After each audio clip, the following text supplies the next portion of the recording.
on mine, sexy as sin grin wide on his lips. Time stops again as the world falls away, and we stare at each other. I know there are so many things we need to talk about, need to figure out from the last time we spoke, but at the same time, I need this connection with him, need the carnal physicality between the two of us that hits me like a shock wave as it crosses the distance between us and crashes into me before we can figure the rest out. And I know he feels it too, because within a beat Colton strides toward me with purpose. Within an instant of reaching me, my legs are wrapped around his waist and our mouths are on one another's with a frenzied need. My hands grip his shoulders. One of his grabs my backside, while the other grips my neck, holding my mouth to his, so he can take everything I am offering, and then some. God, I fucking missed you, he growls into my mouth between kisses. And without preamble, we are on the move. His powerful legs stride beneath me, and strong arms hold me secure while his lips bruise mine in unbidden possession. Noise filters back. Hoots and hollers of the crew ring through the empty stadium, as Colton makes no apologies for walking away without a second thought. Someone shouts, "Get a room!" And I am so overwhelmed, so desperate to sate the desire unfurling within and shocking through my system that I answer before Colton can. "Who needs a room?" I say, before my lips crash back against his, hands fisting in his hair, hips grinding into his as his erection rubs against me with every step. Laughter rings out, followed by catcalls, but they're only background noise to the freight train of desire bearing down on us. "Hurry," I tell him in between desperate kisses. "Fuck," he mutters, as he tries to find an open door at my back without wanting to take his mouth from mine. "Oh, you better plan on it," I reply, as I pull back so he can find the handle. He belts out a laugh as my tongue glides to his neck, the taste of salt on my tongue, the vibration of his laughter beneath my lips. We're on the move again, up a set of stairs in a darkened corridor, and I have no clue where we are. I hold on for the ride, laughter bubbling up, relief flowing through me as my body tenses with the anticipation of what's to come. We are suddenly bathed in a muted light, and I turn my head and blink my eyes to take in our surroundings. We are in one of the luxury boxes on Pit Row, plush couches, a concessions bar on one side, a table spanning the length of the wall of tinted windows that looks down on the track, where his crew is tinkering with his car. That's all I have time to take in because Colton's lips find mine again, his mouth a toxic concoction of need and lust. My legs fall from his hips, feet dropping to the ground, as we move toward the counter in a clumsy choreography of steps. We reach the lip of the counter, and I lean my hips back against it as Colton's hands roam down my torso before I feel bare hands beneath my shirt on my ribcage. And I'm not sure if it's the heightened arousal from the adrenaline of the racetrack or our reconciliation, but I feel like I can't get enough of him. His touch, his taste, the sound in the back of his throat, my name on his lips. I reach up and unfasten the Velcro against his throat so I can pull his zipper, and even this small action pains me because I have to pull away from his lips. But the minute I yank the zipper down, my mouth meets his again. Our hands unfasten, arms pull out of our sleeves, fingers shove down my shorts and underwear, clothes thrown haphazardly to the floor, our mouths never leaving one another's. "Rye," he says between kisses, one hand gripping my hair tightly while the other tests my readiness for his entrance.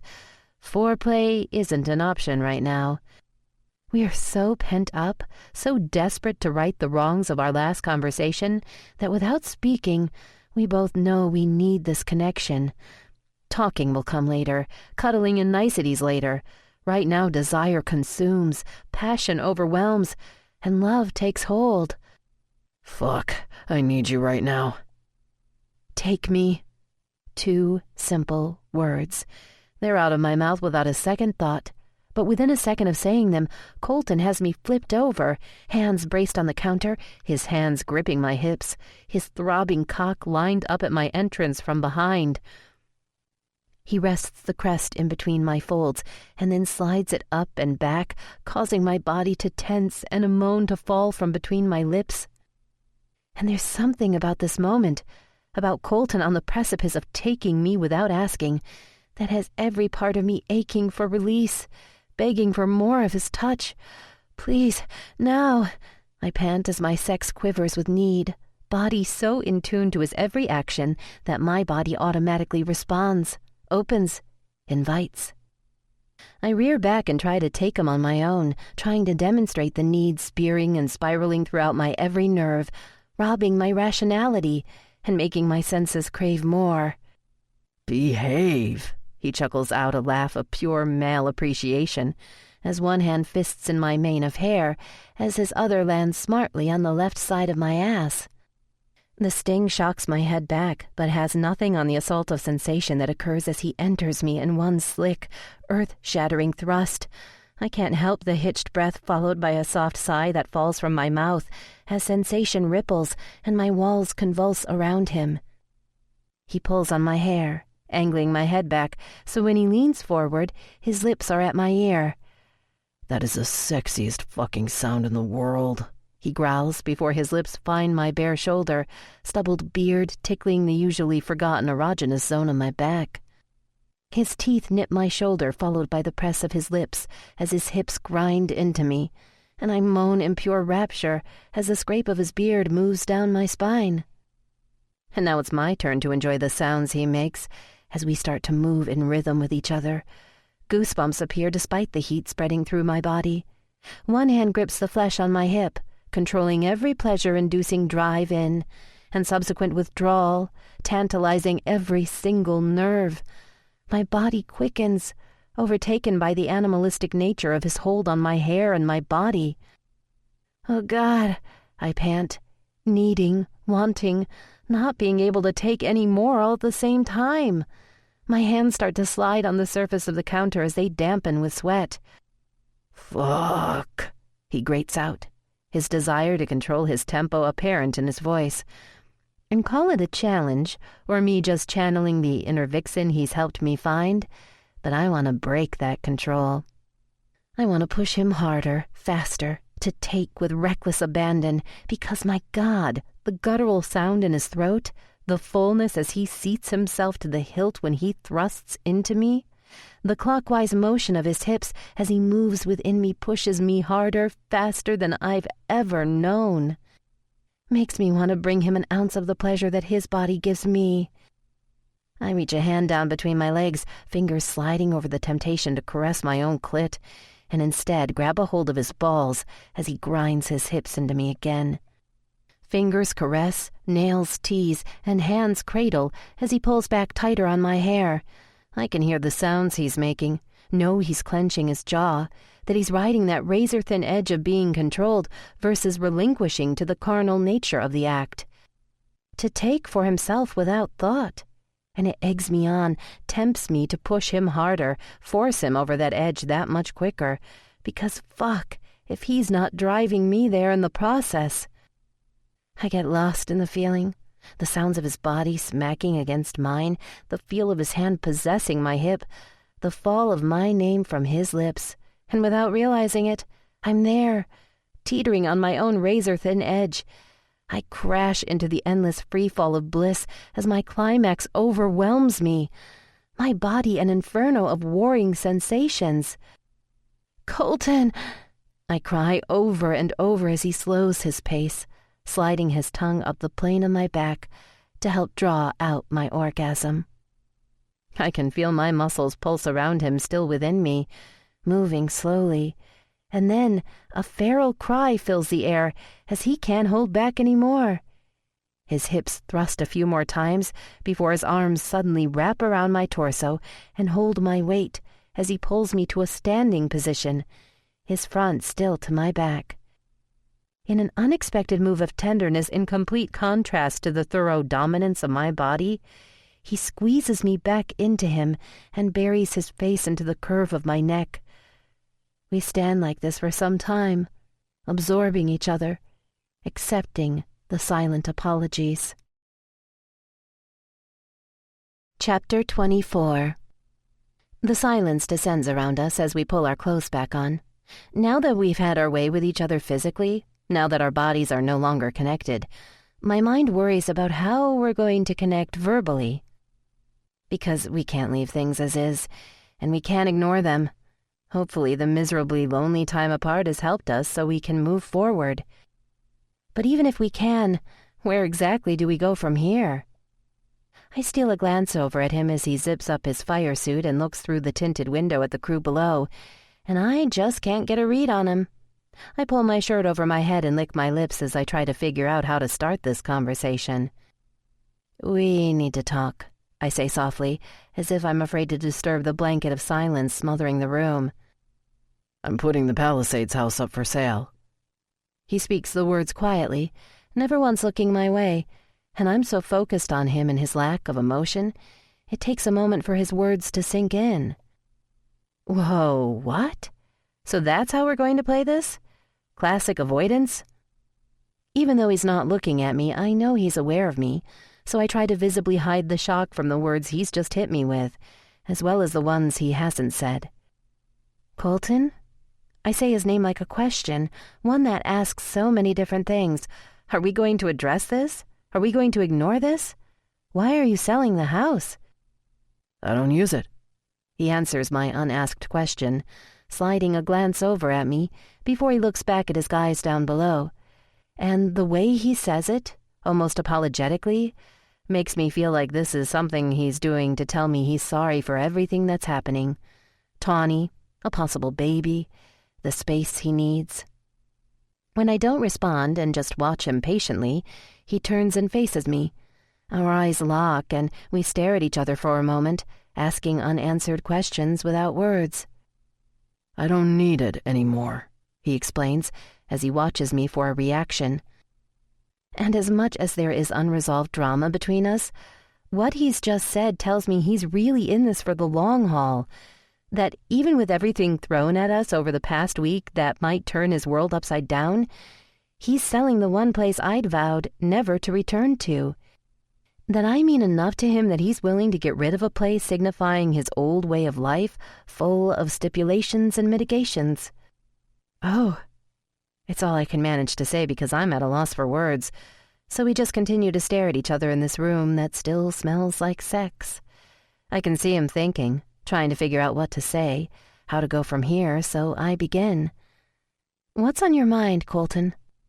"Just thinking," he says, pursing his lips and running a hand through his hair.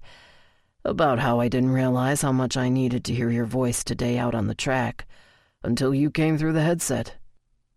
The gentle sigh of satisfaction comes from every part of me, warming me inside and out as it weaves its way around the hold he has on my heart.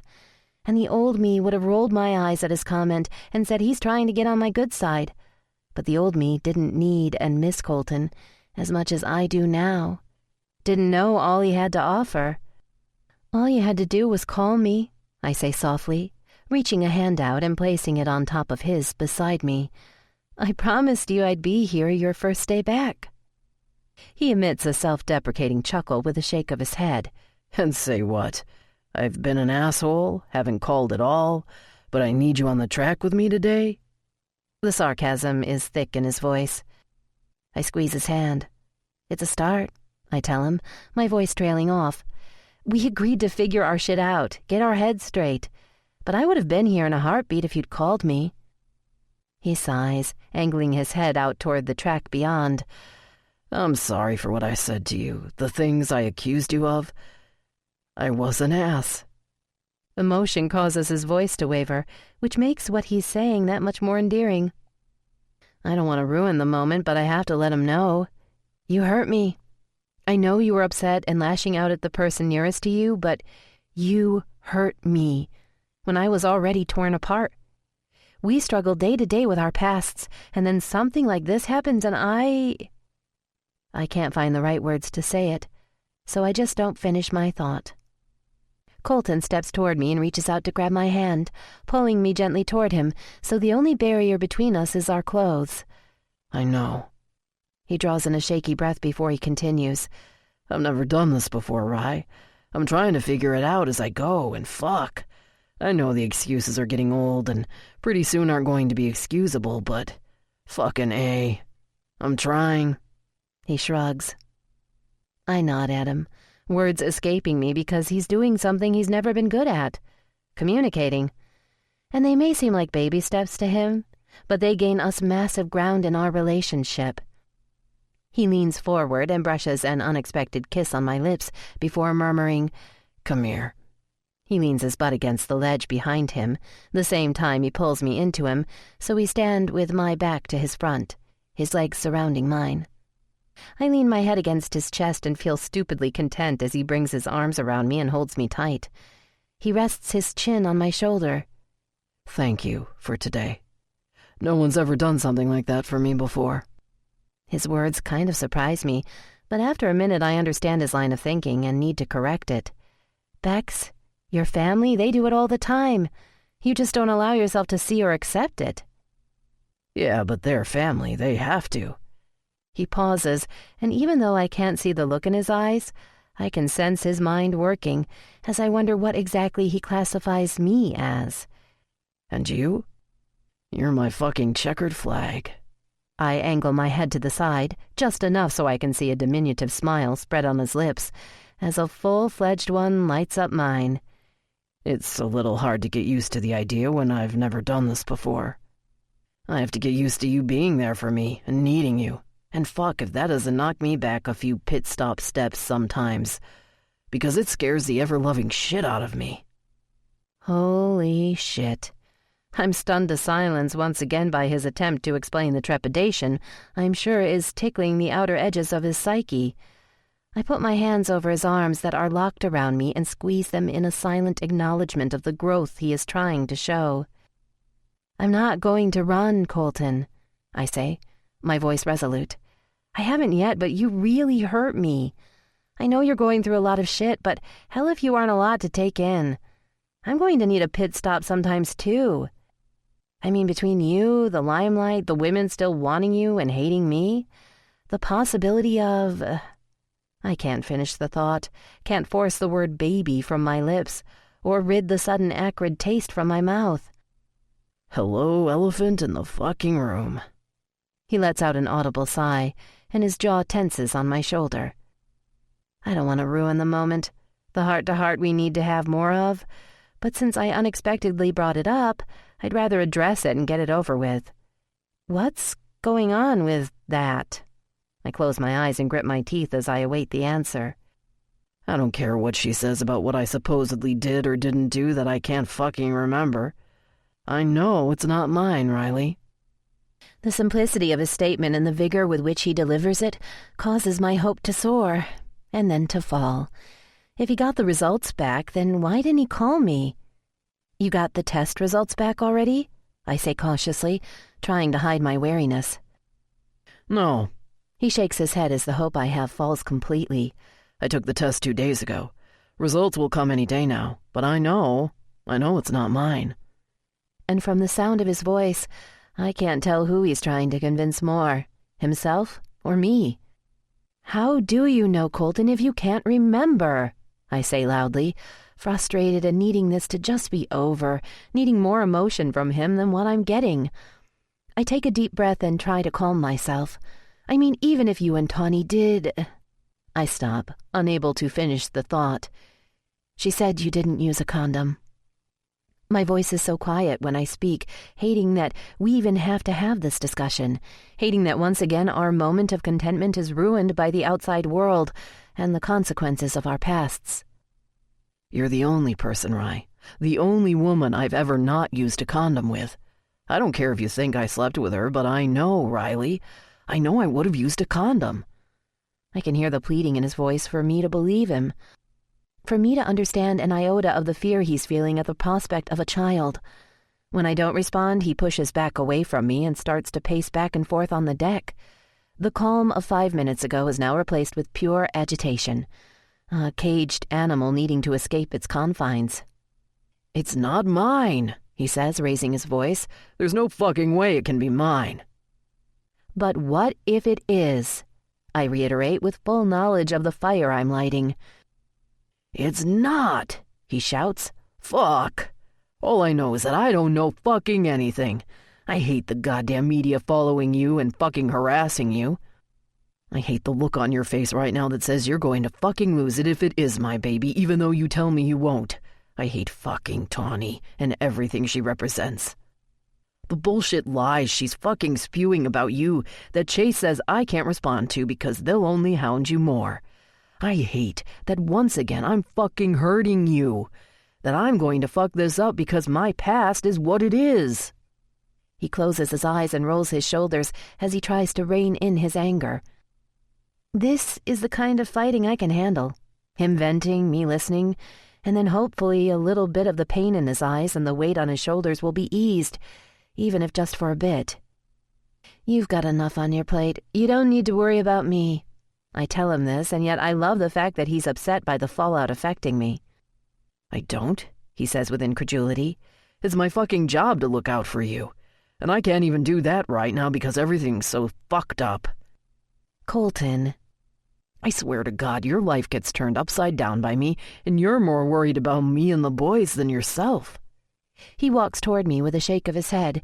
He points to me and I look at him with confusion. You are most definitely the fucking saint I don't deserve. Every sinner needs a saint to balance them out, I say with a smirk. He laughs softly and reaches out to cup my cheeks in his hands. And even though we've already had each other, my body vibrates instantly at his nearness, at wanting him, at needing him. His eyes lock on mine, hints of what he wants to do to me dancing behind the fringe of lashes. God, I fucking race you. The emphatic words on his lips are followed by a lopsided smirk and a shake of his head, as if he's still comprehending the depths of his emotions. How many more times can my heart fall harder for this man? Because there it is again, the unpredictability of Colton that makes what he says just that much more poignant. Every part of my body shivers at his words. It's useless to try and fight the moisture pooling in my eyes, because those words mean so much more than just racing to me. They mean he's trying. He's apologizing for the times when he's going to fuck up. And for a man previously closed off from everyone, he's handing me the key to the lock and giving me an all-access pass. I reach my free hand out and cup the back of his neck, pulling him into me because a man this magnificent, inside and out, is just too irresistible. I kiss him tenderly, licking my tongue between his lips so it dances intimately with his. No urgency, just soft, gentle acceptance. It's only been minutes since our last kiss, but it already feels like a lifetime. As the kiss ends, he rests his forehead against mine and I say, I race you too. I can feel his smile spread against my lips, and in this moment, I know he actually gets it. He actually accepts the fact that I love him. And it's such a figurative ray of light from this dark angel of mine that I grasp onto it, silently vowing to always remember how I feel right here, right now. We may not have everything figured out, may not know what the future's going to hold, but at least I know we're in this race together. Come on, he says, pulling on my hand. Let's get out of here. We head toward the garage area where the guys are working on the car. As we enter, Beckett shakes his head and smirks at us. I avert my gaze quickly, so very aware that every guy in the garage knows exactly what we were just doing.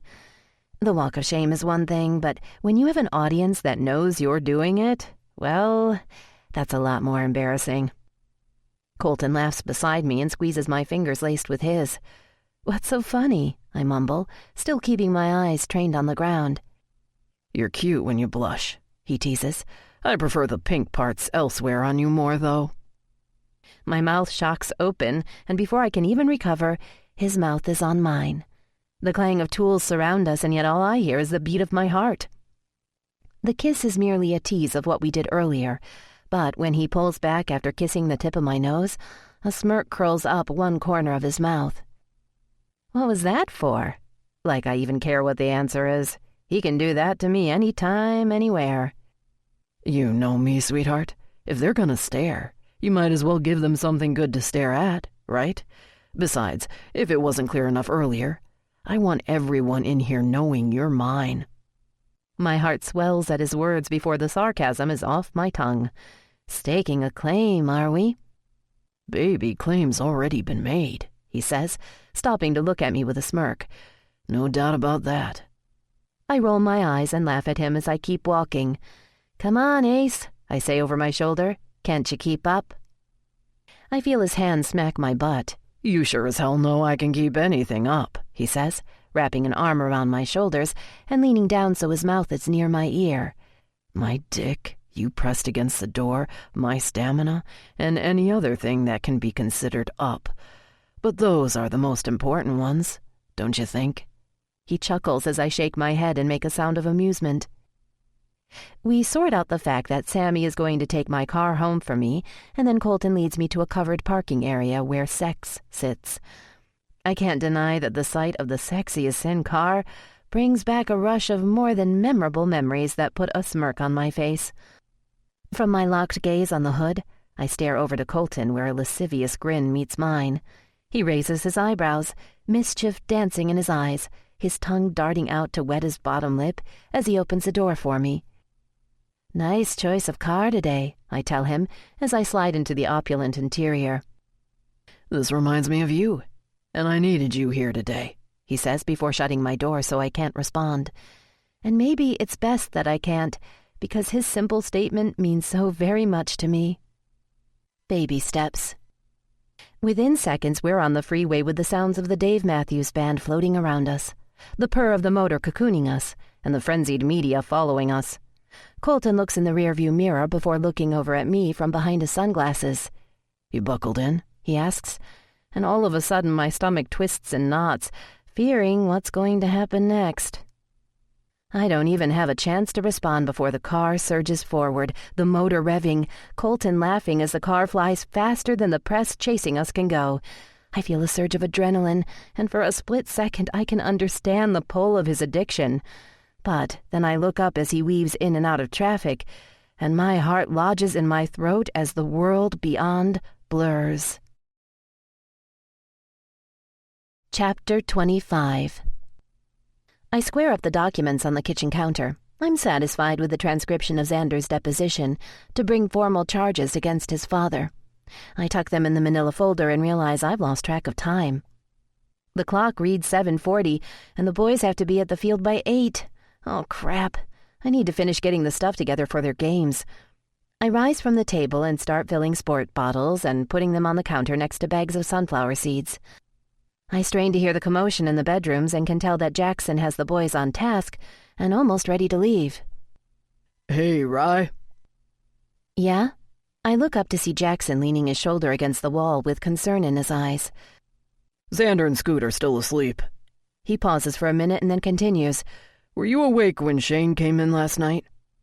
I look at him, trying to figure out why he's asking. "Yes, I was reading in my room. Why?" "Did you physically see him? Talk to him?" Now alarm bells sound in my head, and I stop what I'm doing and turn to face him. I called out his name and he said goodnight and went to his room. You're scaring me, Jax. What's going on? "Well, it looks like Shane tied one on last night. He's passed out in his bed. His room reeks of beer, and by the looks of the bathroom, he was reliving the night backwards into the toilet." He has a half smirk on his face, and I know it's not appropriate, but I have to stifle a laugh that Shane did something so normal for his age. And then the responsible part of me takes over. I bite my lip and look at Jax. We knew this would happen someday. Shit. Do you want me to deal with him, or do you want to? "We'll be out in the van, Jax," Ricky yells. "'Kay," he responds before looking back to me. "I can stay here with Zan, Scoot, and Shane if you want to take baseball today." "No, that's cool," I tell him as he grabs the bottles. "We'll meet you at the field later to watch the games. I can handle Shane." "You sure?" "Positive." Jax says goodbye, and as he closes the door, I don't feel so sure anymore. I sit down on one of the bar stools and contemplate how exactly to handle a hungover 16-year-old. He's the oldest and the first of the lot to go through this, so I'm kind of lost. Of course, I was too scared to drink in high school, always a consummate good girl, so I'm on foreign ground here. My phone rings and I look down. A smile immediately lights up my face when I see it's Colton. "Good morning," I say as warmth fills my heart. The past few days have been good between us, despite the underlying tension we've blatantly been ignoring over the impending paternity test results. Colton's been excited that he'll be returning to the office next week, wanting to be there to oversee the new adjustments to the safety device they're working on. I laughed and told him I thought it was funny that he'd return to the track before the office, but he just said with a smirk that the track was a necessity, and the office, not so much. Hey, this bed is awfully lonely without you in it. His sleepy morning rasp pulls at me, and his words seduce me when I have no business being seduced. Believe me, I'd much rather be there with you. Then get here as quick as you can, baby, because time's wasting. I have a long list of things to do today, he says, humor edging the suggestive tone of his voice. And I love this about him, about us, that just his voice can help ease the stress of my morning. What is it you have to do today? You on the couch, you on the counter, you against the wall, you just about any place imaginable. His voice drifts off as the parts of my body still asleep suddenly snap awake. I groan into the phone. You have no idea how tempting that sounds because today's already turned to shit. Why? What happened? He asks, concerned. Shane had his first experience with alcohol, and from what Jax says, it doesn't sound like it was a good one. Colton belts out a laugh. He got shit-faced? Attaboy, Shane. Colton, I'm trying to raise respectable boys here. And the minute the words are out of my mouth, I realize what an old-fashioned prude I sound like. But it's true. Are you telling me I'm not respectable, Riles? I smirk because I can picture the impish grin on his face right now. Well, you do in fact do dirty things to me, I tease, my body tensing and the ache in my lower belly pulsing at the thought of our last little sexcapade on the stairs of the Malibu house the day before last. His chuckle is seductive yet naughty. Oh, baby, dirtying you up is what I do best. But I'm talking about everyone else. I got drunk with the best of them in high school, and I turned out all right. That's debatable, I tease. So you're saying it's no big deal to let him off the hook without any repercussions? No, that's not what I'm saying. I just think it's a good sign that he's out being a typical 16-year-old kid. Not that it's good or bad, just typical. And as long as it's a one-time deal, that he's not drinking to escape his past, then good for him. In a sense, I agree with Colton, but at the same time, I know I need to address it with Shane, need to tell him it's not okay, and it can't happen again, even though I know it will. So how, man that used to be a reckless teenager, should I handle this best? I'm still reckless, Rye, he says with amusement in his voice. That, my dear, will never change. Jax needs to deal with him because he's not going to listen to you. I beg to differ. I don't want the boys to not want to talk to me or listen to me because I'm one of the few female counselors in the house. Don't get your panties in a bunch, Thomas, he says with a laugh. I'm not saying you can't handle it.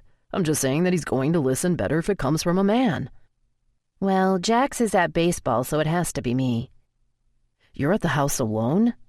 I can hear the concern fill his voice immediately and smile at his sudden need to watch out for me, protect me.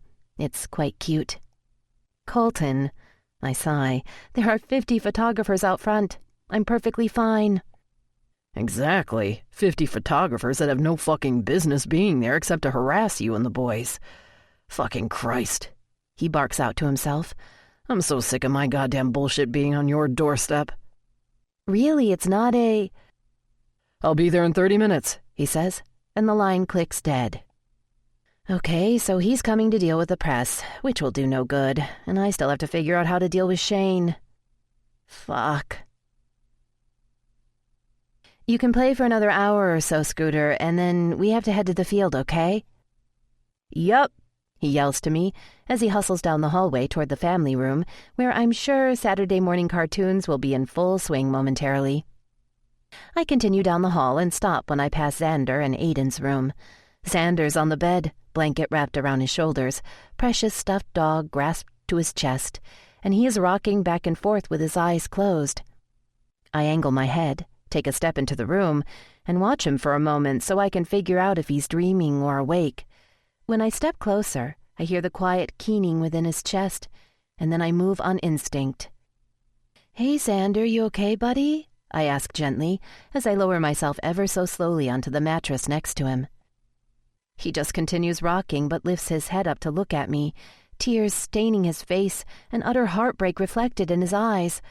Because no matter how much time passes, the memories will always be there, burrowing their tentacles of destruction as deep as they can, so he will never be able to forget. He might be able to move on at some point, but he will never forget. "I want my mommy," he whimpers, and if my heart could shatter into a million pieces, it would for this little boy, who I love more than anything. I ever so slowly pull him into my lap and wrap my arms around him, nestling his head under my neck so he doesn't see the tears I'm crying for him, his lost innocence, the part of him he'll forever ache for, his mother. "I know, buddy," I tell him as I rock him. "I know. She'd be here if she could. She never would have left you if the angels hadn't needed her." But I need her too," he sniffs, and there is nothing I can say to that. Nothing. So I press a kiss to his head and just hold him tighter, trying to let my love for him ease some of the heaviness in his heart. But no, it will never be enough. We sit there for a bit, him drawing comfort and solace from me as much as I am from him. He calms down some as minutes tick by, my hand smoothing over his hair and back as I try to figure out something to make him smile. "Hey, bud, Colton's on his way over." I feel his body jerk to attention as red-rimmed eyes look up at me. "Really?" And as if on cue, I hear commotion outside the front of the house. Even with the windows and blinds shut, I can hear the purr of an engine, the clicks of the camera shutters, and the questions being called out. Yep, in fact, I think he just got here. Grateful for Colton's timing and the instant spark it puts in Xander's eyes, we rise and head toward the front of the house. I make sure the boys are in the family room, so when I open the front door, they're out of the camera lens's way. Colton pushes into the narrow opening of the doorway with a muttered curse as the door shuts behind him. He looks at me, lines of frustration etched in his face, and a brown grocery bag propped under his arm. He smiles. "Hey?" "Hiya, Ace," I say, stepping toward him to give him a kiss hello, but his body stiffens. I immediately step away, realizing one of the boys is behind me. Colton is always so aware of them and cautions kissing me in their presence, even a peck on the lips, because he knows how overprotective they are, and he never wants to upset that balance. "Just kiss her and get it over with." Scooter's exasperated voice behind me has Colton and me bursting out laughing as I turn to face him, a smile plastered on my lips. I feel Colton's free hand on my lower back as he steps beside me and squats down in front of Scooter. "It's okay?" he asks the little boy, whose eyes have just become the size of saucers. "I mean, it's not really polite to walk into another man's house and kiss his girl. But since you're one of the men in the house, I guess I could kiss her if you tell me it's okay." Scooter's mouth falls lax at Colton's comment, and his spine stiffens with pride. "Really?" The excitement in his voice has me putting a hand over my heart. "Yeah, it's okay. As long as you don't make her sad." "Deal." Colton sticks his hand out and they shake on it. My heart overflows with love, and I have to fight back the tears welling in my eyes for the second time today. But this time they're from the pride I feel for two of the men in my life. "Well then," Colton says as he stands and looks at me, "the man of the house says I can kiss you." My smile widens as Colton leans in and pecks my lips in a brotherly fashion. "Ew, gross," Scooter says, wiping his mouth off with the back of his hand and turning to run into the family room to tell Xander. Colton looks over his shoulder to make sure Scooter is gone, and when he turns back, his lips find mine without a second thought. It's a brief kiss, but man, does it pack a punch, more than reinforcing that he's the drug I can't live without. "Wow," I say as he pulls back. "He said I could do it." He just smirks and shrugs. "Where's our drunk skunk at?" "Still asleep," I tell him as I look down at the brown bag under his arm. "What's that?" Colton just grins. "A little something to make sure that he remembers this morning for a long time. Hair of the dog and all that." "Colton," I warn as I notice the shape of the bag looks a little too similar to a six-pack. "I can't give him beer. I'll get fired," I shout at him in a hushed tone. He has the gall to just stand there and chuckle. "Exactly. That's why I am." And with that, Colton strides down the hallway to my right into Shane's room. Colton's words earlier that Shane won't listen to me has me walking down the hallway to see what he's going to do. Colton pulls the blinds up, and bright light floods the room before he looks over to his dresser, a huge smile spreading on his face. Within seconds, the pair of speakers that Shane's iPod is plugged into blare to life with a bass-thumping beat. Shane springs out of bed instantly, shouting and covering his ears, and does a double take when he sees who is standing in front of his bed, arms crossed over his chest and eyebrows raised. They stare at each other for a moment before Shane grabs the pillow and pulls it over his head to stop the sound and block the bright light. "Stop it!" he yells. Colton laughs and walks over to the iPod and flicks it off. "Thank you," Shane's muffled voice says from beneath the pillow. Colton says to him as he bounces on the bed beside him and pulls the pillows from his hands, as Shane then uses his arms to cover his eyes. "By the smell of your room and the look on your face, I'd say you tied one on nice and hard last night. That right, bud?" He laughs, an amused, borderline sinister laugh, when Shane doesn't respond. "Is your head pounding? The room spinning? Your eyes hurt? Does your stomach feel like you want to throw up, but there's nothing there?" "Shut up," Shane groans as he tries to pull the covers over his head, and Colton just yanks them back down. "Nope. You want to hang with the big boys, get plastered like they do, then it's time to wake up and take it like a man." From my vantage point in the hallway, I watch Colton prop his back against the wall and get comfortable before he digs into the brown paper bag. I hear the crack of the beer can opening, and Shane immediately sits up in bed and looks at Colton like he's lost it. "Are you fucking crazy?" Shane croaks in a panicked voice. "Yep," Colton says as he looks over at Shane and grins. He takes a sip of the beer and then holds it out to Shane. "Sure as hell am. Drink up, son." "No way," Shane says as he backs away from the can like it's on fire. "You can't give me a beer." Colton raises his eyebrows. "I believe I just did. Now quit using that as an excuse. You were grown up enough to chug it down last night, right? So it's time to remind you just why you liked it so much." Colton shoves the beer back at him. "Come on, take a drink. I dare you." "What the—" "Drink." Colton pressures him. "What? You're cool enough to drink with your friends, but not me?" "It's going to make me puke." "Now you're catching on," Colton says with a smirk as he reaches with his free hand back into the bag and grabs another beer. "I've got 5 more here for you when you finish this one." Shane's eyes grow huge and his face pales when Colton's words hit him. "No way! I'm going to throw up." "Good," Colton says as he gets in close to Shane's face. "Drink this," he says. "I want you to remember just how good it tastes coming back up the second time around.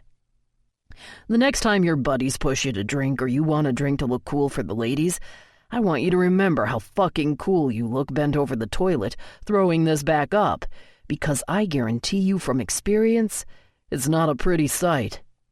Colton backs away from him and returns to his position against the wall, a smug smile on his face. He leans his head back but angles his eyes over to watch Shane. "You sure you don't want this beer? Don't want to remember what it tastes like?" Shane shakes his head, a little shocked at the verbal lashing his idol just gave him. As am I. When Colton speaks next, his voice is eerily calm. "Now that I've got your attention, a few ground rules, shall we?" He doesn't wait for Shane to respond. "How'd you get home last night, Shane?" The question surprises me just as it does Shane. "Davy brought me home." "Did Davy drink last night too?" The quiet calm in Colton's voice has Shane averting his gaze, which makes my heart sink. "He had a few." I can hear the shame in Shane's voice. He knows it was wrong. Wrong answer," Colton says, as he turns his head to look at him again. "You want to be stupid and get drunk? That's one thing I can get. You want to step in a car and let someone else drive you who's drunk? Because, let's face it, you were shit-faced, so how do you know how many Davy had? That's something I won't tolerate. You have way too many people who love you in this house. Care about you, Shane. Rye, the boys, me. We don't want something to happen to you. So let me rephrase the question, okay? I'm not going to ask you if you're going to get drunk again, because then you'll have to lie to me. Here's my question. Are you going to get in a car with another person who's been drinking? Shane swallows loudly and shakes his head no. When Colton just stares at him, he says aloud, No. Good. Now we're getting somewhere, Colton says, pounding his hand against the wall loudly, that has Shane jumping and grabbing his head, while Colton belts out a laugh. You sure you don't want this beer? He offers again to a frantic shake of Shane's head. I love a smart kid, so listen up. I don't care how the fuck you get home. Call me if you have to, but don't do it again. Last thing. Why? Shane's eyes lift up to meet his. What do you mean, why? Colton stares at him long and hard, and it drives me crazy that I'm not close enough to see the unspoken words pass between them. To be cool? To impress a girl? To cover the pain from your mom? You don't have to tell me, Shane, but the answer is very important. It's something you need to answer for yourself. I see Shane's head lower, and I suck in a breath with concern. Shane shifts and leans against the wall like Colton, legs crossed out in front of them, arms crossed over their chests, and heads angled up at the ceiling. The sight of them together like this is priceless, and I know this is one moment that will forever be etched in my memory. Colton blows out a breath, and when he starts speaking, his voice is so soft that I strain to hear him. When I was little, I had some bad shit happen to me. Really bad shit. And no matter what I did, or how good I was, or how hard I tried, nothing mattered. Nothing stopped it. No one helped. So in my 7-year-old brain, it was my fault, and even some days now I still think that way. But the worst part was living with the pain and guilt from it. He sighs and turns his head from the ceiling and waits for Shane to do the same, so they're looking at one another. Shit, I started drinking when I was a hell of a lot younger than you, Shane. And I drank because it hurt so fucking much. And after some stupid stunts and some situations I was lucky enough to walk away from, my dad sat me down and asked me the same question I just asked you. Said the same things I said to you. But then he asked, why drink to cover it up? Because hurting is feeling, and feeling is living. And isn't it good to be alive? Colton shakes his head. And you know what? Some days I thought it was bullshit, that I would never be able to spend a single day without thinking about it, or hurting from it, or feeling guilty about it. And fuck, those days, I wanted to drink. At 15, Shane, I wanted to drink to deal with it. But my dad would sit me down and repeat those words to me. And you know what? He was right. It took time, lots of time, and it never ever goes away. But I'm so glad I chose to feel over being numb. So glad I chose living over being dead. I don't realize that I have tears sliding down my cheeks like Shane does until Colton reaches out and hooks an arm around his neck and pulls him close. He gives him a quick but gruff man hug that causes a sob to shake through Shane's body. Colton presses an uncharacteristic kiss to the top of his head and murmurs again, Remember, hurting is feeling, and feeling is living. And isn't it good to be alive? My heart is in my throat, my breath robbed, and any hope I ever had of walking away from this beautiful disaster of a man is completely stolen from me forever. The damaged man helping the broken child. He releases Shane from the hug, and I can immediately sense they are both uncomfortable with their show of emotion. Colton shoves off of the bed and laughs when he offers Shane the beer again, and he pushes it away. He gathers the bag with the rest of them and starts to walk toward the door, but turns back. Hey, Shane, you stink, dude. Take a shower and get dressed. We've got some baseball to go watch. Colton walks out of the door and stops to stare at me, so many emotions swimming in his eyes as he sees the tears staining my cheeks. I say the only thing I can. Thank you, I mouth. He nods as if he doesn't trust himself to speak and walks down the hall. Chapter 26. Colton. You've got them now, Jax? I ask, as I watch Scooter buy some sugary crap from the snack bar with the cash I gave him. Shane refused. Fucker's still green in the face. He won't be eating anything for a while, unless he wants it to come back up. Sweet memories of being a teenager and getting lit like a fucking Christmas tree. I can't help but feel sorry for him, but fuck if it's not kind of funny watching this rite of passage. Jax adjusts his baseball cap, sets his bat down, and walks over to me. Yeah, I got him. He reaches out to me and we shake hands. Thanks for... He lifts his chin over in Shane's direction. No prob, I laugh. He had nothing on my first dance with the bottom of the fucking bottle, but I talked to him. Thanks. Did Rye change her mind? Is she not coming? No. I shake my head as I watch Ricky take a swing and rip the ball out of the infield during his batting practice. I whistle so he knows I saw him, and he has the cutest fucking grin on his face when he looks at me. I know more than anyone that acknowledgement in any form goes a long fucking way. She is. I guess Xander had a rough morning, so she didn't want him paraded around in front of the press. So I brought the boys, hoping they'd follow me. Fucking vultures. I look out toward the parking lot by the Range Rover and see them all standing there, cameras slung around their necks, long-range lenses pointing at me. Hoping to catch fuck if I know what at a kid's Little League game. But fuck, they maintain their distance and don't bombard me when I'm with the kids, and I'm a little shocked. Since when do they have any goddamn manners? It's not like I'm going to be doing anything exciting behind the bleachers and creating any more unfounded fucking illegitimate children. Anyway, I shrug. It seems to have worked. Jax laughs as he looks at the mob of them in the parking lot. You think? Craziness, man, to live with that all the time. Do you ever get used to it? Can a car drive without wheels? Stupidest fucking question ever, but it's Jax. Dude's cool, looks out for Rye. True, he says with a nod. I make a bit more small talk with him before I head out to give the parasitic shitbags by my car the close-up pictures that'll land them some money. That will hopefully keep them at bay for another goddamn day. They hit me with their fucking cameras as I walk by, and it takes everything I have not to throw a punch, because fuck if it wouldn't feel good to just let loose and have at 'em. Fucking Chase. Her words stop me only because it will harm Rye if I pull the reckless bad boy gone crazy that they're pushing for with their bullshit fucking questions about her being a home wrecker. Motherfucking promises. Fuck them all to hell. This is why I never make them. Never did before Riley, anyway. Who'd have thought the day would come that I'd be pussy-whipped and fucking okay with it? Add another layer of ice to hell because it's become the fucking Arctic Circle with the shit she's changing in me. I told her I was trying to be a better fucking man. Well, fuck me. Little did I know we were going to get thrown into this shitstorm that was going to pull us every which way like a motherfucking tug of war. I've been good so far. Haven't picked up my phone and ripped Tawny apart for this bullshit charade she's pulling, for throwing Riley to the fucking wolves to try and hurt me. But I know if I do, it's just going to prove that she's gotten to me. And to her, that's winning half the battle. So, when's the wedding, Colton? Does Tawny know you're with Riley today? Have you picked out names for your son yet? Another cameraman jostles me from the side, and I whirl on him, fists clenched, jaw grinding. Back the fuck off, man. Riley.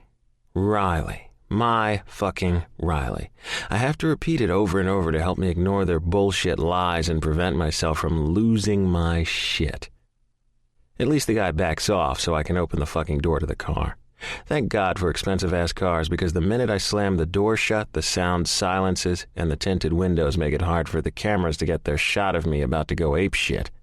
As much as I need to sit here and calm the fuck down, there's no way I can, with the circus surrounding me. I rev the engine and hope they get the fucking clue and back off so I don't run them over. One more rev of the engine, and the slight movement backwards has them all running off to get in their cars so they can chase me. Fucking Christ. Have drama. Please fucking follow. If I put stupid-ass bumper stickers on my car, that's what it would say. I check for kids and rev the engine once more before I quickly leave the lot. I get clear of the craziness when I lose most of the cars at a red light I fly through on the tail end of a yellow. I finally breathe a sigh of relief, can have a minute of peace humming along to Best of You on the radio, and then I look down at my phone. And the air I just got back gets fucking sucker punched right out of me. My foot falters on the gas like a fucking rookie driver from the text displayed on the screen. Sealed envelope sitting on my desk. Results are back. Call me. My entire body freezes. Lungs, heart, throat, Everything. I stare straight ahead, my knuckles turn white as I grip the steering wheel, trying to get a grip on the onslaught of emotions burying me alive. I force myself to breathe, to blink, to think. The minute my head's commands to my body click, I swerve across the lane, causing horns to blare. I pull into the closest driveway I see, a strip mall parking lot, and slam on the brakes. I pick up my phone to call my lawyer, but put it back down as I squeeze my eyes shut and try to get a handle on the nerves suddenly shooting through me. This is it. The answer on the other end of the line is going to be either my biggest fuck-up or my greatest relief. The certainty I felt before that this couldn't be true doesn't feel so fucking certain anymore. I blow out a breath, pound a fist on the console, grab a figurative hold of my balls, and pick up the phone. Each ring destroys me. It's like waiting for the chair to be kicked out from beneath my feet with a noose looped harmlessly around my neck. Donovan? It takes me a minute to respond. Hey, CJ. My voice sounds so fucking foreign, like a little kid waiting for his punishment to be decided. You ready? Fucking Christ, tell me already, will you? I bark. He chuckles as I hear the paper tear. Easy for him to fucking laugh right now when my heart's hammering, fucking head is pounding, and foot is bouncing on the floorboard. And then I hear CJ exhale. You're good. There's no way I heard him right. What? She lied. The baby's not yours. I pump my fist out into the air and shout. I squeeze my head in both of my hands as the adrenaline hits me at full force. Hands tremble and fucking tears well. I can't even process a thought. I know CJ is talking, but I can't hear him because my heart is pounding in my ears from the adrenaline hitting me like it does at the start of a race. I raise a hand to run it through my hair, but stop mid-air to pound on the steering wheel before scrubbing at my face because I'm so overwhelmed. So inundated with fucking relief, I can't keep a single thought straight, except for one. It's not mine. I didn't fuck up a poor soul's life by tainting it with my blood. By being born to a manipulative bitch like Tawny. You okay, Wood? It takes me a minute to swallow and find my voice. Yeah, I sigh. Better than okay, thanks. I'll have Chase issue a press release for... I'll cover that, I tell him, wanting nothing more than to feed the vultures a taste of crow and get their fucking obtrusive cameras out of our lives for a bit. Let Riley adjust to my fucking crazy life while we find our footing. There I go again, thinking about finding our fucking footing in the future and shit with her. My fucking kryptonite. Motherfucker. And it hits me. Riley. I need to tell her. Thanks again, CJ. I gotta go. I hang up and immediately start to dial Riley, but my hands are shaking so badly from the adrenaline racing through my blood, I stop for a second. And then I realize I want to end this once and for all before I talk to Rye. I want to call her with the slate clean so I can tell her this is all behind us. Baby, Tawny, lies, everything is over and fucking done with. I take a deep breath as I dial the number that used to be so familiar, but now just makes my blood boil. Colton? I like the fact she's surprised that I've caught her off guard. Time to play ball. Tawny. My voice is flat, unemotional. I don't say anything else. I want her to squirm. I want her to wonder if I know or not. She's ballsy enough to lie to my face. Let's see if she's gonna keep up the fucking charade or lay her cards on the table. Because fuck if the paternity test isn't my ace in the hole. Hi, she says so softly that I can't really figure out if she's being timid or trying to sound seductive. Either one has my stomach churning. I chew my cheek trying to figure out where I want to go with this conversation because as much as I want to make her suffer, I just want her fucking gone. Sayonara, adios, the whole fucking goodbye. She clears her throat, and I know the silence is killing her. Good. Colton, she says my name again, and I have to bite my tongue, let her suffer. Did you need something? I'm surprised to hear from you. Really? Surprised? The sarcasm drips from my voice like fucking motor oil. Now, why would that be? She starts to stutter out words, but none of them get past the first syllable. Save it, Tawn. Just tell me one thing. Why? When the fuck did she get like this? When did she go from my college sweetheart to the conniving, manipulative bitch on the other end of the line? What the fuck did I miss? Why? She asks, drawing the word out. We've been friends for so long, I can tell she's fishing. She's looking for a clue so she can take it and twist it and manipulate it into whatever I'm going to say that suits her best. And I'm done. The innocent routine ended a long fucking time ago when it comes to her and her goddamn lies. At least I recognize it now. After what she did to Rye? And now tried to do to me? Batter up, sweetheart. Yeah, why? I bite out. Because you fucking lied through those perfect white teeth of yours? Used my accident to... Colton, I didn't try to... Shut the fuck up, Tawny. I don't care about your goddamn pathetic excuses. I shout at her because I'm on a roll, and fuck if it doesn't feel good to let it out. Release all of the anger and the fear and the uncertainty that's ruled my fucking life over the past few weeks. Left me a goddamn disoriented mess, just like driving blindly into the smoke after a crash to hope I come out the other side of its oppressive fucking haze. You didn't try to what? My anger's eating me raw. I need to move. Need to expel some of it, so I shove open the door of the Rover and start pacing back and forth, shoving my free hand through my hair as my feet hit the fucking ground beneath me. You didn't try to use my accident, my fucked up head, as a means to get what you wanted? Tell me I fucked you when I didn't? Trap me into being the daddy for your illegitimate kid? How fucked up is that? What kind of piece of shit does that, Tawn, huh? Can you answer me why the woman I used to know was my friend once upon a fucked up time? Had to stoop so damn low that you used a kid to try and get me back? There's not enough fucking asphalt in this parking lot right now to help me abate the fucking fury in my veins. Because the more I think about it, about what she was trying to do to me, the stronger my rage grows. Goddamn right, she's quiet, I tell myself, when she doesn't respond to a single thing I've said. All I hear are whimpering cries on the other end of the line. To think I used to care about you. Fucking unbelievable, T. I shake my head and swallow a huge gulp of air. Is this how you treat the people you claim to love? Use a kid to manipulate, to fucking deceive, to get love? You got back the results. It's not a question, just a soft statement that's eerily calm. And she knows. Yeah, I got them back. The quiet steel in my voice should have her running for fucking cover. You fucked with me once, Tawn. I dealt with it as gently as possible since our families are connected. I lean my back against the Rover and just keep shaking my head, my pulse racing, and breath panting out in shallow breaths. But you obviously don't care about that, because you just majorly fucked with me again. Tried to ruin me with the one thing you know would fuck me up more than anything else. So I suggest you listen closely, because I'm only going to say this once. I'm fucking done with you. Don't contact me. You sure as fuck better not contact Rye. And family functions? I laugh, and it sure as fuck isn't because I'm feeling happy. I suggest you have the stomach flu or some other reason not to attend. Got it? You were my friend, and now you're just nothing. Please, listen, she pleads, and her voice, the voice that used to mean something, does fucking nothing to me at all. Don't be so cold. Cold? I shout at her, my body vibrating with anger. Cold? Cold.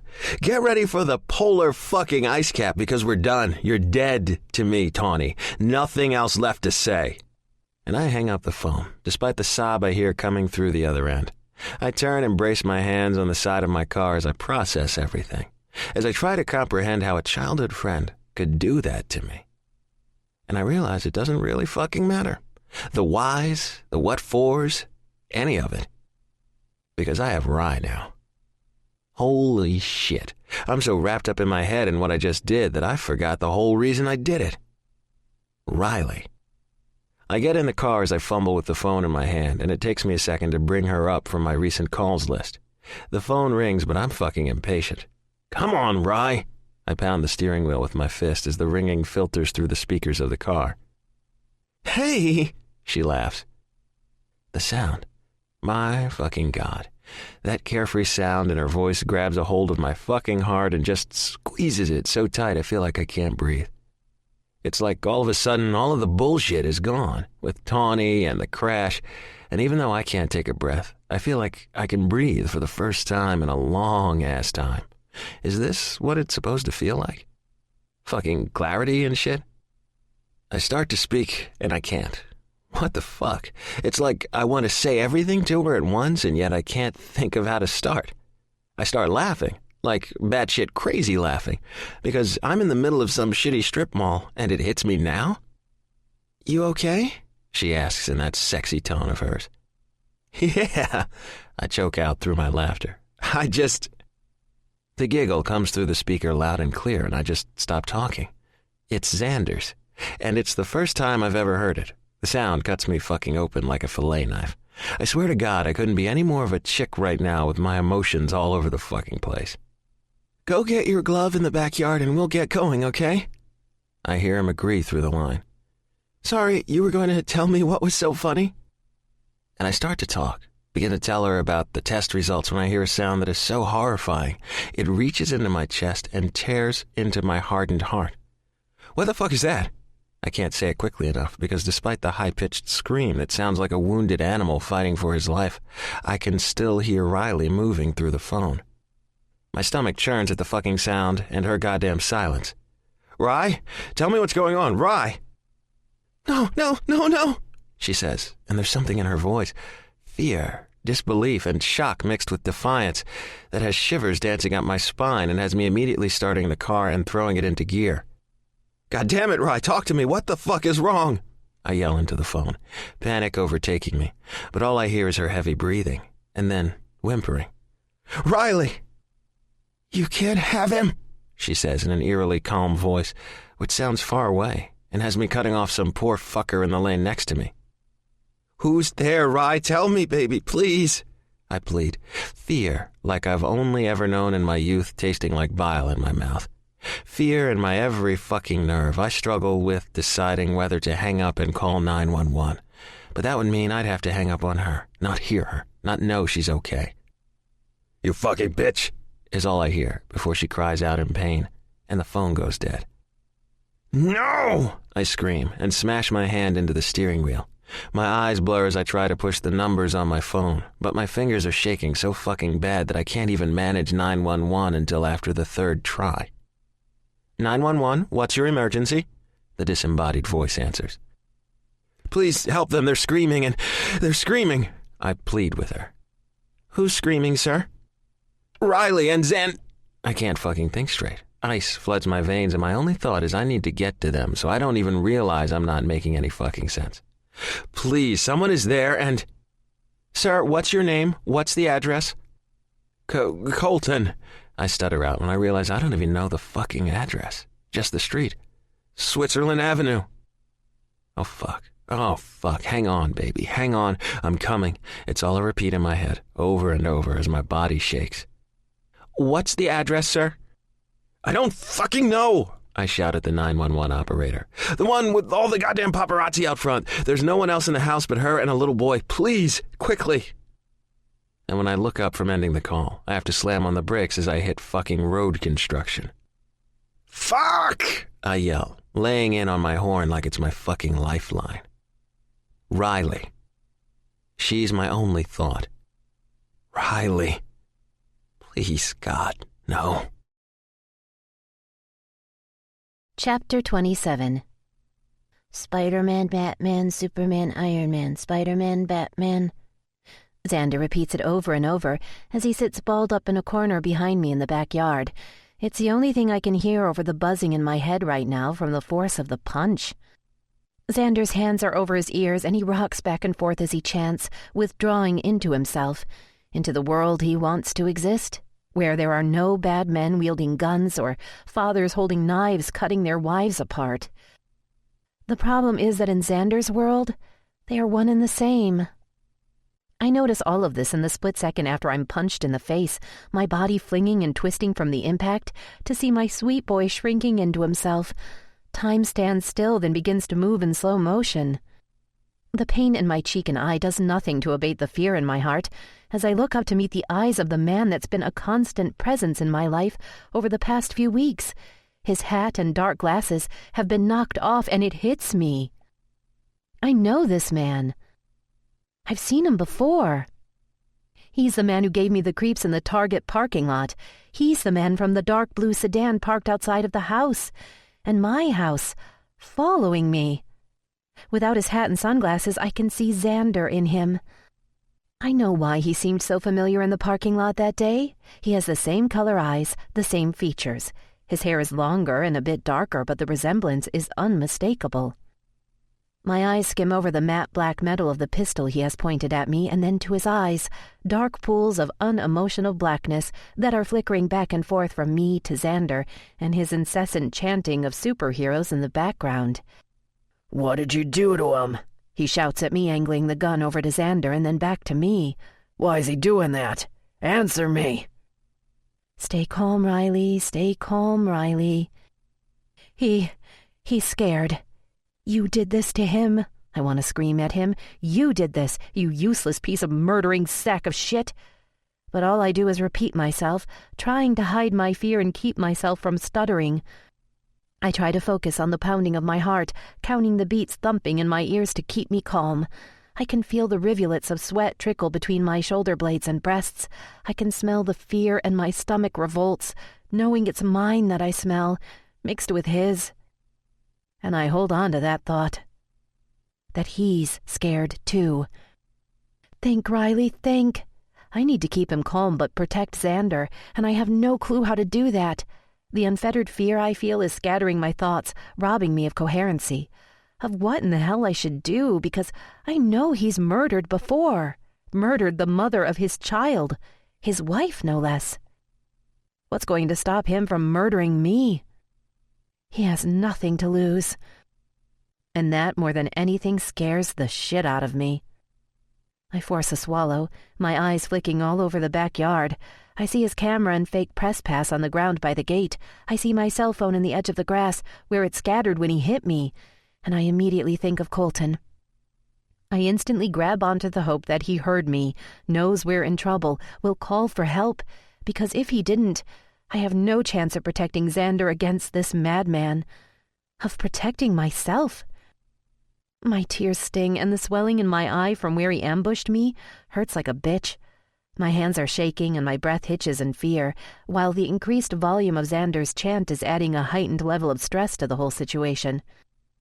It's the only sound I can hear in the early morning silence, the chants of a little boy knowing he has no hope left, and with each passing moment, the whispered words get louder and louder, as if he's trying to drown out the sound of his dad's voice. What do you want?" I finally ask over Xander's voice, sensing his grasp on reality is long gone, and I don't know how to rationalize with a crazy person. He steps toward me, his eyes running down the length of my body, and even though my nerves are already on high alert, the look in his dead eyes when he scrapes them back up causes new ones to hum. Warning bells go off, and my stomach squeezes violently, so much so that I have to fight the nausea that threatens. He reaches the gun out, and I freeze as he runs the tip of it up and down the side of my cheek. The cold of the steel, the hard reality of the metal on my flesh and what it represents, causes the blood in my veins to turn to ice. "You're a pretty little thing, aren't you, Riley?" The way he says my name, as if he's fucking it with his tongue, has me gagging. In an instant, he has my cheeks squeezed tightly in his hands, his face inches from mine. Tears start streaming down my face. I want to be tough. I want to tell him to fuck off and die. I want to scream for Xander to run and get help. I want to plead with God, with anyone for help. I want to tell Colton I love him. But I can't, because none of that is possible right now. My knees are shaking. My teeth are trying to chatter inside of his grip. Everything I am, my future, my possibilities, my next breath, is at this man's whim. He comes in closer, so I can feel his breath feather over my lips as his fingers dig deeper into the sides of my cheeks, and I can't help the cry of fear that falls from my lips. "The question is, Riley, exactly how far would you go to protect one of your boys?" "Fuck you." The garbled words are out of my mouth before I can stop them, anger removing the filter between my head and mouth.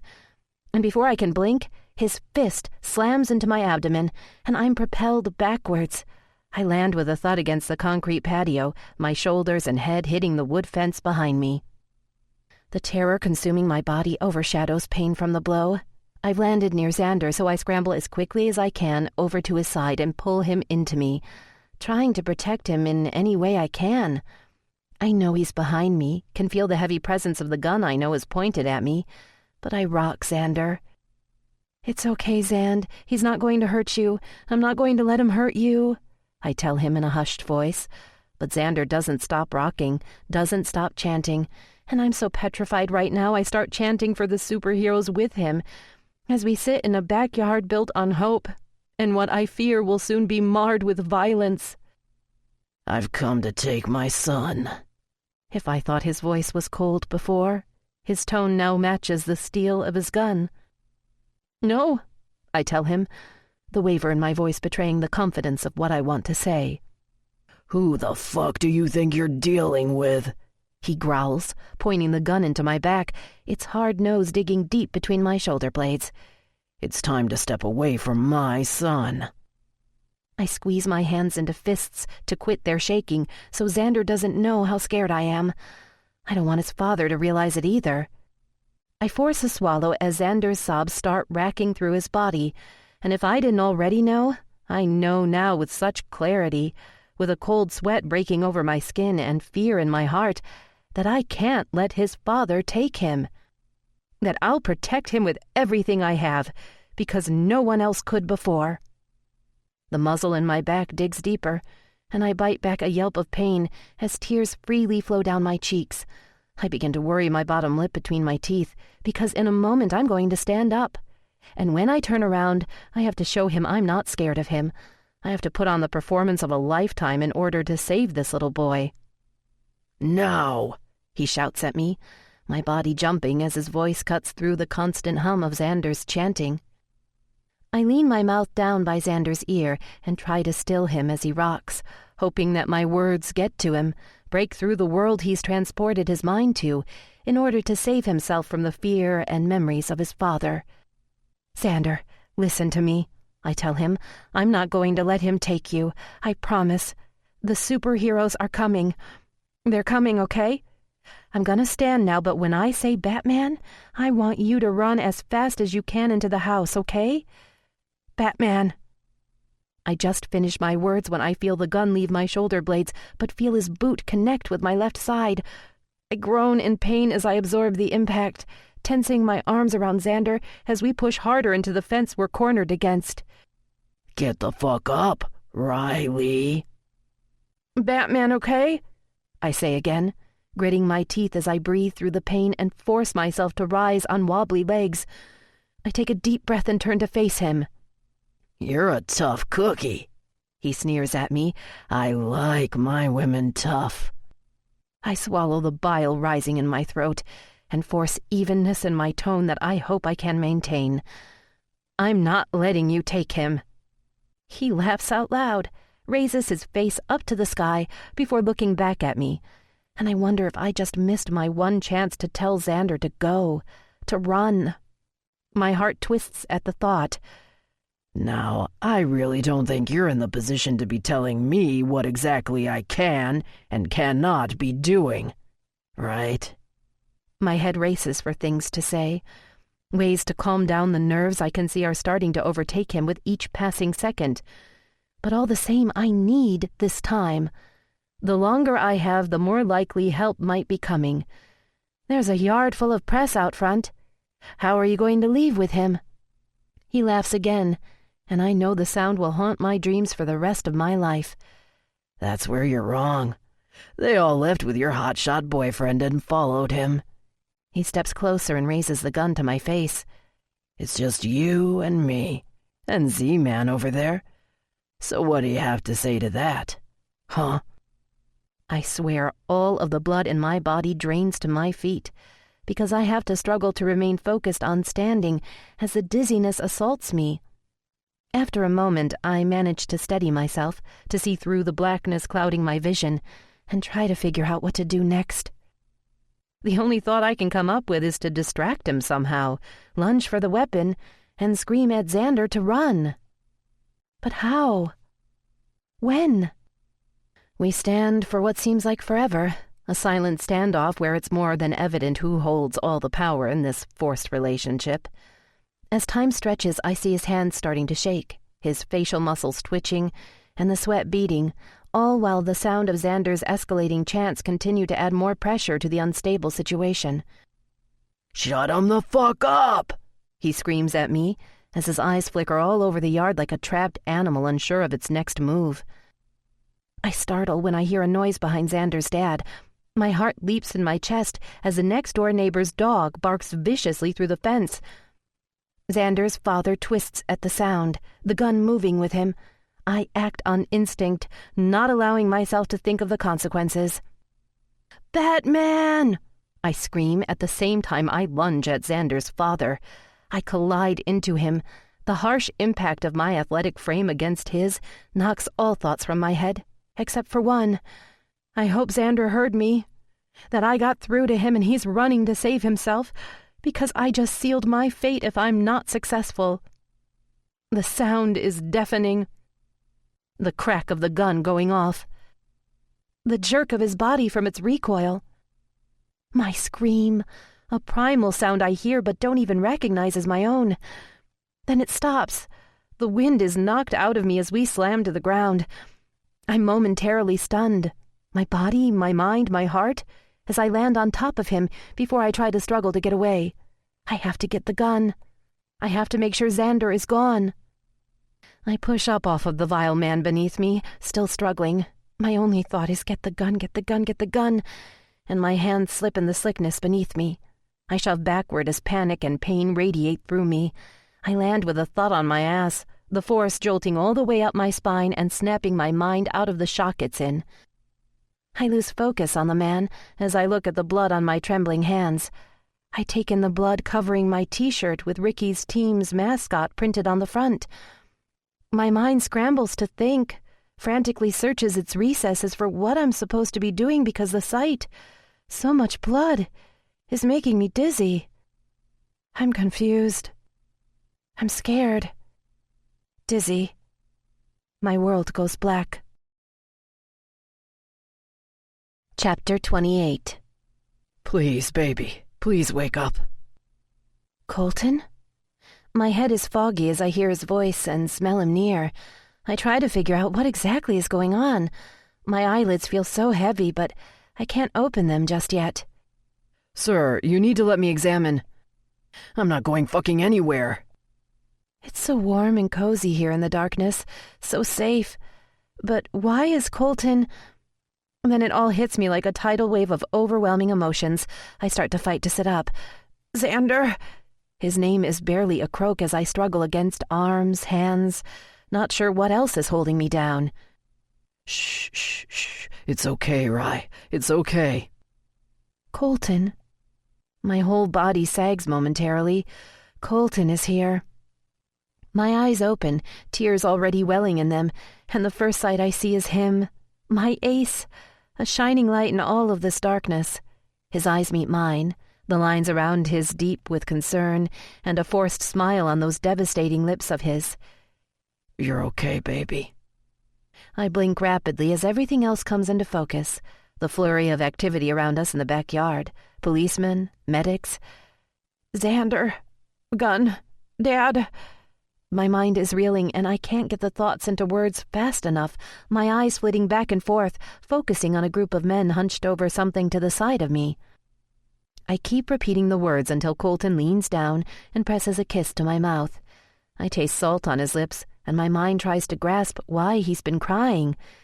When he pulls back, his smile is a little less shaky.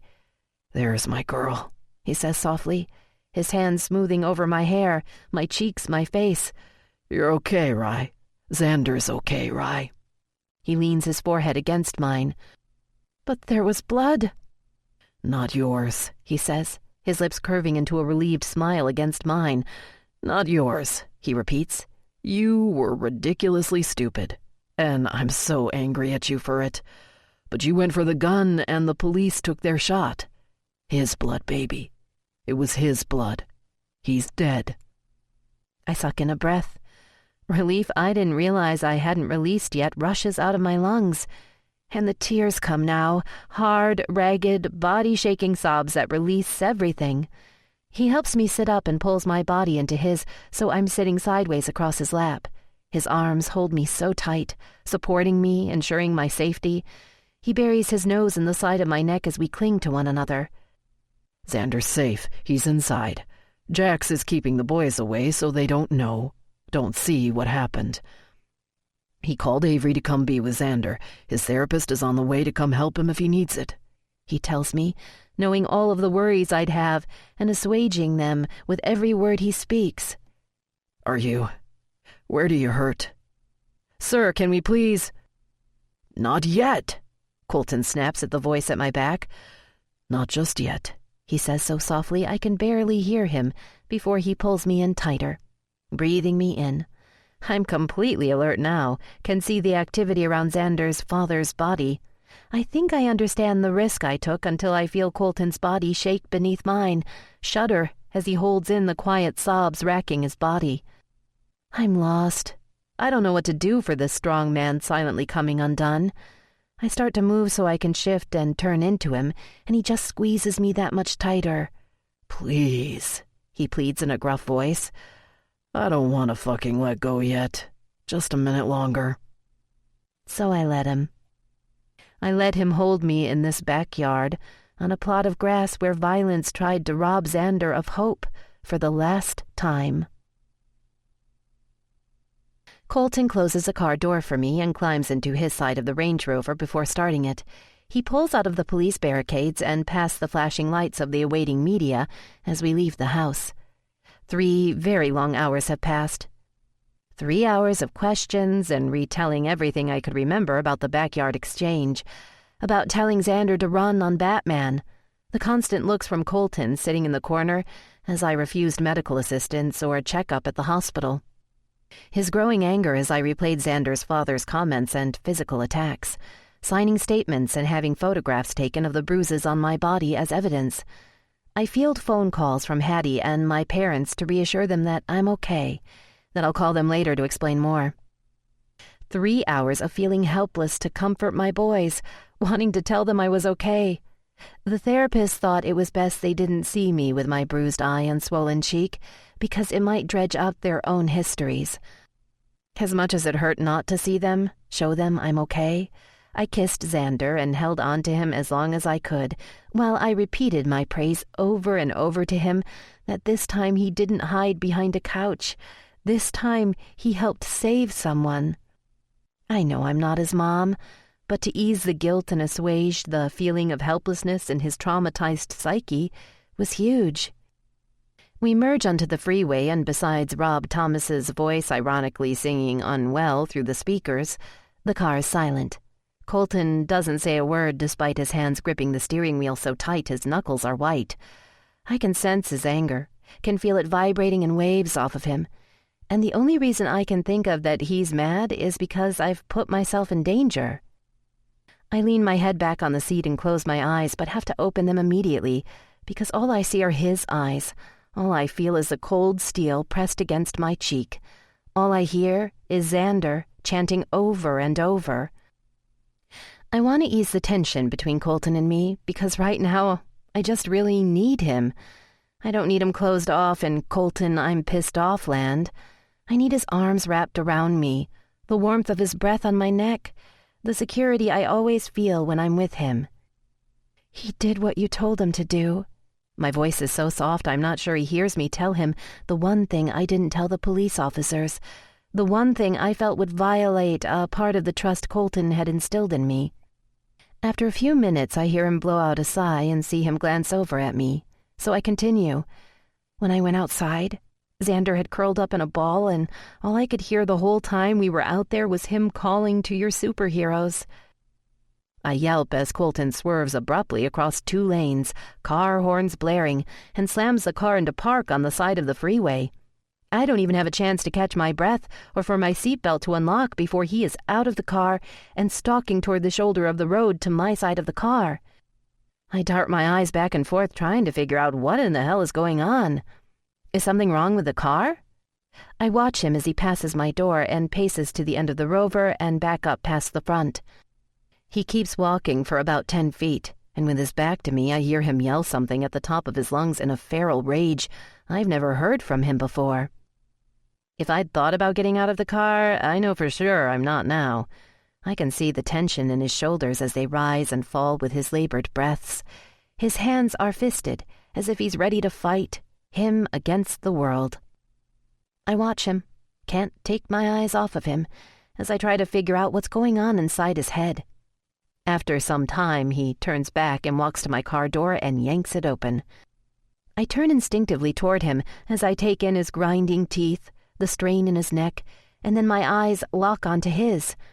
We stare at each other, and I'm trying to read what his eyes are saying, but it's such a contradiction to his posture that I must be wrong. I see his jaw muscle pulse as his hand reaches out toward my cheek and then pulls back. I angle my head in question, my bottom lip trembling because I'm just on overload from everything today. I notice his eyes flicker down to my mouth, take in my vulnerability, and within an instant I'm crushed against his chest, one arm spanning my back, one hand holding the back of my head as he clutches me to him in a hug teeming with absolute desperation. My tears fall onto his shirt as we cling to each other. "I've never felt so helpless in my entire life," he tells me, voice weighed down with emotion as he squeezes me tighter. "I'm so angry right now, and I don't know how to handle it." I can hear the growl of his rage simmering just beneath the surface. "It's over now, Colton. We're okay." "He had his goddamn hands on you," he yells as he pushes away from me and walks a few feet before spinning around and shoving his hands through his hair.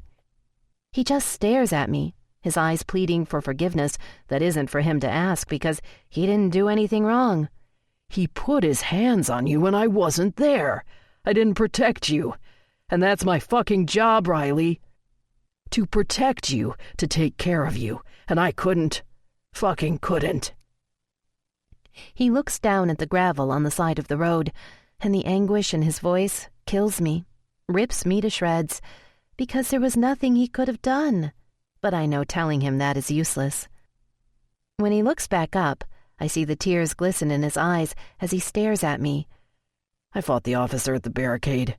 They put me in the back of a car to calm me down because I was going in the house with or without them. I heard you on the phone, Riley.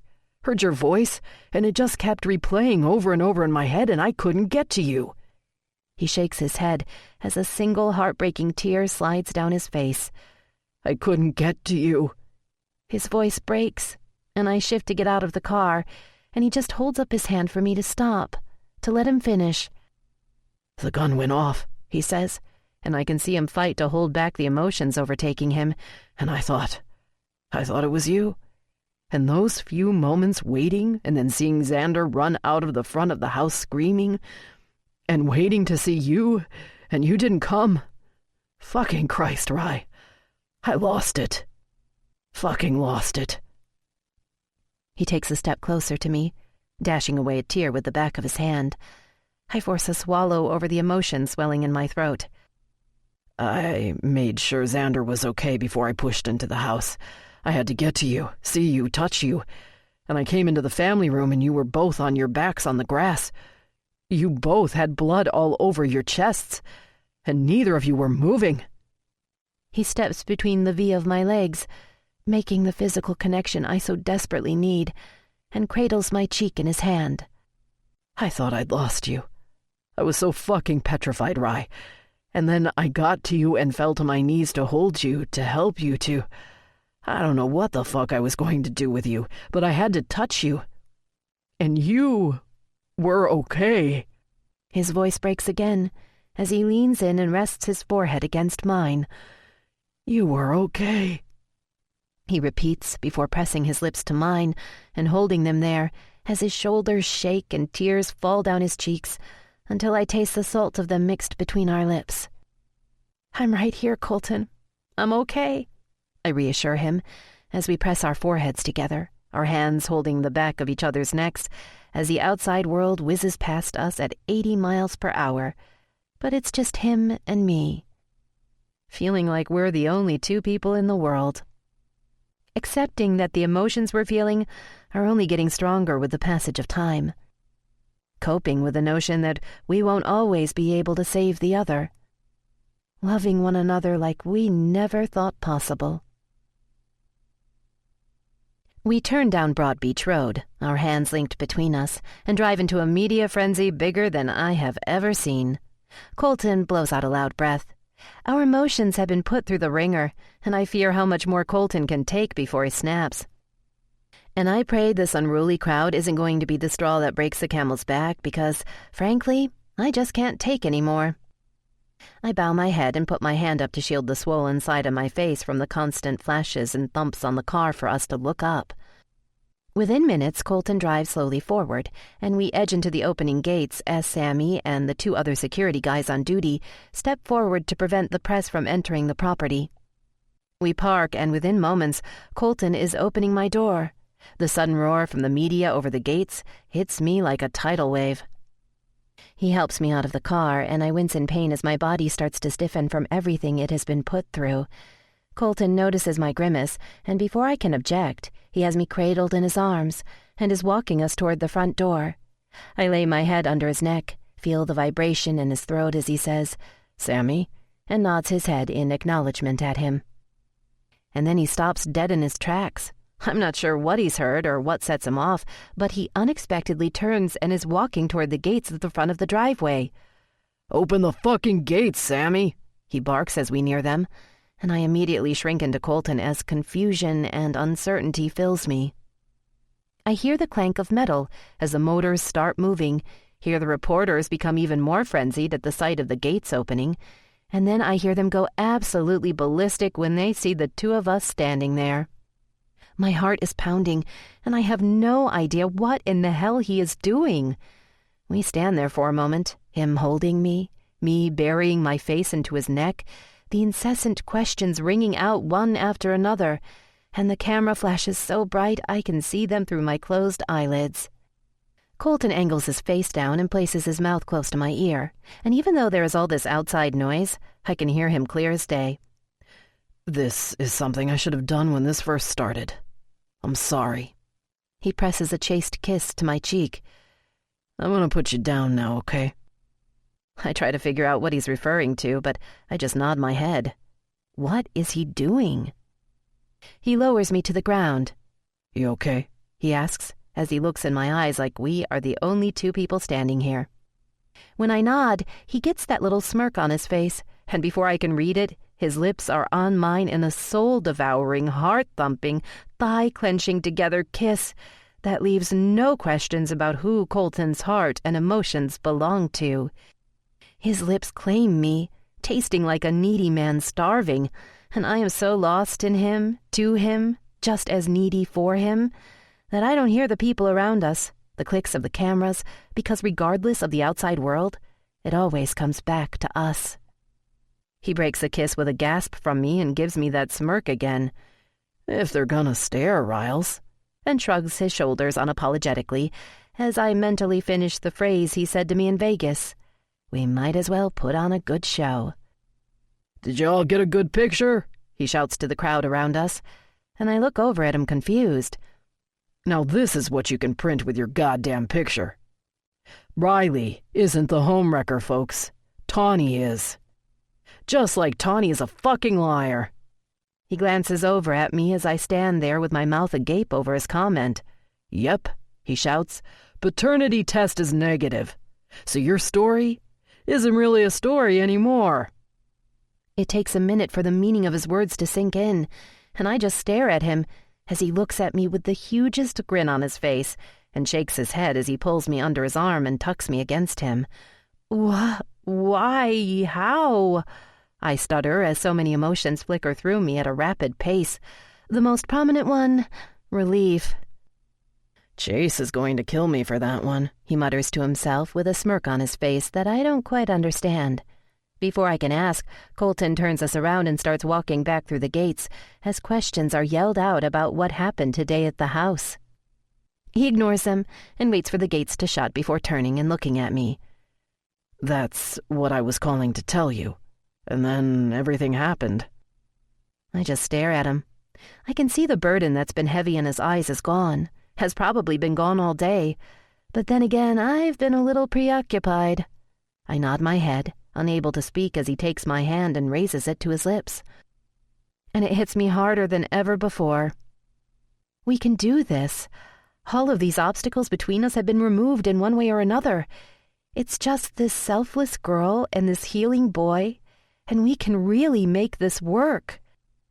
He looks at me as tears well in my eyes, and I step into his arms and don't let go because I'm exactly where I want to be.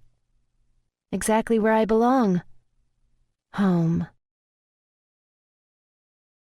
Chapter 29. Are you sure you're okay? It's only the 100th time he's asked me, but a part of me smiles silently at how well he's taking care of me.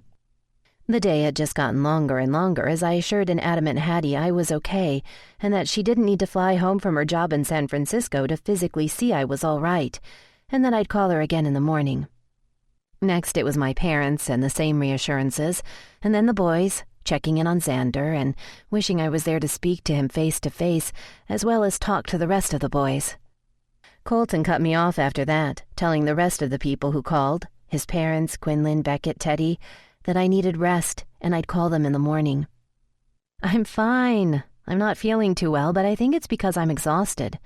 My stomach is upset. I should have eaten more food before I took the pain meds, and now they're making me super sleepy. He sits up in bed. Do you want me to go get you something to eat? No, I tell him, pulling his arm so he lies back down. I look over at him. Hold me. He instantly shifts and gingerly places his arms around me, pulling me into him so our bodies fit against each other. Okay, he murmurs into the crown of my head. I say, snuggling in as close as my sore body will allow, because the pain is a little more bearable with his arms holding me tight. We sit there for a bit, our breathing slowly evening out. I'm just on the cusp of sleep when he murmurs, I race you, Rye. I really, really race you. Every part of me sighs at those words, at the admission I know is hard for him. I press a kiss to my favorite place beneath his jawline. I race you too, Colton. More than you'll ever realize. The cramps in my stomach wake me up. I lie in the pitch-black moonless night as the little continuous stabs of pain, combined with the sweat coating my skin, and the dizziness in my head, tell me I need to get to the bathroom quickly before I throw up. I slide out of Colton's loosened grip on me, trying to be quick but also trying not to disturb him. He mumbles something softly, and I still momentarily before he rolls onto his back and quiets down. My head's fuzzy as I stand, and I'm super groggy from the pain medication. Talk about feeling like I'm walking through water. I laugh because the floor even feels kind of wet, and I know it's just my drug-laden brain. I run my hand along the wall to help steady myself and guide me through the dark room so I don't accidentally bump something and wake up Colton. My God, I'm going to be sick. I feel the huge rugs covering the bathroom floor beneath my feet and almost moan out in pain, mixed with relief knowing the toilet is so close. I slip some as I hit the tile and curse Baxter in the damn water bowl he always drips from. I shut the bathroom door and flick on the light, the sudden brightness hurting my eyes, so I squeeze them shut as the dizziness hits me at full force. I bend over, hand on the toilet rim, stomach tensing and ready to puke, but all I feel is the room spinning. My stomach revolts, the dry heave hitting me over and over. My stomach is tensing so forcefully, I feel wetness run down my legs. And I start laughing, feeling so pathetic that I'm puking so hard I've just peed myself. But my mind is so sluggish, so slow to piece my thoughts together, that instead of figuring out what to do next, I sink down on my knees. I slide on the slick marbled floor coated with urine, but my stomach hurts so badly and my head's so dizzy I don't really care. All I can think of is how pathetic I must look right now, how there is no way in hell I'm going to call Colton for help. And I'm so tired, so sleepy, and afraid I'm going to throw up again. I decide to lay my head atop my hands on the rim of the toilet and just rest my eyes for a minute. My head starts to slide off the toilet, and I don't know how much time has passed, but the falling motion jerks me awake. I'm immediately assaulted with such a wave of heat through my body, followed up by an absolute chill, that I force myself to stop a minute and take a deep breath. Something's not right. I feel it immediately, even though my mind is trying to snap my thoughts together, line them up so that they're coherent, and I just can't.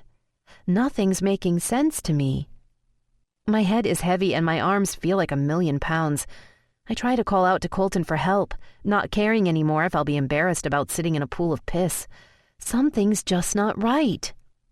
I put my hand on the wainscot to help support myself so I can stand up and open the door so he'll hear me call his name, but my hand slips. And when I can open my eyes, when I can focus, my handprint is smeared in blood down the wall. I kind of laugh as delirium takes over, as I look down to see that I'm not sitting in urine. No. But why is the floor covered in blood? Colton, I call, but I'm so weak I know my voice isn't loud enough. I'm floating and it's so warm and I'm so tired. I close my eyes and smile because I see Colton's face. So handsome.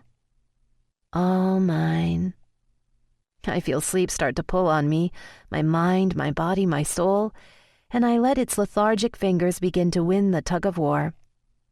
And right before it takes me, I understand the why, but not the how. Oh, Colton. I'm sorry, Colton. Darkness threatens to pull me under its clutches. Please don't hate me. I have nothing left to resist its smothering blackness. I love you. Spider-Man, Batman.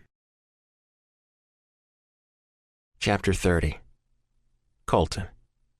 The sound of the gunshot startles me awake. I spring up in bed and have to catch my breath as I tell myself it's all over.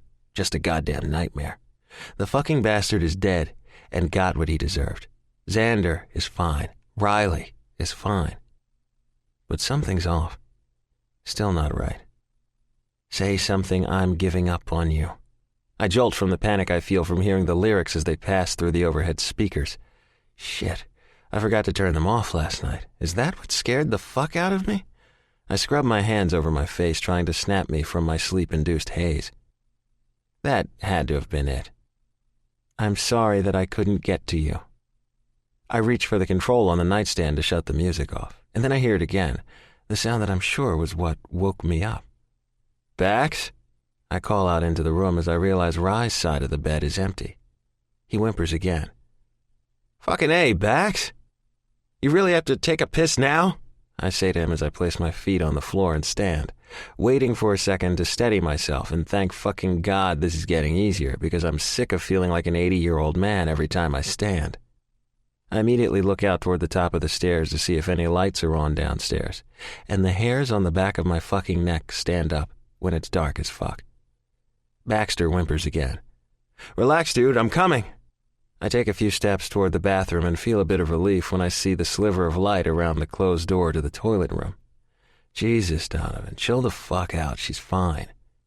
No need to go smothering her and shit just because I'm still freaked the fuck out. Baxter whimpers again, and I realize he's in the bathroom too. What the fuck? The dog's licked his balls one too many times and is going crazy. Leave her alone, Bax, she doesn't feel good. I'll take you out. I walk into the bathroom, knowing he's not going to come with me unless I grab his collar. I yell a hushed curse trying to get him to obey, but he doesn't move.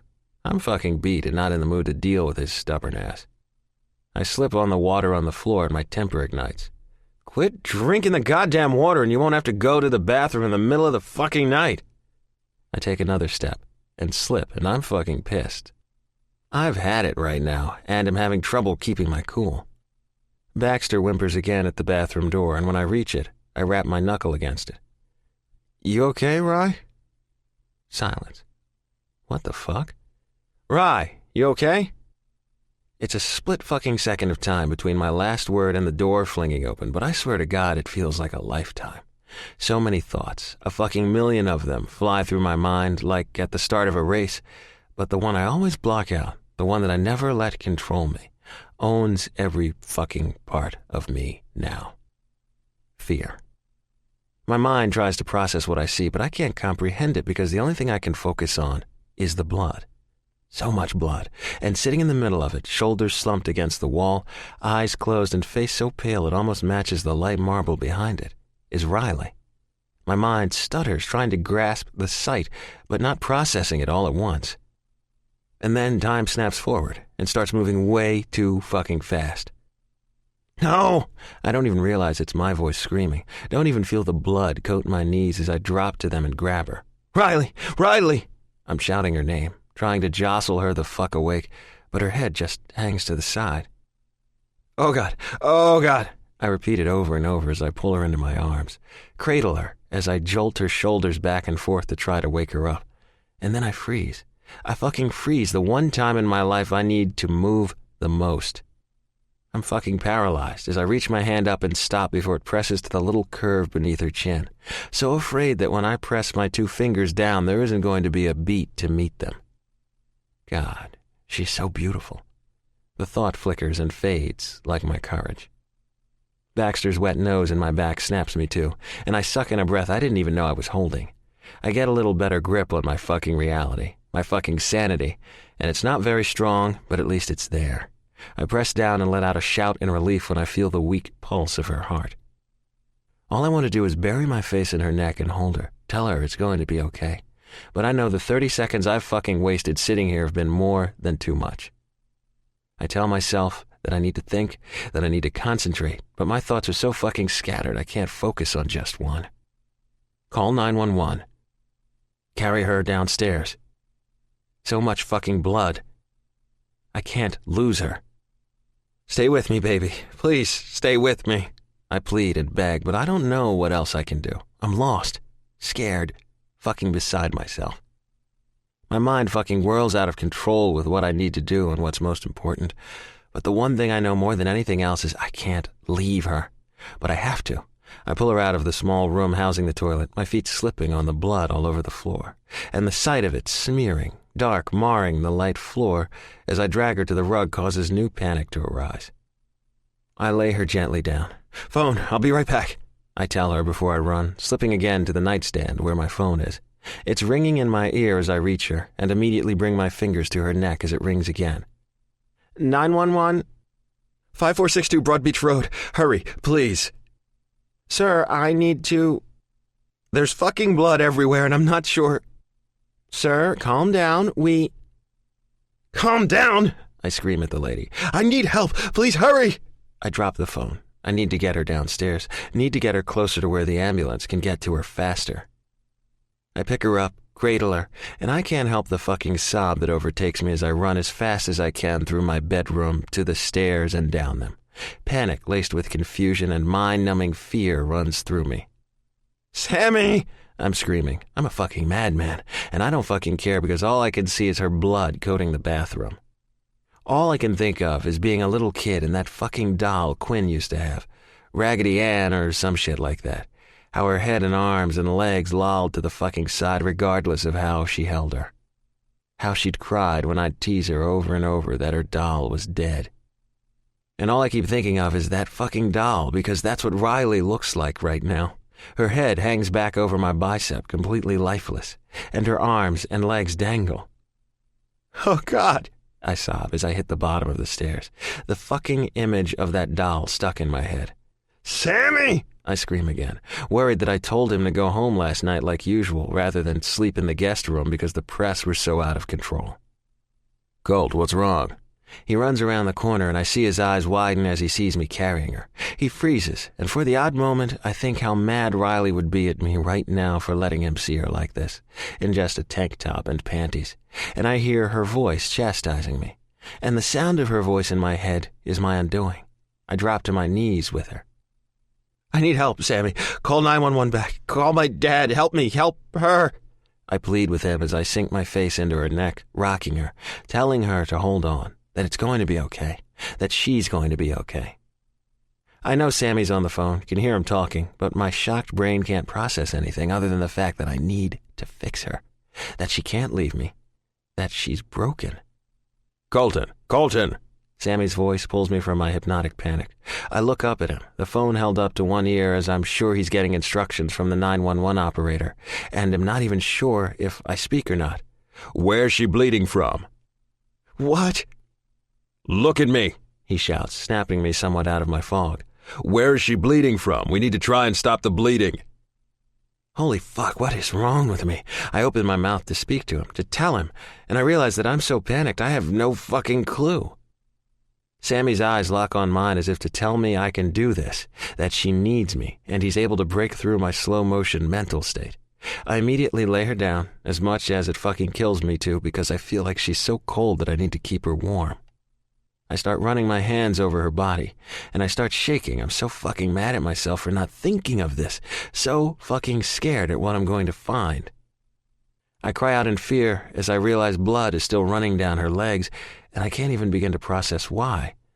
"Her accident, something from her accident," I tell Sammy as I lift her shirt up her abdomen to show him the scars that mar her skin, as if that will explain it.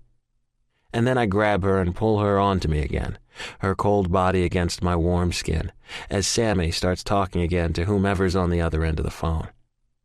"Hang tight, sweetheart, help's coming," I tell her as I rock her, knowing that there is no way I can stop the bleeding, hers or my heart's. I hold her tight and I swear I feel her move. I scream out her name and try to help her come back to me. Riley, please, baby, please." But there's nothing. Fucking nothing. And when I sob in despair, her body shudders again, and I realize it's me moving her. It's my body shaking and begging and pleading that's moving her. "Oh, God," I cry out. "Not her, please not her. You've taken everything good from me." I scream into an empty house to a God I don't really believe exists anymore right now. "You can't have her," I yell at him, holding on to the only thing I can because everything else I hold true is slipping through my fingers. I bury my face in her neck, the sobs ruining me as my warm breath heats up her skin, cooling beneath my lips. "You can't have her." "Colton." A hand jolts my shoulder and I snap out of my trance, unsure of how much time has passed. But I see them now, the medics and the flashing lights swirling on my walls through the open front door. And I know they need to take her from me to help her, but I'm so fucking scared right now I don't want to let her go. She needs me right now, but I damn well know I need her more. Please don't take her from me," I croak as they lift her from my arms. And I'm not sure who I'm talking to, the paramedics or God. "How long, Sammy?" I shove up from the chair, nerves gnawing at me and my legs not able to eat up enough fucking ground to make them go the fuck away. "Only 30 minutes. You gotta give them time." I know everyone in this fucking waiting room is staring at me, watching the man with blood all over his clothes pace back and forth like a fucking caged animal. I'm antsy, restless, fucking terrified. I need to know where she is, what's wrong with her. I sit back down, my knee jostling like a fucking junkie needing a fix, and realize that I am. I need my fix. I need my Riles. I thought I lost her today, only to know I didn't, and then when I think she's fucking safe, fucking protected in my arms as we fall asleep, she's ripped the fuck away from me. I'm so goddamn confused, so fucking angry. So I don't even know what I am anymore because I just want someone to come out from behind those fucking automatic doors and tell me she's going to be okay. That all the blood looked 100 times worse than it really fucking was. But no one is coming. No one is giving me answers. I want to scream, want to punch something, want to sprint 10 fucking miles, anything to get rid of this fucking ache in my chest and churning in my stomach. I feel like I'm going crazy. I want time to speed the fuck up or slow the fuck down, whichever is best for her, as long as I can see her soon, hold her soon. I get out my phone, needing to feel a connection to her, something, anything. I start to type her a text, express to her in the way she understands best how I feel. I finish, hit send, and hold on to the thought that she'll get this when she wakes up, because she has to wake up and know exactly how I feel in this moment. "Colton." It's the voice that's always been able to fix things for me, and this time he can't. And because of that, when I hear his voice call out to me, I fucking lose it. I don't stand to greet him, don't even lift my head to look at him because I'm so fucking overtaken by everything that I can't function. I drop my head in my hands and start sobbing like a fucking baby. I don't care that there are people here. I don't care that I'm a grown-ass man and that men don't cry. I don't care about anything but the fact that I can't fix her right now. That my endgame superhero can't fix her right now. My shoulders shake and my chest hurts, and my eyes burn as I feel his arm slide around me and pull me into his chest as best he can and try to comfort me when I know it's not going to do a goddamn fucking thing for her. It's not going to erase the images of her lifeless Raggedy Ann body and pale lips that are staining my mind. Humpty fucking Dumpty. I'm so upset I can't even speak. And if I could, I don't even know if I could put words to my thoughts. And he knows me so fucking well he doesn't even say a word. He just holds me against him as I expel everything I can't express otherwise. We sit in silence for some time. Even when my fucking tears are gone, he keeps his arms wrapped around my shoulders as I lean forward with my head hanging in my hands. His only words are, "I've got you, son. I've got you." He repeats them over and over, the only thing he can say. I squeeze my eyes shut, trying to rid my mind of everything, but it's not working. All I can think of is that my demons have finally won. They've taken the purest thing I've ever had in my life and are stealing her fucking light. Her spark. What have I done? I hear shoes squeak on the floor and stop in front of me, and I am so scared of what the person has to say that I just keep my head down and my eyes closed. I stay in my dark world, hoping I have the control to keep it from claiming her too. "Are you the father?" I hear the soft southern accent ask the question, and I feel my dad shift and assume he's nodding to her, ready to listen to the news for me, bear the brunt of the burden for his son. "Are you the father?" the voice asks again, and I move my hands off of my face and look over at my dad, needing him to do this for me, needing him to be in charge right now so I can close my eyes and be the helpless little kid I feel like. When I look over, my dad is looking straight at me, meets my eyes and holds them, and for the first time in my life, I can't read what the hell they're saying to me. And they don't waver. They just look at me like when I was in Little League and afraid to go up to the fucking plate because Tommy I always hit the batter Williams was on the mound, and I was scared to get beaned with the ball. He looks at me like he did way the fuck back then, gray eyes full of encouragement, telling me that I can do this. I can face my fear. My entire body breaks out in a cold sweat as I realize what that look is trying to tell me, what she's trying to ask me. I swallow loudly as the buzzing in my fucking head assaults me, then leaves me shaken to the core as I angle my head up to look at the patient brown eyes of the woman in front of me. "Are you the father?" she asks again, with a somber pull to her lips as if she's smiling to abate the words that she's about to tell me. I just stare at her, unable to speak as every emotion I thought I'd just emptied out of myself while my dad held me comes flooding back into me with a fucking vengeance. I sit stunned, speechless, scared. My dad's hand squeezes my shoulder, urging me on. "Riley?" I ask her, because I have to be mistaken. She has to be mistaken. "Are you the baby's father?" she asks softly as she sits down next to me and places her hand on my knee and squeezes. And all I can focus on right now is my hands. My fucking fingers. The cuticles still kicked with dried blood. My hands start to tremble as my eyes can't move away from the sight of Riley's blood still staining me. My baby's blood staining me. I raise my head, tear my eyes away from the symbol of life cracked and dead on my hands, and hope and fear for things I'm now not sure of all at the same fucking time. "Yeah," I say barely above a whisper. I swallow over the gravel scraping my throat. "Yes." My dad squeezes my shoulder again as I look over at her brown eyes as mine beg for a yes and no at the same time. She starts out slowly, like I'm a fucking 2-year-old. "Riley is still being tended to," she says, and I want to shake her and ask what the fuck does tended to mean? My knee starts jogging up and down again as I wait for her to finish, jaw grinding, hands squeezing together.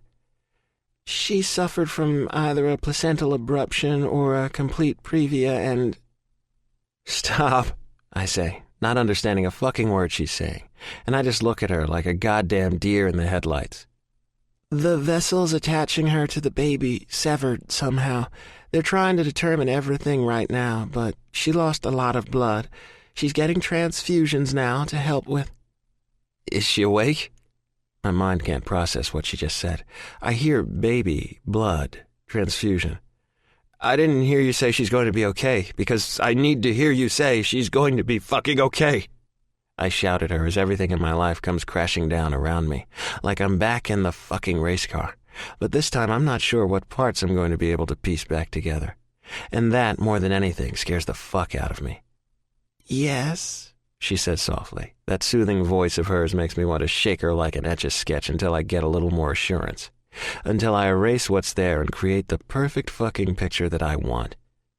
We've given her some meds to help with the pain of the D&C, and once she gets some more blood transfused, she should be in a lot better state, physically.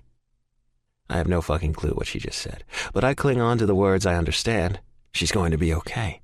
I hang my head back into my hands and push my heels into my eyes so I don't cry, because any relief I feel isn't real until I can see her, touch her, feel her. She squeezes my knee again and speaks. I'm so sorry. The baby didn't make it. I don't know what I expected her to say because my heart knew the truth even though my head hadn't quite grasped it yet. But her words stopped the world spinning beneath my feet and I can't breathe, can't draw in any air. I shove myself to my feet and stagger a few feet one way and then turn to go the other way, completely overwhelmed by the buzzing in my ears. Colton, I hear my dad, but I just shake my head and bend over as I try to catch my breath. I bring my hands to my head as if holding it is going to stop the turmoil bashing around inside of it. Colton. I push my hands out in front of me, gesturing for him to back the fuck off. I need a fucking pit stop, I say to him as I see my hands again. The blood of something I created that was a part of Riley and me, saint and sinner, on my hands. Untouched innocence. And I feel it happen, feel something shatter inside of me. The hold the demons have held over my soul for the last 20-something years, just like the mirror in that goddamn dive bar the night Riley told me she loved me. 2 moments in time where the one thing I never wanted to happen, happens. And yet, I can't help but wonder why hints of possibilities creep into my mind when I knew then and know now this just can't be. This is something I never, ever wanted. And yet everything I've ever known has changed somehow. And I don't know what this means just yet. Only how it feels, different, liberated, incomplete, fucking terrifying. My stomach turns and my throat clogs with so many emotions, so many feelings that I can't even begin to process this new reality. All I can do to keep from losing my fucking sanity is focus on the one thing I know that can be helped right now. Riley. I can't catch my breath and my heart's pounding like a fucking freight train, but all I can think of is Riley. All I want, all I need is fucking Riley. Colton. It's my dad's hands on my shoulders again. The hands that have held me in my darkest hours, trying to help me break away from this fucking darkness, trying to pull me back into its clutches. Talk to me, son. What's going through your head? Are you fucking kidding me? I want to scream at him because I really don't know what else to do with the fear consuming me but lash out at the person closest to me. Fear that is so very different than ever before but still all the same. So I just shake my head as I look up at the brown-eyed lady trying to figure out what to do, what to feel, what to say. Does she know? I don't even recognize my own voice. The break in it, the tone of it, the complete disbelief owning it. The doctor's spoken to her, yes, she says with a shake of her head. And I realize in that moment Riley is dealing with this all by herself, taking this all in alone. The baby she'd give anything for was told she would never have, she actually had. And lost. Again. How did she take it? What is this going to do to her? What is this going to do to us? Everything is spiraling out of fucking control, and I just need it to be in control. Need the ground to stop fucking moving beneath me. No, the only thing that can right my world again is her. I need the feel of her skin beneath my fingers to assuage all of this chaos rioting through me. Riley. I need to see her. She's resting right now, but you can go sit with her if you'd like, she says as she stands. I just nod and suck in my breath as she starts to walk down the corridor. My dad's hand is still on my shoulder, and his silent show of support remains until we walk farther down the hallway to the door of her room. "I'll be just outside if you need me. I'll wait for Bex," my dad says, and I just nod because the lump in my throat is so fucking huge that I can't breathe. I walk through the doorway and stop dead in my tracks. Riley. It's the only word I can hold on to as my mind tries to process everything. Riley. She looks so small, so fucking pale, so much like a little girl lost in a bed of white sheets. When I walk to her side, I have to remind myself to breathe because all I want to do is touch her. But when I reach out, I'm so fucking scared that if I do, she's going to break, fucking shatter, and I'll never get her back. But I can't help it because if I thought I felt helpless sitting in the back of the police cruiser, then I feel completely useless now because I can't fix this. Can't charge in and save the fucking day. But this, I just don't know what to do next. What to say, where to go from here. And it's fucking ripping me to shreds. I stand and look at her, take all of her in, from her pale bee-stung lips to the softest sin skin that I know smells like vanilla, especially in the spot beneath her ear. And I know this feisty woman, full of her smart-mouthed defiance and non-negotiables, owns me. Fucking owns me. Every goddamn part of me. In our short time together, she's broken down fucking walls I never even knew I'd spent a lifetime building. And now, without these walls, I'm fucking helpless without her. Because when you feel nothing for so long, when you choose to be numb, and then you learn to feel again, you can't turn it off. You can't make it stop. All I know right now, looking at her absolute fucking beauty inside and out, is that I need her more than anything. I need her to help me navigate through this foreign fucking territory before I drown in the knowledge that I did this to her. I'm the reason she's going to have to make a choice, one I'm not even sure I want her to make anymore. I sink into the seat beside her bed and give in to my one and only weakness now, the need to touch her. I gently place her limp hand between both of mine, and even though she's asleep and doesn't know I'm touching her, I still feel it. Still feel that spark when we connect. I love you. The words flicker through my mind, and I gasp as every part of me revolts at the words I think, but not the feelings I feel. I focus on the fucking disconnect, on shoving those words that only represent hurt out, because I can't have them taint this moment right now. I can't have thoughts of him mixed with thoughts of her. I try to find my breath again as the tears well and my lips press against the palm of her hand. My heart pounds and my head knows she just might have scaled that final fucking steel wall, opened it up like fucking Pandora's box so all the evil locked forever within could take flight and exit my soul with just one thing left. Fucking hope. The question is, what the fuck am I hoping for now? Chapter 31. My head is foggy and I'm so very tired. I just want to sink back into this warmth. Ah, that's so nice. And then it hits me. The blood, the dizziness, the pain, the rectangular tiles on the ceiling as the stretcher rushes down the hallway, once again foreshadowing the doctor's words I never expected to hear again.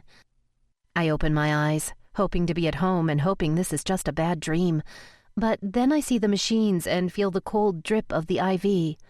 I feel the pain in my abdomen and the stiff salt where tears have stained my cheeks.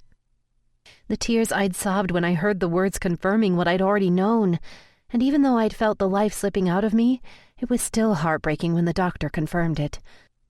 I screamed and raged, told her she was mistaken, wrong, because even though she was bringing my body back to life, her words were stopping my heart.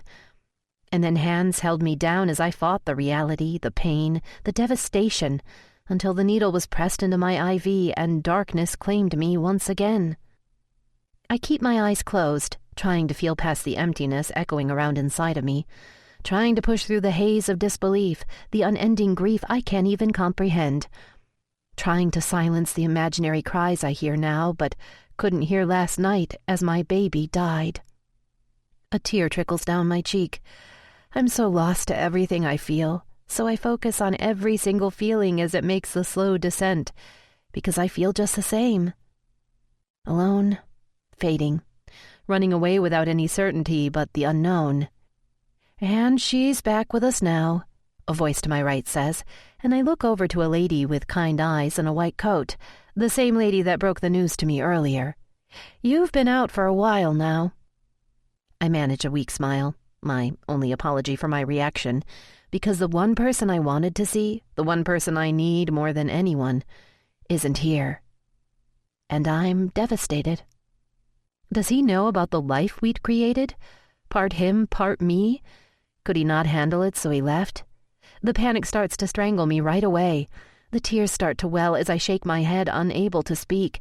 How is it possible that God would be so cruel to do this to me twice in my life? Lose my baby and the man I love. I can't do this. I can't do this again. The words keep running through my mind, the scalpel of grief cutting deeper, pressing harder, as I try to feel anything but the unending pain, the incomparable emptiness owning every part of me. I grasp for anything to hold on to except for the handfuls of razor blades I keep coming up with. I know, sweetie, she says, rubbing her hand over my arm. I'm so very sorry. I try to control my emotions over the baby and Colton. Two things I can't control, and two things I now know I've lost. My chest hurts as I draw in breaths that aren't coming fast enough. As I try to swallow over the emotion that's holding my air hostage, and then I think it'd be easier if I choke. Then I'd be able to slip away, creep back under that cloak of darkness, and be numb again, have hope again, be bent and not broken again.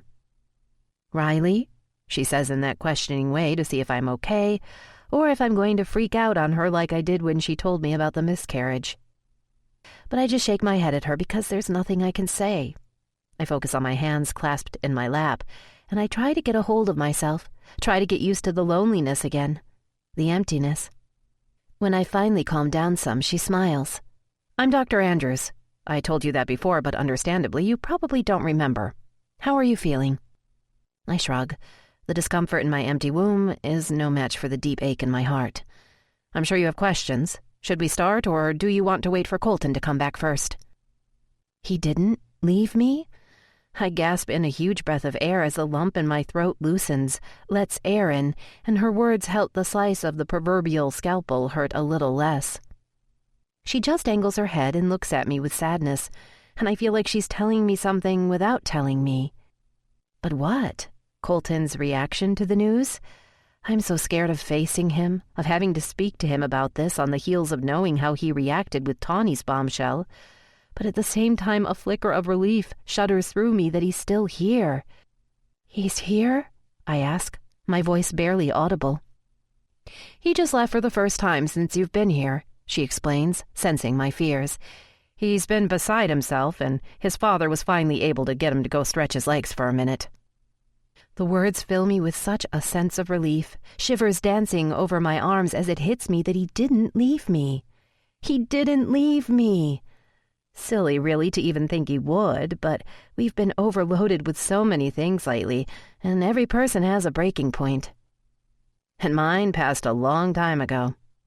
I finally find my voice and look back up to meet her eyes. Now it's fine.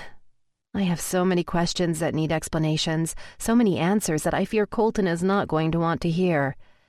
I'm trying to process everything still. I swallow as I bite back the tears again. What happened? She finishes for me when I don't continue. I was told I could never get pregnant, that the scarring was so... I'm so shaken, mentally and physically, that I can't finish my thoughts. They hit my mind like rapid fire, so I can't focus on one for more than a few minutes. First off, let me say that I spoke to your OB and reviewed your files, and yes, the chance of you being able to carry a fetus, conceive even, was extremely slim. She shrugs.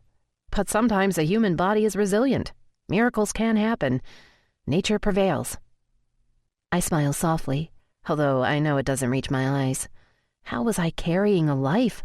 My baby, a piece of Colton, and I didn't know it, didn't feel it. How did I not know? I mean, how far along was I? Why did I miscarry? Was it my fault? Something I did, or was the baby, my baby, never going to make it full term anyway? The questions come out one after another, running together because I'm crying now, tears coursing down my face as I wear the vest of guilt over the miscarriage. She just lets me get all of my questions out as she stands there patiently, compassion filling her eyes. Was this a one-time thing, or is there a possibility that this can happen again? I'm just so overwhelmed, I admit, my breath hitching. And I don't know, I just don't know what to believe anymore. My head's swimming. That's understandable, Riley. You've been through a lot, she says, shifting her position.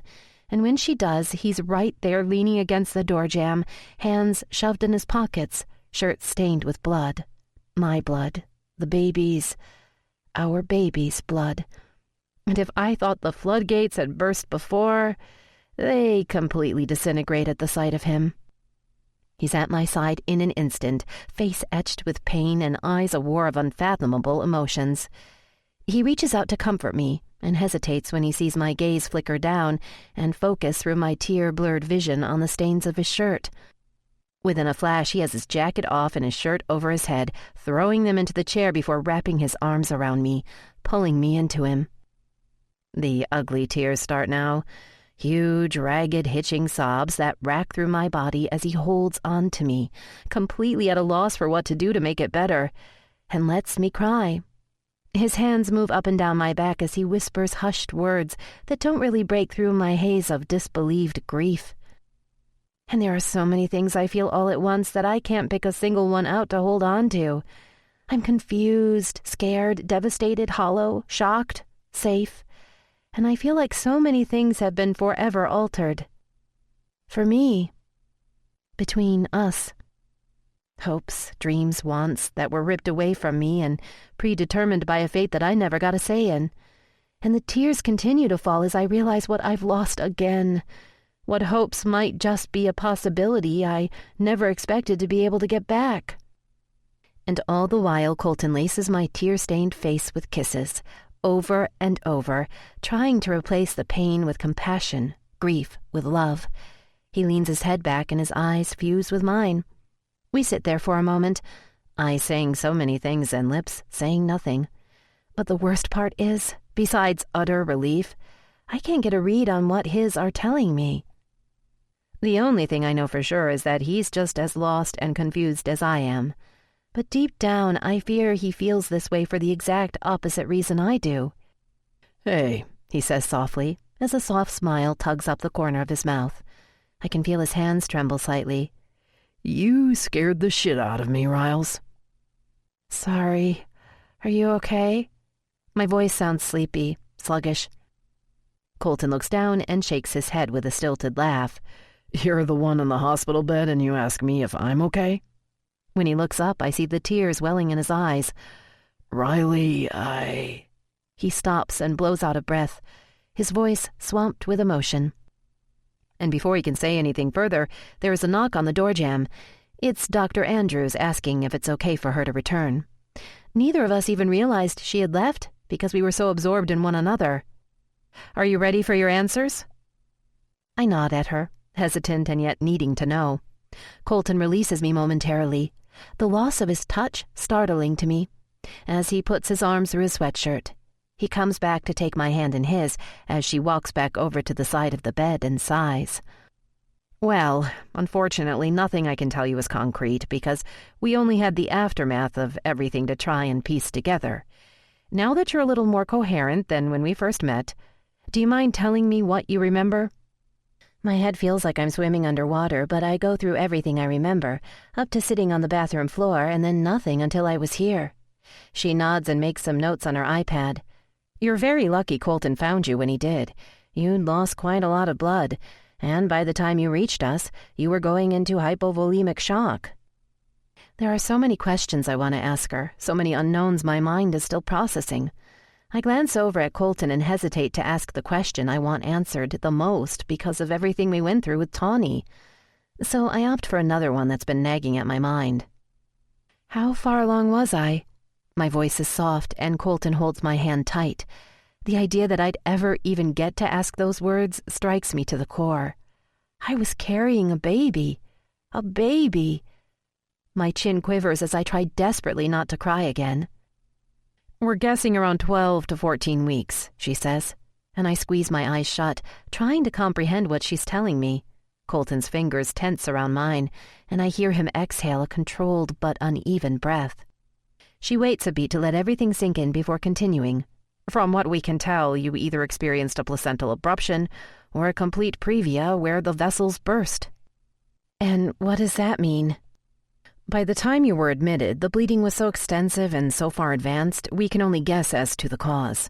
We are assuming it was a previa because we rarely see an abruption this early on in a pregnancy, unless there is some sort of violent trauma to the abdomen and—" She keeps talking, but I don't hear another word, and neither does Colton, because he's off of my bed in an instant, legs pacing, body vibrating with negative energy, and anger etched in the lines of his face.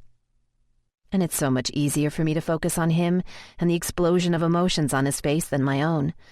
My overwhelmed brain thinks that by looking at him, I don't have to face how I feel. I don't have to wonder if I pushed Xander's dad a little too hard, a little too much, and I am the reason this all happened. Dr. Andrews looks at him and then back at me, concern in her eyes, as I relay the events of the day. Each time I mention Xander's father hitting me, I can physically see Colton's agitation increase. I don't know what this is doing to Colton, not sure where exactly his head is or how much more he can take, and I'm afraid of so many things because I know how I feel. That very well could have been the cause, the trigger of everything that led to the miscarriage, she says after a few seconds. I squeeze my eyes shut momentarily and force a swallow down as Colton barks out a curse under his breath, his body still restless, his hands clenching into fists. And I study him, trying to read the emotions flickering through his eyes before he stops and looks at me. "I need a fucking minute," he says before turning and barreling out of the doorway. Tears return, and I know I'm an emotional mess, know that I'm not thinking clearly when the notion flickers through my mind that Colton's mad at me for being pregnant, not because the loss of our child.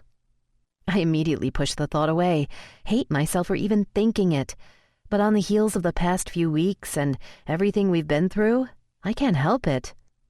And then that thought causes so many more to spiral out of control that I have to tell myself to get a grip, that Colton cares about me, wouldn't walk away from me because of something like this.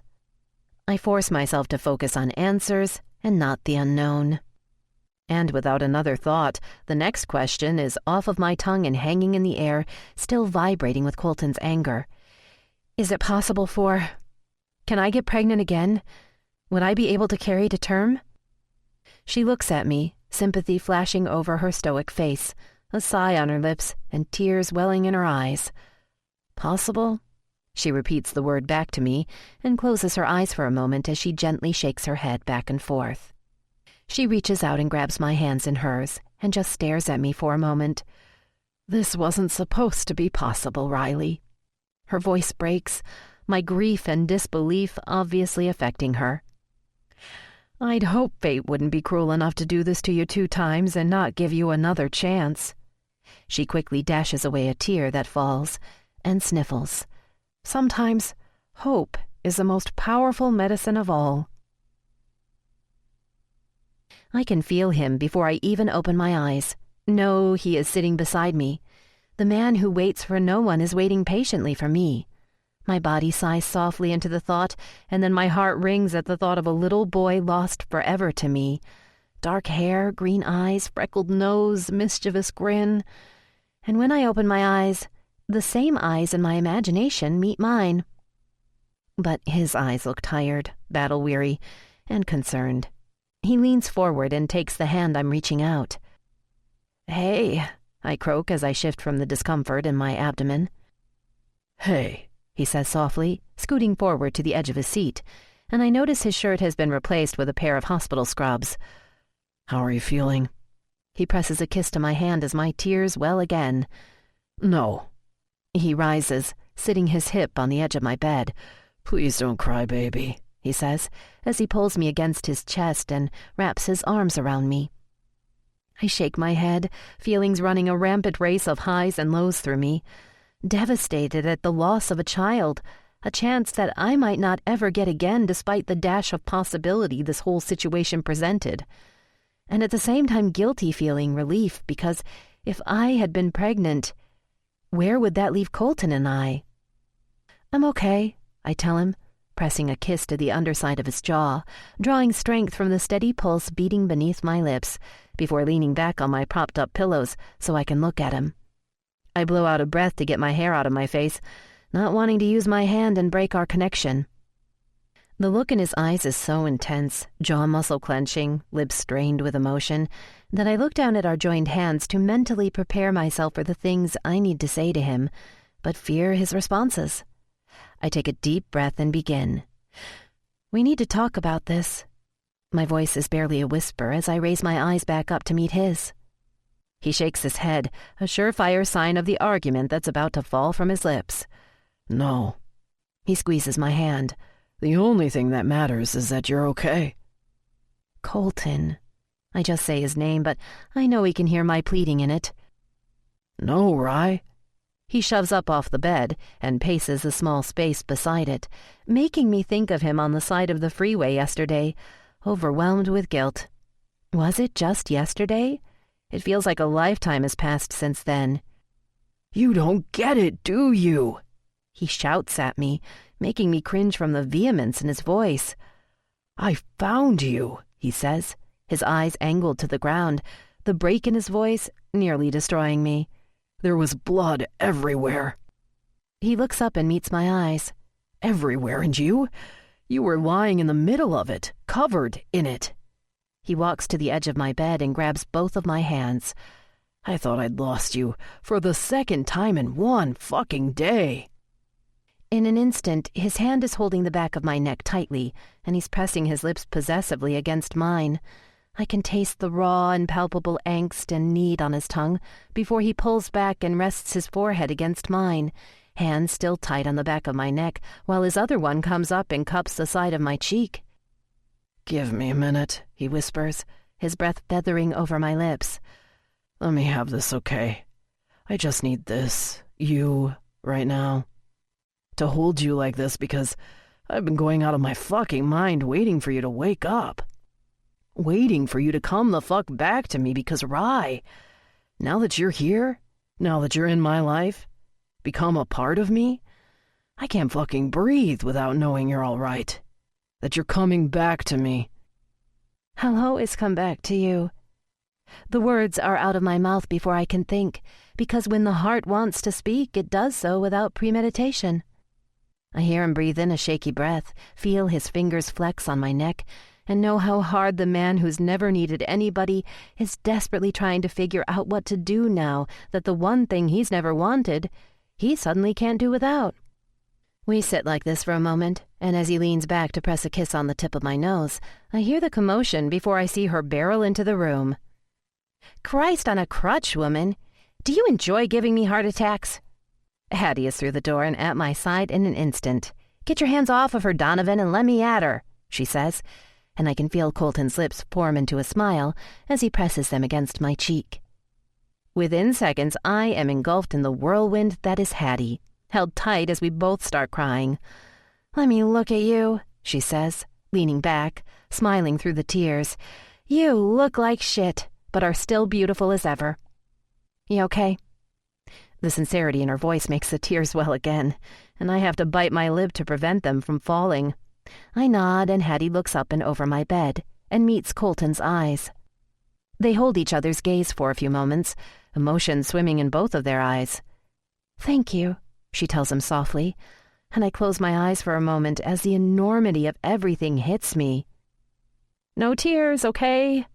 Her hand squeezing mine, and I nod my head before I open my eyes. Yeah. I blow out a breath and look over to meet Colton's eyes. There's something there I can't latch onto, but we've both been through so much in the past few days, it's probably emotional overload. We sit for some time. Each moment that passes, Colton becomes more withdrawn, and I can tell Hattie notices it too, but she just keeps chatting away as if we aren't in a hospital room and I'm not mourning the loss of a baby. And it's okay that she is, because as usual, she knows just what I need. She's in the middle of telling me that she's spoken to my parents and they're on their way up from San Diego when her phone receives a text. She looks at it and then looks over at Colton. "Bex is down in the parking lot and wants you to come show him where to go." He gives her an odd look but nods, kissing me on the forehead and smiling softly at me. "I'll be right back, okay?" I smile back at him and watch as he walks out the door before looking over at Hattie. "You want to tell me what the fuck is going on here?" I laugh, expecting nothing less than her frankness. "I mean, shit." She blows out a breath. "I told you to have reckless sex with him, clear the cobwebs and shit. You couldn't be any more Jerry Springer if you tried. Getting knocked up, wrestling a gun-wielding man, and miscarrying a baby you didn't even know you were carrying." The tears come now, tears of laughter, because anyone else listening to this conversation would think Hattie is being callous, but I know deep down she is dealing with her sudden anxiety the only way she knows how, with sarcasm and then some. And for me, it's my own personal therapy because it's what I've clung to the past 2 years on the really rough nights after Max's accident. She's laughing with me too, but her laughter is chased by tears as she looks at me and continues. "I mean, who knew the man had sperm with superpowers that could just swoop on in, rescue and repair a broken womb like a damn superhero?" I choke out a cough, startled by what she's just said because I've never told her about Colton and his superheroes, never wanting to betray his trust. And she never notices. She just keeps going. "From now on, every time I see a Superman logo, I'm going to think it stands for Colton and his super sperm. Breaking through eggs and taking names." I laugh with her, all the while silently smiling softly at her words and looking toward the doorway, wanting him, needing him, to come back in the worst way. "How's he doing?" she asks, after her laughter-tinged tears slowly abate. I shrug. "He's not really addressing the baby." I struggle even saying the word and squeeze my eyes shut to try and push the tears back. She squeezes my hand. He won't say it, but he blames himself. I know he thinks that if he hadn't left me at the house alone, then Xander's dad wouldn't have been there. Wouldn't have hit me. I wouldn't have... And it's silly, really, that I can't say the words, miscarriage or lose the baby. Because after all this time, you'd think my lips would be used to saying them. But each time I think it, say it, I feel like it's the first time. She nods her head and looks at me before looking down at our joined hands. I wait for her to speak, one of her Hattie-isms to fall from her mouth and make me laugh. But when she looks up, tears are welling in her eyes. "You scared the shit out of me, Rye. When he called me, if you could have heard what he sounded like, it left no doubt in my mind how he feels about you." And of course my eyes tear up because she is, so she stands and shifts to sit on the bed next to me, pulling me into her arms and holding on tight, the same position we'd spent hours in after I lost Max and our baby. At least this time, the burden weighing down on my heart is a little lighter. Chapter 32. I feel like I'm in a parade as Colton pushes my wheelchair toward the hospital's exit. I don't need the wheelchair, but my nurse says it's hospital policy. My mom is chatting quietly with Hattie, and my dad is listening with a half smile on his face because even he isn't immune to Hattie's charm. Bex is pulling the Range Rover up front for Colton while Sammy stands at the entrance to the hospital, wary of any press who luckily have not caught wind of the story. Yet. Colton is quiet as he pushes me, but then again he has been for the better part of the last 2 days. If it were anyone else, I'd chalk his withdrawal up to the unexpected meeting with my parents. I mean, meeting your significant other's parents is a huge step in any relationship, let alone someone like Colton, who has a non-existent history with this kind of thing. Add to that meeting your girlfriend's parents after she miscarried a baby she never knew existed. But not Colton. No, it's something different. And as much as I love my parents for rushing up here, Hattie and her nonstop humor, Bex with his unexpected wit, and every other person who has stopped by to wish me well, all I want is to be alone with Colton. When it's just the two of us, he won't be able to hide from me and ignore whatever is on his mind. The silence is slowly smothering us, and I need us to be able to breathe. I need us to be able to yell and scream and cry and be angry, get it all out, without the eyes of our families watching to make sure we don't crack. Because we need to crack. We need to break. Only then can we pick up each other's pieces and make each other whole again. I glance behind me and steal a quick glance at Colton and his sedate expression. I can't help but wonder, what if Xander's dad hadn't happened? What if I was still pregnant? Where would we be then? Don't focus on that, I tell myself, even though it's all I can think of, me being pregnant. It feels like such a real possibility, tangible even, that it's constantly flickering through my mind. Colton stops the wheelchair as we exit the doors of the hospital and walks around the front of me. His eyes meet mine, a softness to the intensity that I've noticed there over the past few days. A smile creeps over his lips. Could I ever walk away from this man because I want a child and he doesn't? Would I be willing to leave the one man I know I can't live without for the one thing I once thought I'd do anything to have? No. The answer is that simple. This man, damaged, beautiful, work-in-progress man, is just too much of everything I need to ever walk away from. Colton leans in, pressing a soft kiss to my lips as guilt flickers through me for even thinking such thoughts. You doing okay? I reach up and place my hand softly on the side of his cheek and smile with a subtle nod of my head. Yeah, you? The grin lights up his face because he knows I'm referring to the looks we've both seen my dad giving him as he figures out if this man is good enough for his little girl. Nothing I can't handle, he says with a wink and a shake of his head as he stands up, eyes still locked on mine, smile still warming my heart. Do you doubt my abilities? No, that's one thing I most definitely do not.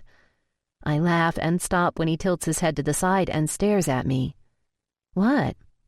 It's just good to see you smile, he says softly, before his eyes cloud, and he averts his attention to something over my shoulder. When he looks back, his eyes are clear and his expression is gentler. You ready to blow this joint? Colton holds one elbow and my mom the other, as I stand, both remaining there to make sure I'm stable, which is unnecessary. I'm fine, really, I tell them. My mom wraps her arms around me and holds me against her a little longer than normal. If you want us to, we can stay in town an extra day. Make sure you're nice and comfy before we head back home. She's not going home. I swear everyone's heads whip over to look at Colton, including mine. Despite all eyes on him, his are only on me. You're staying with me. No questions. And with that decree, Colton walks around a smirking Beckett, a satisfied Hattie, and my stunned parents. He closes the back of the Rover and walks over to my parents. You're more than welcome to come and stay at my place. I have plenty of room. He raises his eyebrows at them, welcoming any argument that might come. No, that's fine, my dad says, reaching out to take the hand Colton has extended. I'm trusting that you'll take good care of her. And it's as simple as that. The unspoken bond from father to the man his daughter loves passes between the two of them, man to man, protector to protector. Colton holds my father's hand firm and nods his head in acceptance of the trust just bestowed to him. Colton is now responsible, in man-speak, for me. They hold each other's eyes and hands a moment longer. Emotions lodge in my throat as I slide my eyes over to my mom, who is watching the exchange, a tear in her eye as well. We both watch them for a moment before my mom helps me get in the car. She straps a belt across my lap and then looks at me, holding my cheeks in both of her hands. You told me once that you weren't sure what was between you and Colton. She moves an errant curl from my ponytail off of my face. The man is head over heels in love with you, honey. She smiles softly and nods her head when I automatically start to speak and downplay it. I'm your mom. It's obvious to me, Rye. Men never see it, accept it, want it, until they trip and fall face first into it. You're lucky to get the chance twice in your life, to have a man willing to trip on purpose, to take that bottomless step, even when he messes this up. She holds her hand up when I start to defend him and just rolls her eyes before continuing. Let's face it, he's a man. He's going to mess this up. Have some patience, because he loves you just as much as you love him. The words he can't speak are written all over that handsome face of his. I just nod, my bottom lip worrying between my teeth to prevent the endless stream of tears from starting again. I know. My voice is so quiet, happiness and sadness overwhelm me. She reaches down and squeezes my hands where they're clasped in my lap. If a baby's meant to be, Rye, it will happen.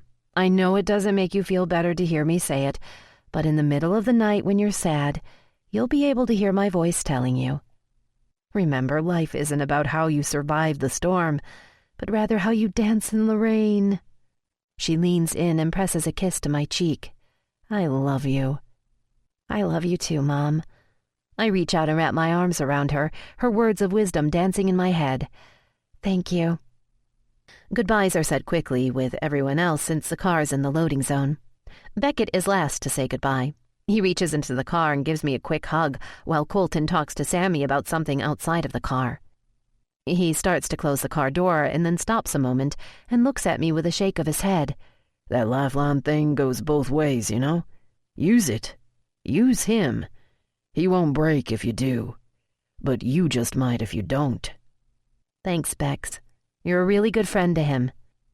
Asshole's more like it, Colton says, sliding into the seat beside me.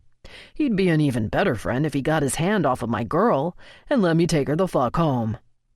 Speaking of our mild-mannered friend, Bex says with a laugh, squeezing my hand, I love you too, Wood. Ditto, dude. Colton laughs as he pushes the button on the dash and the engine roars to life. Keep him in line, Bex says with a wink to me and a shake of his head before he shuts the door. We pull out of the parking lot, both of us falling into a comfortable silence as we drive. I'm anxious to get home, sleep in my own bed with Colton's reassuring warmth against me. I close my eyes and lean my head back, my mind racing over every chaotic event that's happened in the last few weeks. I sigh into the silence and Colton switches the radio on before reaching over to hold my hand. Sarah Bareilles' voice floats through the air, and I can't help but hum softly and smile at the poignancy of the lyrics. I know Colton hears the words too because he squeezes my hand, and when I open my eyes to look over at him, I'm startled by the sight in front of me. Colton, what? I know you're still sore, but I wanted to bring you somewhere that made you happy. You make me happy, I say, locking eyes with him to reinforce my words before looking out at the stretch of beach beyond us. I'm prepared this time around. He smiles shyly at me. I have blankets, jackets, and some food if you'd like to go sit a while in the sun with me. Tears well in my eyes again and I start laughing. Yes, I'm sorry, I say in reference to the tears I'm wiping away. I'm an emotional mess, pregnancy hormones and... My voice fades, realizing I've touched on the taboo topic we've yet to discuss. The uncomfortable silence settles between us. Colton grips the steering wheel tight and blows out a loud breath before climbing out of the car without another word. He opens the back door and collects some things, and then helps me out of the Rover. Easy, he says, as I slide gingerly off of the seat. I'm okay. We link hands and walk a ways down the beach in silence. There are people here today, unlike the last time we were here months ago, our first official date. The fact that he thought to bring me to a place I find solace in makes my heart happy. This okay? He asks, as he lets go of my hand and lays a blanket out onto the sand. He sets a brown paper bag down and then puts his hands on my hips as I start to sit down. I'm not going to break, I say softly to him, even though I love the feeling of his hands on me. Strength, comfort, and security, all three things given with their simple placement. He sits down behind me, frames my legs with his, and pulls me back against his chest, leaving his arms wrapped tight around me. He lowers his mouth and chin to the curve of my neck and sighs. I know you're not going to break, Rye, but you came damn close. I know you're strong and independent and used to doing things all by yourself, but please just let me take care of you right now, okay? I need you to let me do this. He ends his words with a kiss pressed to my skin, but never moves his mouth. He just keeps it there so I can feel the warmth of his breath and the chafe of his stubble. Okay, I murmur, a deep sigh on my lips and a twinge in my abdomen reminding me that we need to talk. I tilt my chin toward the sun and close my eyes. welcoming the warmth because I still feel the cold inside of me. Just say it, he tells me, exasperation lacing his voice. I can feel you tensing up, pretending your mind isn't going 1,000,000 miles a minute with whatever it is you want to ask me.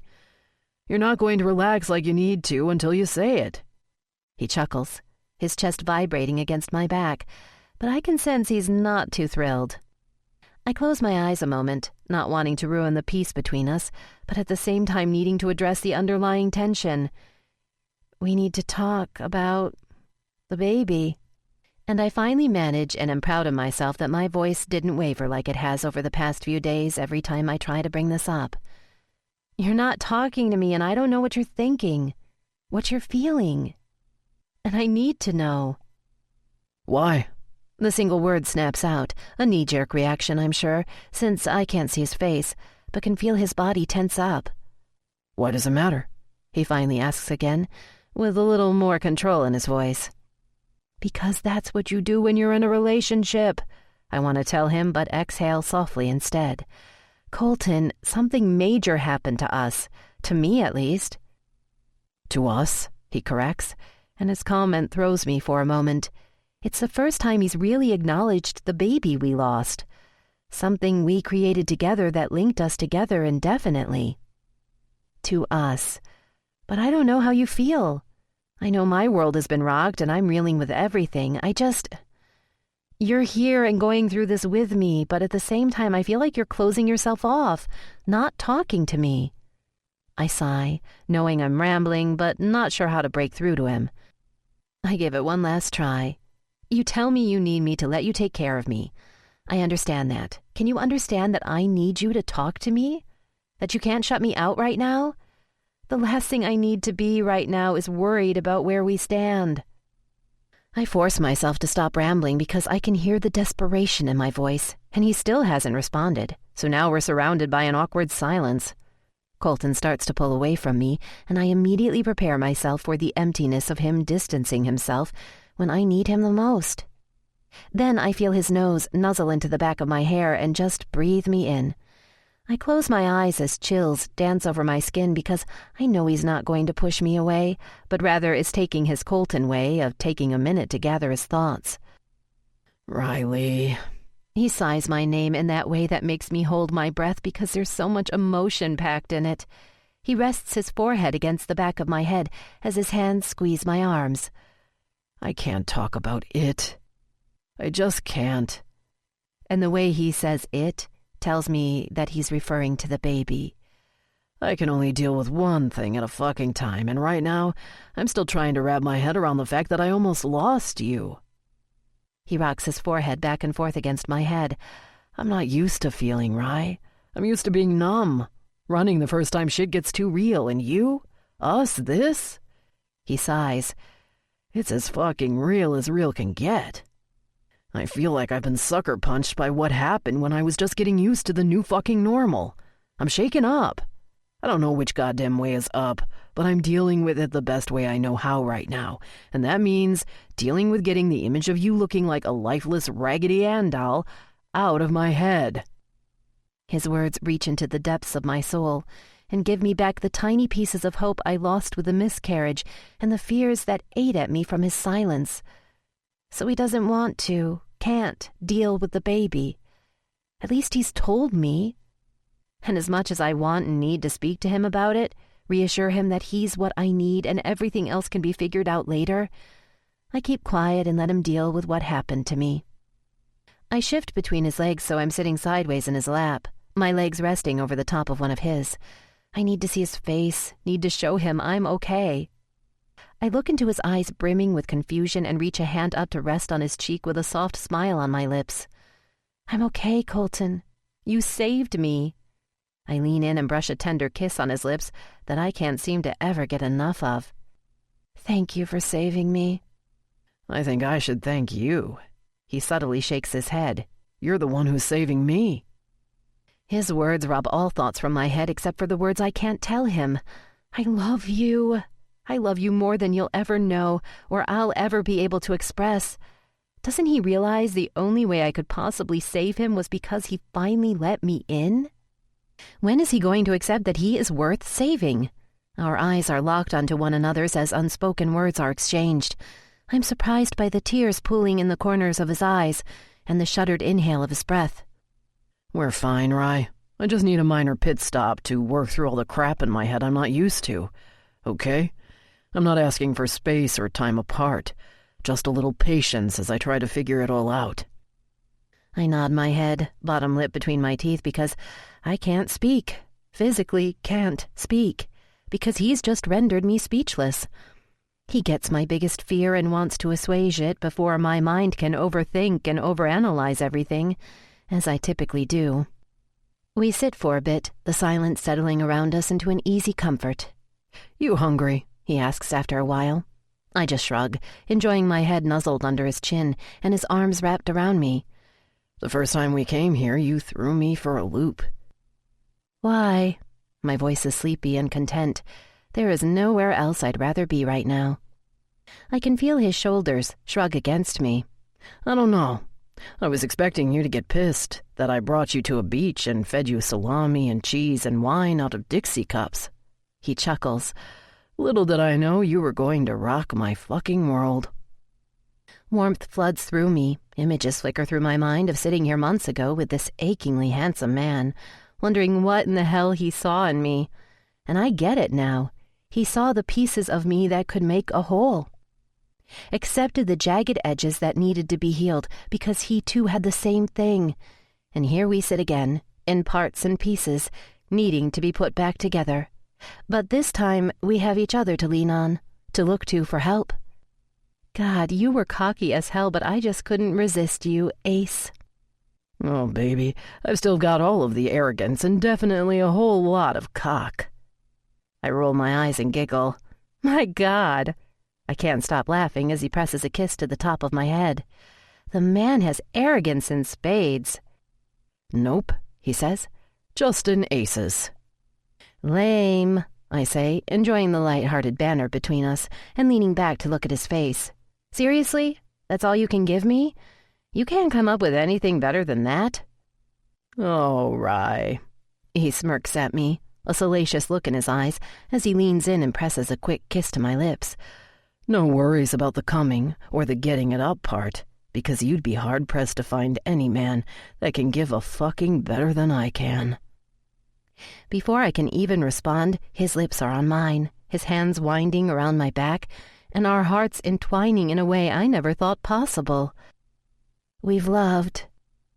We've lost. And now we're just finding our footing again, us again. And it's never felt so good to lose myself in someone so I can find myself again. You sure you're okay? I feel his weight on the bed as he sits down next to me, his cologne momentarily masking the antiseptic smell the cleaning crew left behind. I'm just tired, I tell him, as I roll on my side so I can look at him. Thank you for this afternoon, I say, thinking about our time on the beach. Our conversation, our food from the deli reminiscent of our first date, and of the silence between us that isn't so lonely or pained anymore. Are you okay? I asked the same question back to him. He pets Baxter on the head and leans down to press a tender kiss to my lips, and it's not lost on me that he never answers the question. I'm gonna go do some work for a bit, he says as he rises from the bed. You sure you'll be okay? I'm fine, Colton. I'm just going to go to sleep. I squeeze his hand as he turns to walk out of the bedroom. Hey, do you know where my phone is so I can let Hattie know I'm all right? He walks over to the dresser and brings it to me, pressing another kiss to my forehead and then my nose before walking out of the room. I watch him leave, knowing the sight of him will never get old. I will never take it for granted since it has taken so much work for us to get to this point. I power on my phone, surprised it has any battery left since it's been here since the night everything happened. It turns on and I shake my head at the endless texts of well wishes. I read a few about the groundbreaking ceremony we have coming up to commemorate the new project beginning. And then my last text completely throws me. Knocks the wind out of me and steals my heart. It's from Colton, and I don't think words from him have ever been so honest or the depths of his despair so raw. I'm lost here, You're somewhere in this damn hospital, and I need to talk to you, fucking touch you, something to you, because I'm scared as fuck. So I'm going to tell you the way I know you'll hear me. Broken by Lifehouse. And the tears come now. They fall freely down my face, and I don't try to stop them or hide them, because no one is here to see them now, and because they are tears of joy. He loves me. Chapter 33. Colton. You going to sit out here and drown your fucking sorrows all night like a whiny little bitch, or what? The voice coming from the pitch-black night scares the shit out of me. Fucking Christ, Bex! I bark as I turn to see him walking down the side of the house. What the fuck, dude? You ever heard of the front door? Yeah, well, you ever heard of answering your fucking cell phone? Besides, knocking's for friends, and I'm fucking family, so quit your bitching. I've been in the hospital more than enough over the past 2 months. A heart attack's not part of my fucking game plan. I take a long tug on the beer, my head finally becoming fuzzy enough that when I think of Riley, the image of her cold, covered in fucking blood, and unresponsive isn't what comes to mind first. Well, what is part of the game plan, then? He asks as he opens the beer he's pulled out of the fridge. That fucking smirk on his face telling me he has a point, and fuck me, I don't need any more points or advice or fucking anything right now. Really, make yourself at home, I tell him. Steal my beer. Nah, just borrowing it, he says as he plops down in the chair beside me and we sit in silence, trying to gauge the other's mood. We didn't get a chance to talk much at the hospital. Yeah, well, I had more important things on my mind than shooting the shit with you. And fuck if I'm not being an asshole. I needed him there too. But I'm not real comfortable with where the fuck he's going with this. I feel a Beck's dress down coming. Fuck. She asleep? He asks, lifting his chin up toward the second story. It's past midnight, what do you think? Don't be such an asshole. Look, you've been handed a lot of fucking shit to deal with, and... Butt the fuck out, Bex. Just let me drink my goddamn beer in peace. I toss my empty bottle toward the trash can and fucking miss. I must be drunker than I thought. Fucking A. No can do, brother. He sighs as I mutter fucker under my breath, which garners a drawn-out chuckle from him. You've fucked this up one too many times, so I'm here to help. Don't let the door hit you in the ass on the way out, sweetheart. I just want to be left the fuck alone. Me, my beer, my dog, and my fucking peace. Nice try, but you're stuck with me. Kind of like herpes, only better.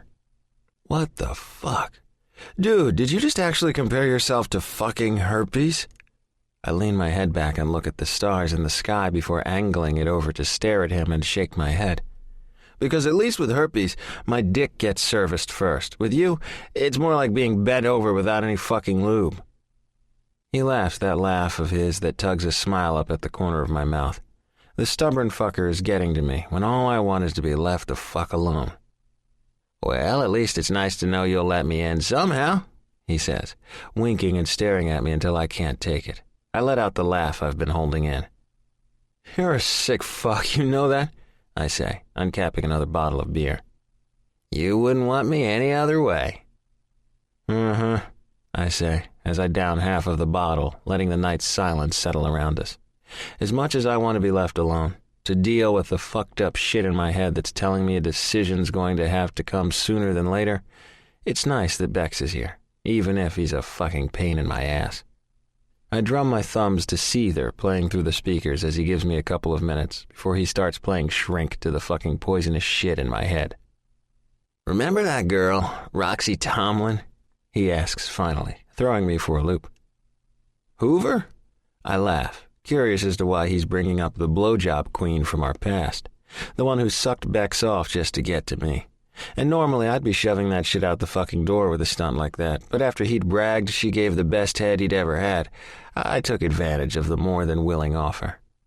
Yeah, fucking Hoover, the suction that never stopped. He laughs with me, shaking his head at the memory. Still pretty goddamn high on the ranking scale in my book.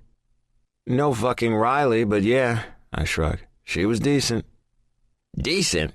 He barks out. I swear to God, the woman had no fucking gag reflex. Maybe that's 'cause you're not big enough to reach the back of her throat. I quirk my eyebrows as I finish another beer. He wants to come to my house and fuck with my head. I sure as shit am going to fuck with his. Fuck off, Wood. His bottle cap hits me in the chest as I sit back and smirk. I've had much better offers, my friend, but thanks anyway. My head's spinning, trying to figure out where the hell he's going with this line of thinking, but fuck if I can figure it out. I ran into her the other day. His calm cadence makes me turn my head and look at him. And? Shocked the shit out of me is what she did. Why's that? I pretend to be interested, but he's losing me. I glance up at the bedroom window behind me, where the light's still off, and even though I'm way beyond the road to drunk, I like knowing Rye's up there. I try to focus back on Bex, but why the fuck do I care about the easy peace we both had way back fucking when, with a head so screwed up it rivaled mine? I barely recognized her. Still gorgeous as fuck, filled out in all the right places now. Yeah, get to your fucking point, Beckett. And she had 3 kids in tow.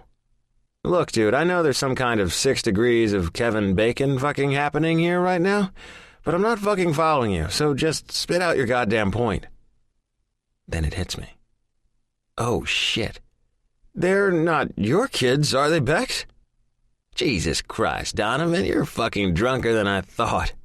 He chokes out a cough before raising his hand in the air and pointing to himself. King of double bag before you stab right here. And who taught you that, douchebag?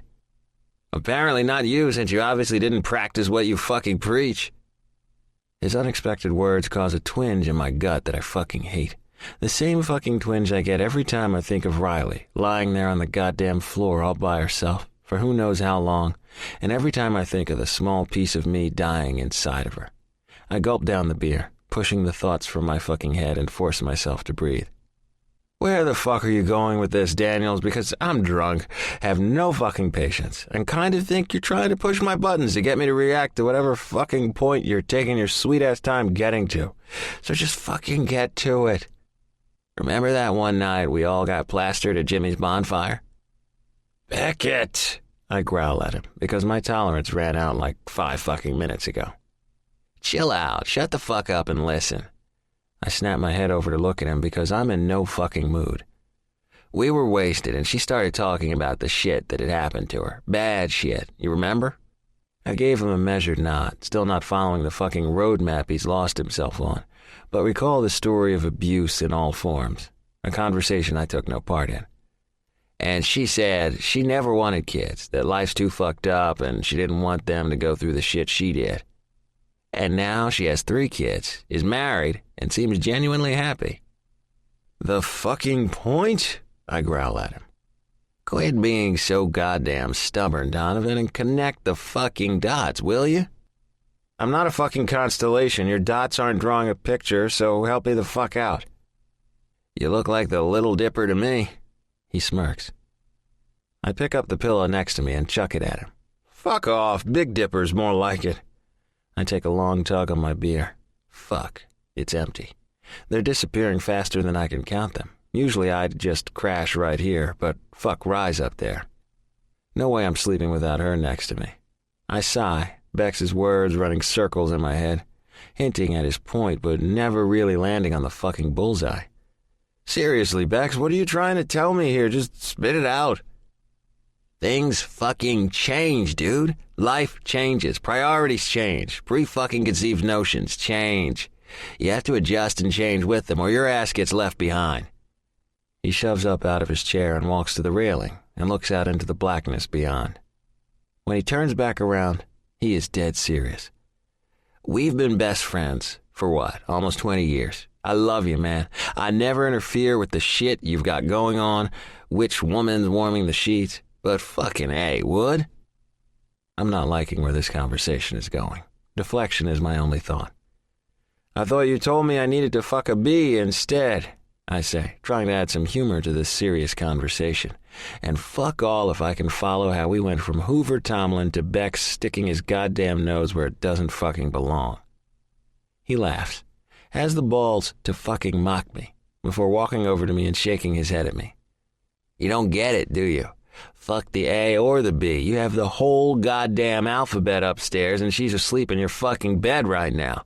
But the only letter that can fuck this up is you, he shouts at me. What the fuck? He's taking her side? I swear to God, Rise worked her fucking voodoo pussy magic on him, and he's never even had it before. Talk about superpowers and shit.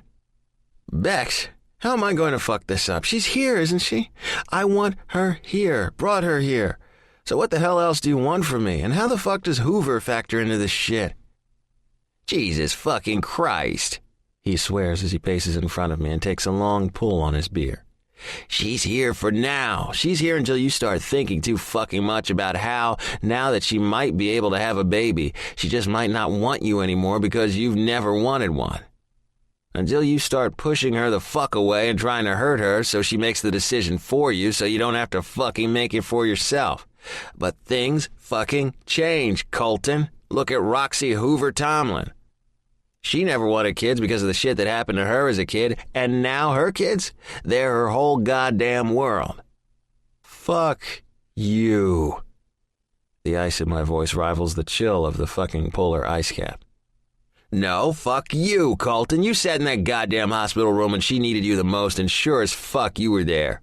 But fluffing pillows doesn't fix the shit that's hurting inside of her, or in you. I sat there and plain as fucking day watched you start to pull the fuck away from her. I'm warning you, Bex, I say, standing up, fists clenched, fury racing through my veins. His words hit a little too close to fucking home. A little too close to a truth I always said I'd never wanted, would never tolerate. But now all of a sudden I can't get out of my mind. Ideas of a life I never even thought could exist for me. But how is that even fucking possible?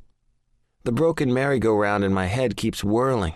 But all I can think about is shutting Bex the fuck up because he's right about me pulling away. About me not being there for her when she needed me most. So fucking right, my stomach is a motherfucking mess. Truth hurt, dude? You want to throw a punch at me? Take the truth you don't want to fucking face out on me? I grip my teeth and throw my bottle into the can and watch it shatter into a million fucking pieces. And once again, I'm back here. Broken glass, broken mind, and fucked up all around. He pushes my shoulder from behind, egging me on, and I take the fucking bait so quick it's not even a thought. I whirl around, arm cocked back, fists clenched, and a fucking freight train of anger tears through me. And Bex just stands there, eyes locked on mine, chin raised in that fuck you position, daring me to take a shot. What's your problem, hotshot? Not so tough now, are you? My body fucking hums, vibrates with every fucking ounce of emotion I've held in over the past week, but all I can do is stare at him, wanting so desperately to expel the motherfucking guilt eating at every goddamn piece of me. Guilt that all of this happened because of me, not stepping up to be a man, leaving her alone with Xander, not getting to the house quick enough, not getting to the bathroom quick enough. The guilt clings to so many fucking things inside of me, the poison and the hope, that the only thing I want to do is drink another fucking beer, numb myself, and push it away. You want to fight? How about you save it? How about you fight for what fucking matters? Because she, he says, pointing up to the bedroom window and lowering his voice to a quiet fucking steel. She's worth the fight, dude. Worth every goddamn fear eating at you. Every piece of it, Colton. A to motherfucking Z. He steps into me and jabs a finger into my chest. Time to deal with your past, because Riley, he points up to the room again and then back at me. She's your goddamn future. It's fight or flight time, man. Let's just hope you're the man I've always thought you were. My whole body tenses at his words, and I'm so fucking pissed at myself that I don't immediately tell him he's full of bullshit. I'm so motherfucking angry that for a moment, just a flicker of a moment, fear consumes me, so I think of flight. Think of flight when she's done nothing but prove she's a fighter. A fucking gorgeous, defiant, scrappy brawler when it comes to what's hers, while I fucking hesitated. My teeth are gritted so goddamn hard I swear my molars are going to break, and I turn my back to him and walk over to the railing and cuss out into the darkness that rivals the black I feel in my soul right now. I don't fucking deserve her, sinner and saint.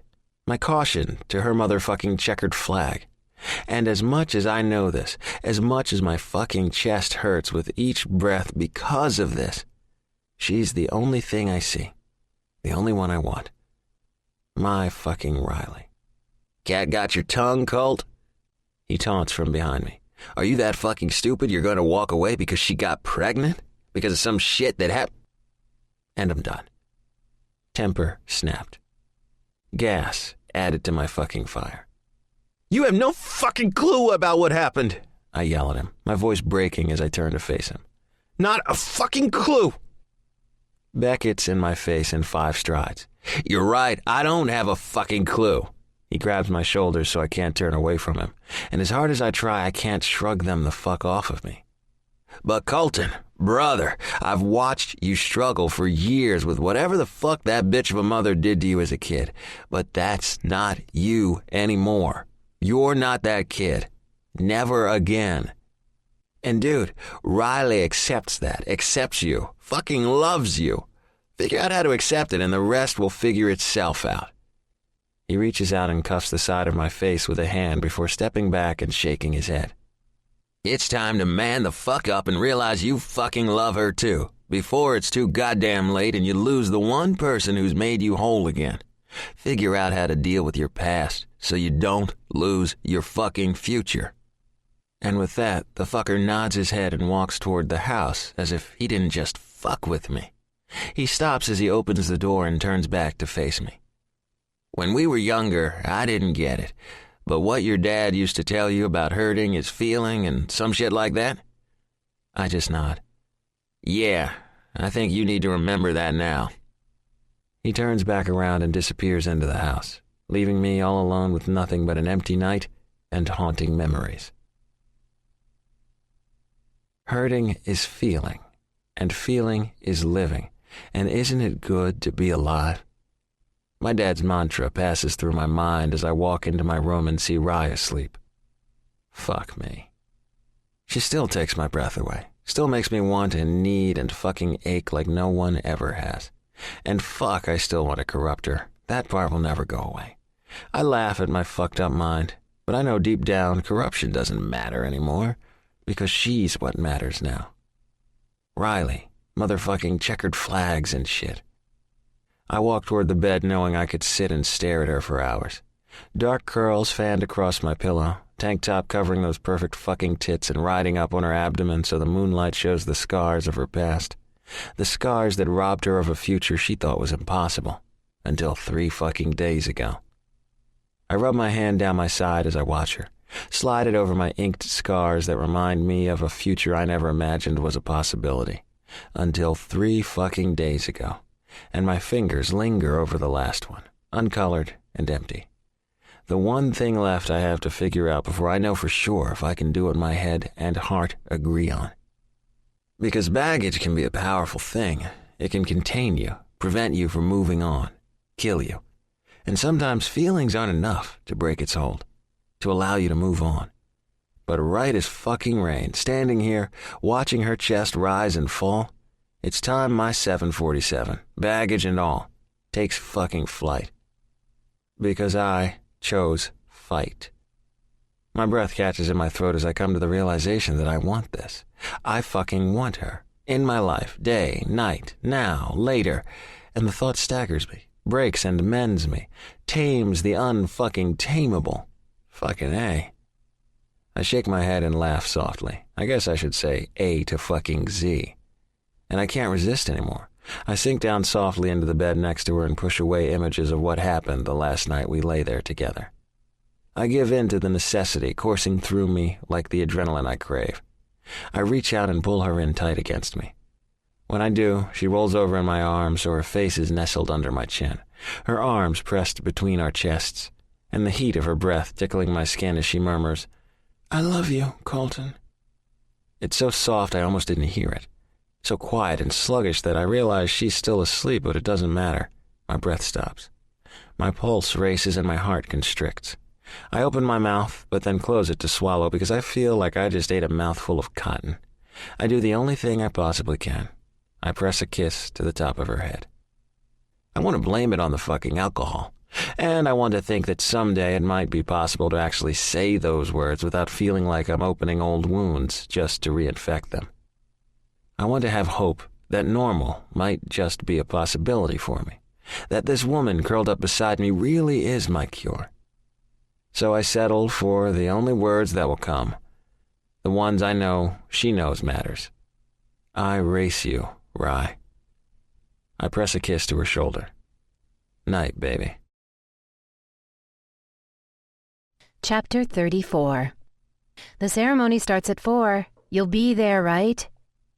Yes, Mother, we'll be there, Shane calls out to me as he heads out the front door with a huge grin on his face, a little swagger in his step, and car keys rattling around in his hand.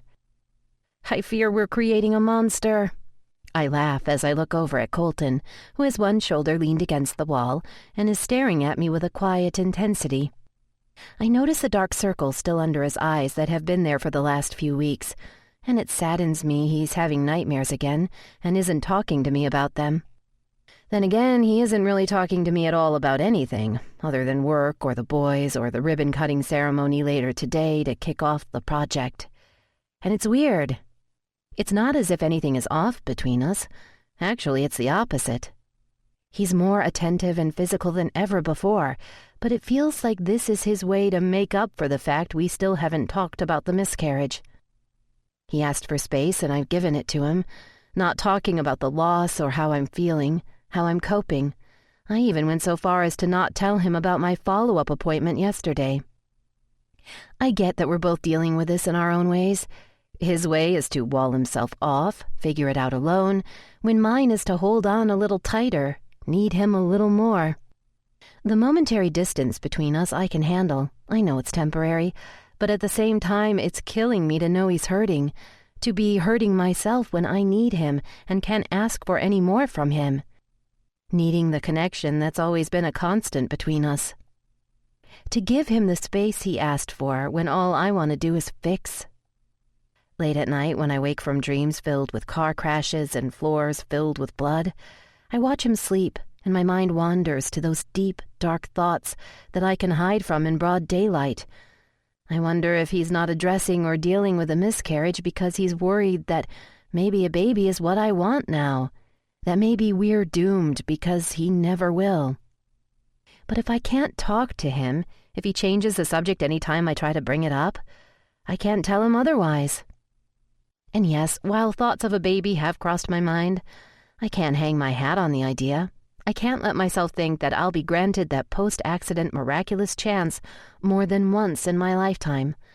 Hope like that can ruin you if it's all you're holding on to. But what if I'm hanging on to the hope that he'll talk to me, come back to me, rather than slowly slip away and through my fingers? Won't that hope ruin me too? Bex has told me to sit tight, that Colton's figuring out his shit as much as he can tell from their years of friendship, but to not let him pull too far away. How in the hell am I supposed to know exactly how far is too far? I need him to need me as much as I need him, while I go through the emotions of losing a piece of something that was uniquely ours. And the fact that he doesn't kills me.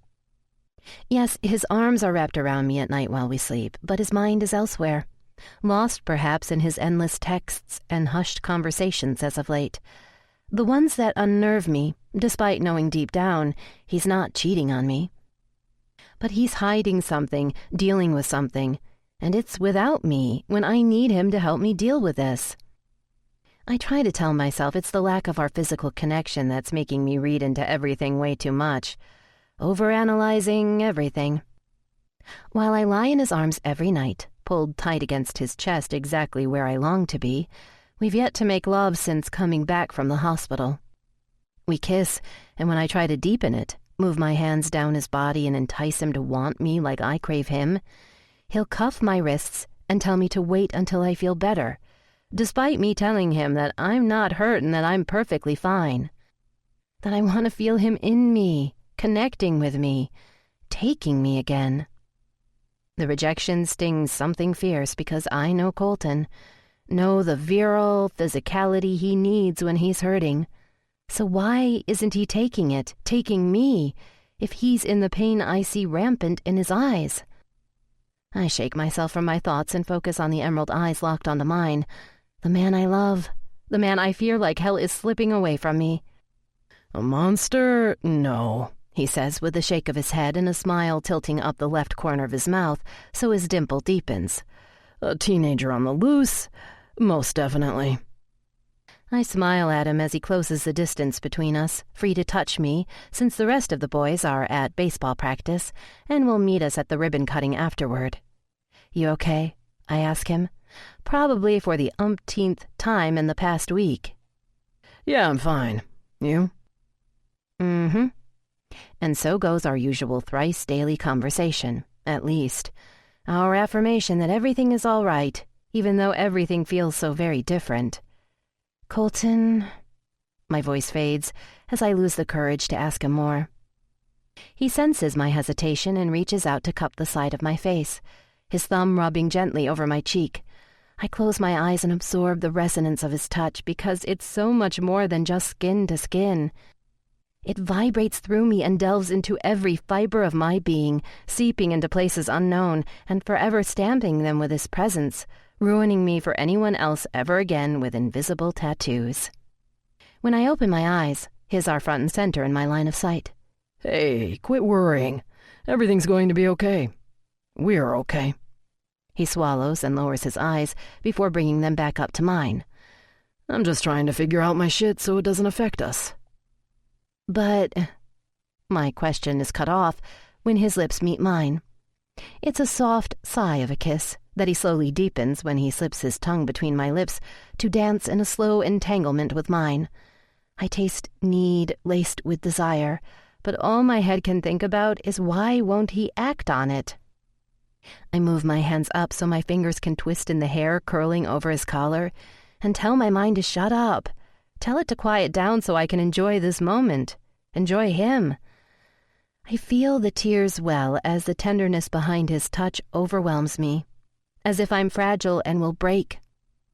I'm not sure if he can feel the shudder of my breath as I try to rein in my emotions, but he places one more soft kiss to my lips and then to my nose that almost breaks my floodgates before pulling back to look at me. Hands frame the side of my face and eyes search mine. Don't cry, he whispers before leaning in and pressing another kiss to my forehead. Please don't cry, he murmurs.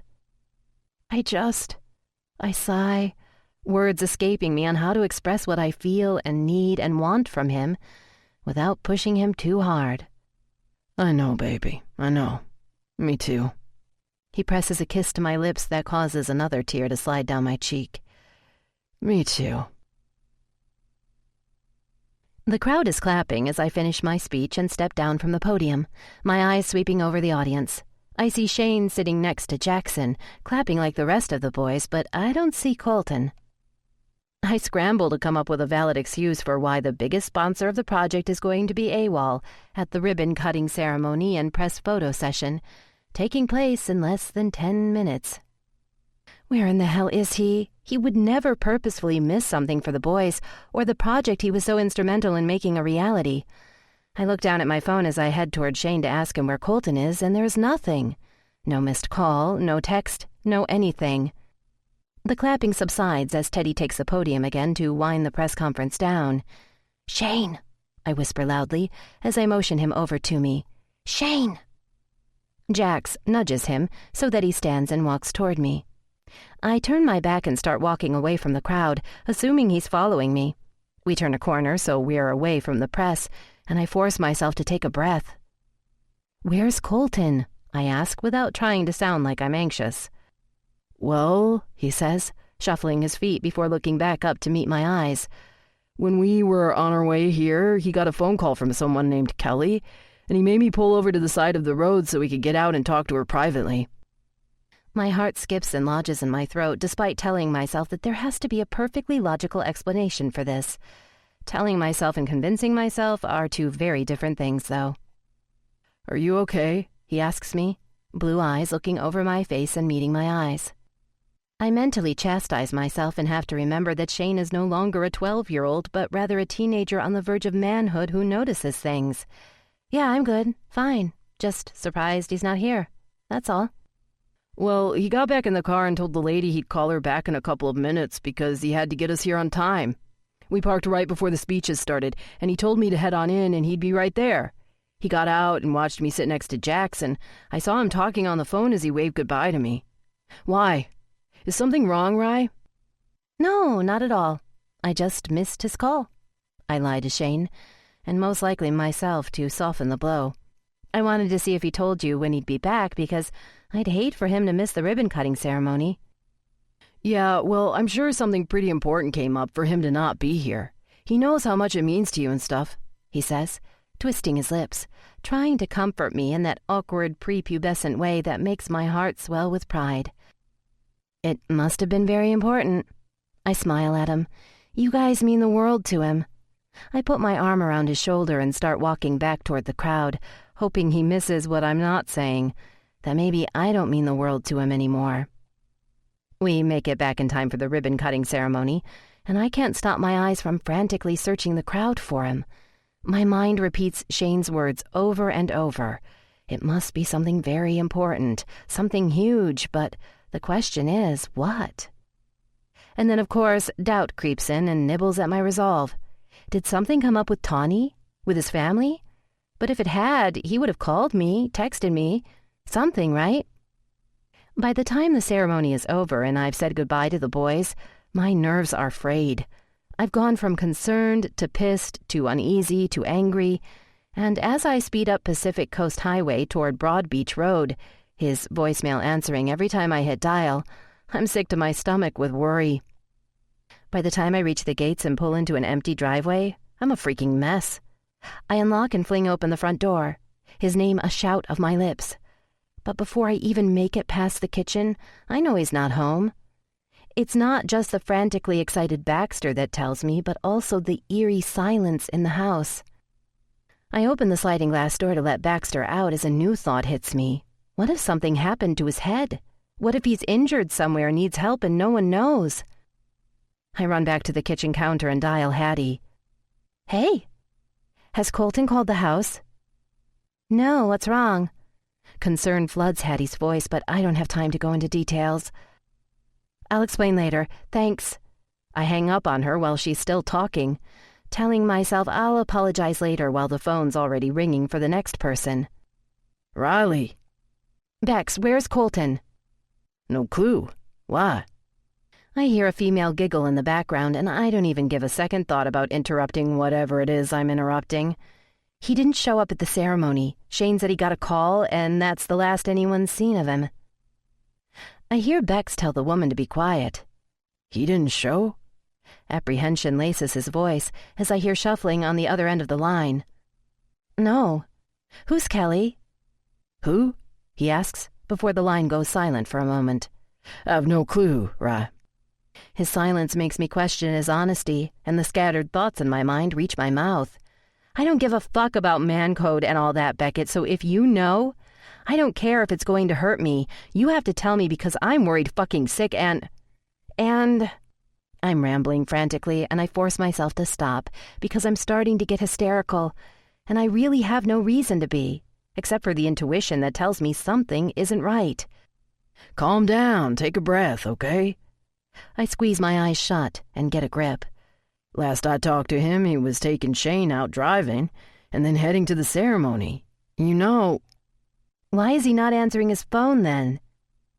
Right, he's got a lot of shit he's sorting through. Maybe he just... He fades out, not sure what to say to me. I hear him blow out a loud breath as I walk over to shut the door Baxter's just come in through. The house phone on the counter starts ringing, and the caller ID says Quinlan. Something's going on, and the sight of her name tells me that I'm right to be worried. Q's calling. Gotta go, I tell him, switching the phone as I hear him tell me to call him back. Is he okay? My words come out in a rush of air as I answer her call, anxiety causing acid to churn in my stomach. That's what I was calling to ask you. The concern in her voice rivals mine. What? How did you know something's wrong? I'm confused. I thought she knew what was going on. I was in class all day and had my phone off. I just turned it back on and he left a message. I'm afraid to ask her what that message said. He sounded upset. He rambled, saying that he needed to talk to someone because his head was all fucked up. That he knows. But he didn't say what that meant. Lead drops through my soul as I try to connect puzzle pieces that don't belong together. Did something happen, Rye? Is it because of the miscarriage? I've never heard him sound like that before. Thoughts flicker and fade in my mind as I try to figure out what could have happened to Colton. And I'm already on the move and racing upstairs as my brain starts grasping at the possibilities of where he could be. Q, I think I know where he is. I'll call you when I know for sure. I toss the phone on the bed as I rush into the bathroom, stripping my business suit off, leaving a trail of clothes as I go. Within minutes, I've changed into my exercise clothes and am lacing up my shoes as fast as I can. I grab my phone and am down the stairs, out the doors leading to the deck, and racing down to the beach below. I break out in a full sprint toward the place Colton took me on that first fateful night here, his happy place, where he goes to think. The more I think of it, the more confident I am that this is where he is. He's probably sitting on his rock, watching the sun sinking into the sea and coming to terms with everything that's happened. But why did he not take Baxter? Where is his car? I push the doubts away, convincing myself that he's just there contemplating things. But uncertainty starts to grow with every pounding step. But I know when I round the bend, I'm not going to find him here. And as I come to the clearing, I already have my phone dialed and ringing. Did you find him? I can tell Bex is freaked, and I feel bad for making him feel that way, but I'm worried. No, I thought I did, but... I have to stop and catch my breath because my lungs are burning from my sprint down the beach. Rod, what's going on? He called Quinn and said he knows, and his head is fucked up. I pant out. So I ran to his place on the beach, but he's not here. You know him better than anyone. Where does he go when he needs to clear his head besides here? You. What? He goes to you. The honesty in his voice resonates through the phone line. My legs stop moving at his words. They strike deep and make my heart twist with love and worry. Tears spring in my eyes as I realize how desperately I miss him in this moment. The him I'd only gotten back weeks ago to be taken away again by God's cruel twist of fate with the miscarriage. I swallow the lump in my throat, and it takes me a minute to find my voice. Before me, Bex? The track. That's where he's got to be. I start running back toward the house. I'm headed there now. Do you want me to... I have to do this, Bex. It's got to be me. I've never spoken truer words because deep down, I know he needs me. I don't know why. I just know he does. I'll text you how to get in the facility, okay? Thanks. Chapter 35. It feels like it's taken me forever to reach the speedway because of the traffic on the freeway. I pull off the exit in Fontana, my heart lodged in my throat and my hope up in the air as I wonder what I'll be walking into when I find him. Panic strikes when I pull through the gates of the complex because it's pitch black, except for a few random parking lot lights. I drive around the side of the facility toward the infield tunnel, and I breathe out a huge sigh of relief when I see Colton's Range Rover. So he's here, but now what am I going to do? I pull up beside it, the darkness of the empty speedway seeming ominous. I put my car in park and shriek when I hear a knock on the passenger side window. My heart is hammering, but when I see Sammy's face in the window, I tell myself to breathe and get out of the car. The concern in his eyes has me even more worried. Please just tell me he's okay, Sammy. I can see him struggling about speaking to me and betraying his boss and his friend. He needs you. That's all he says. The only thing he needs to. Where is he? I ask, although I'm already following him through a darkened entrance underneath the massive grandstands. We reach a gap between the bleachers, and I realize I'm in the middle of the grandstands, looking out on an eerily empty racetrack.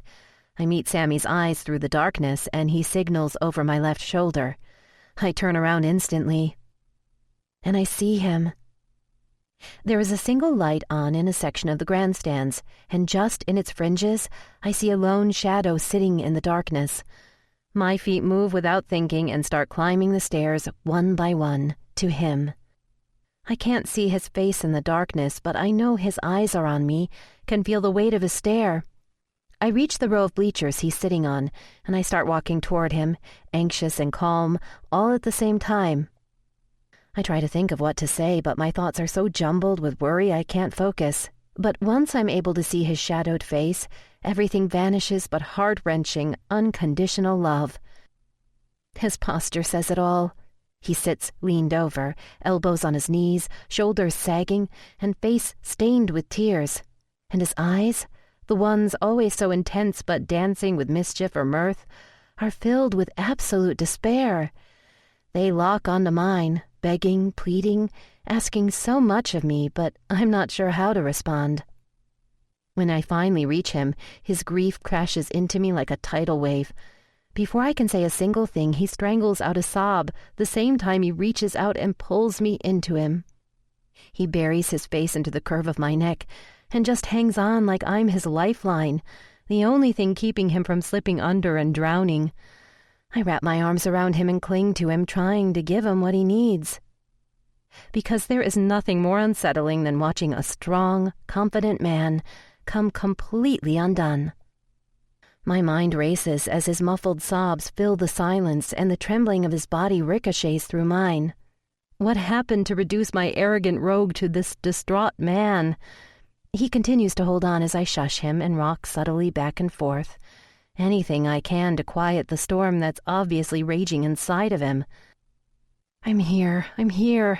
It's the only thing I can say to him as he releases all of the tumultuous emotion.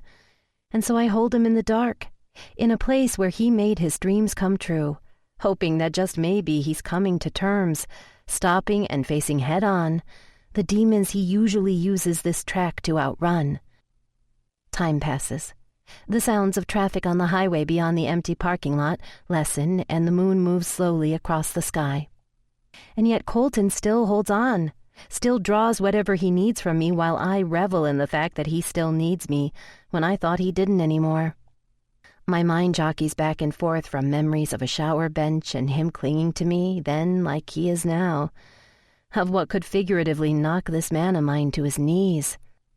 So I just hold him now like I did then, my fingers playing in his hair for comfort, until his tears slowly subside and the tension in his body abates.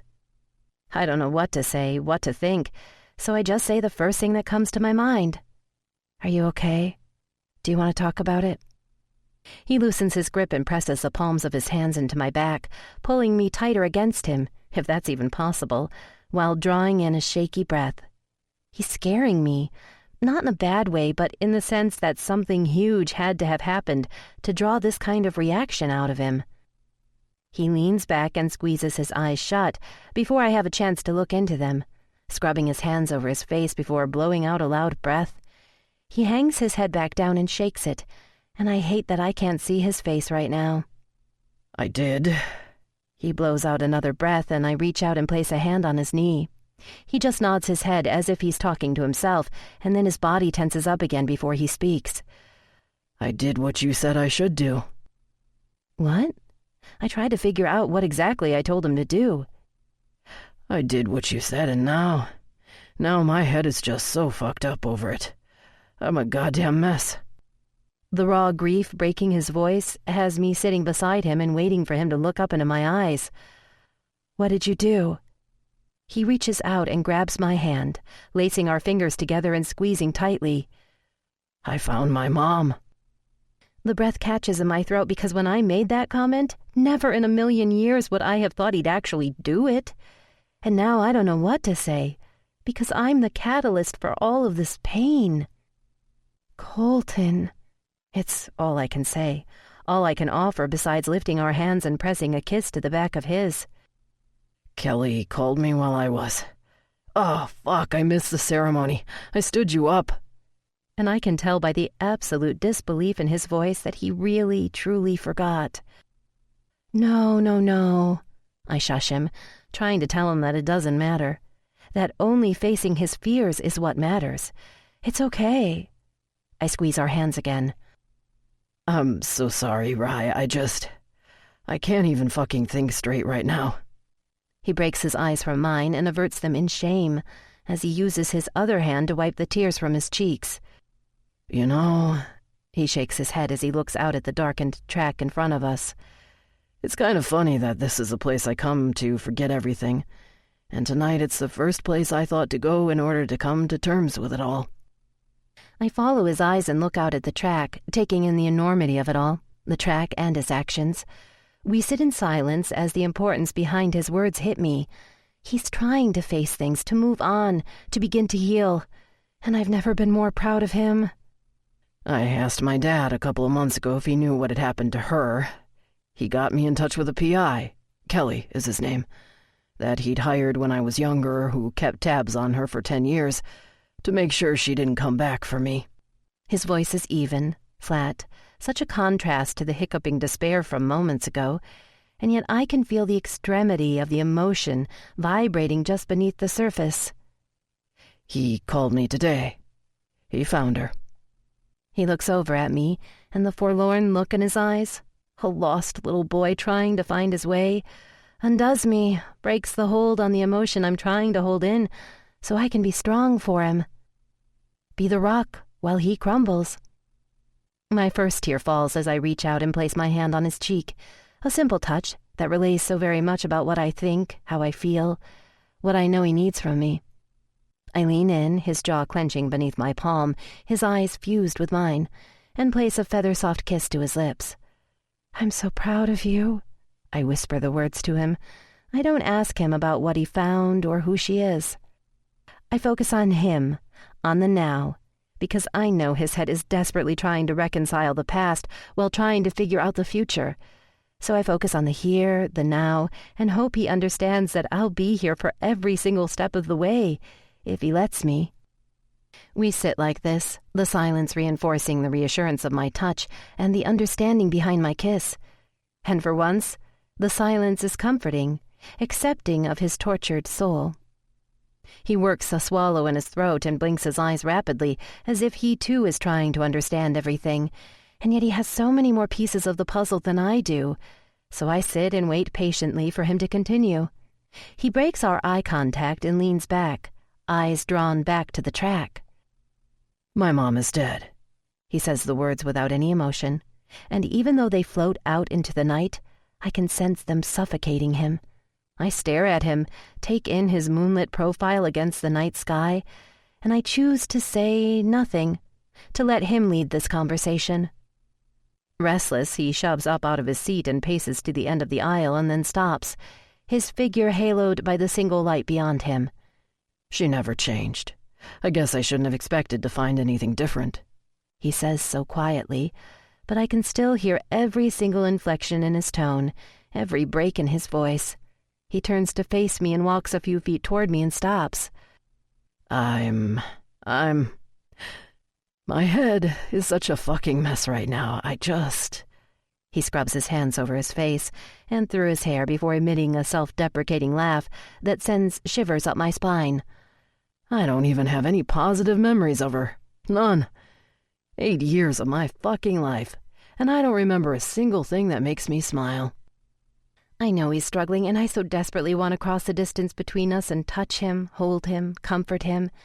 But I know he needs to get this out, needs to rid himself of his self-proclaimed poison eating his soul.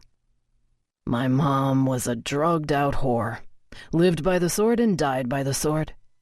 The spite in his voice, the pain, is so powerful and raw I can't help the tears that well in my eyes or the shudder in my breath as I inhale. "Yup," he says, that laugh falling out of his mouth again. "A druggie.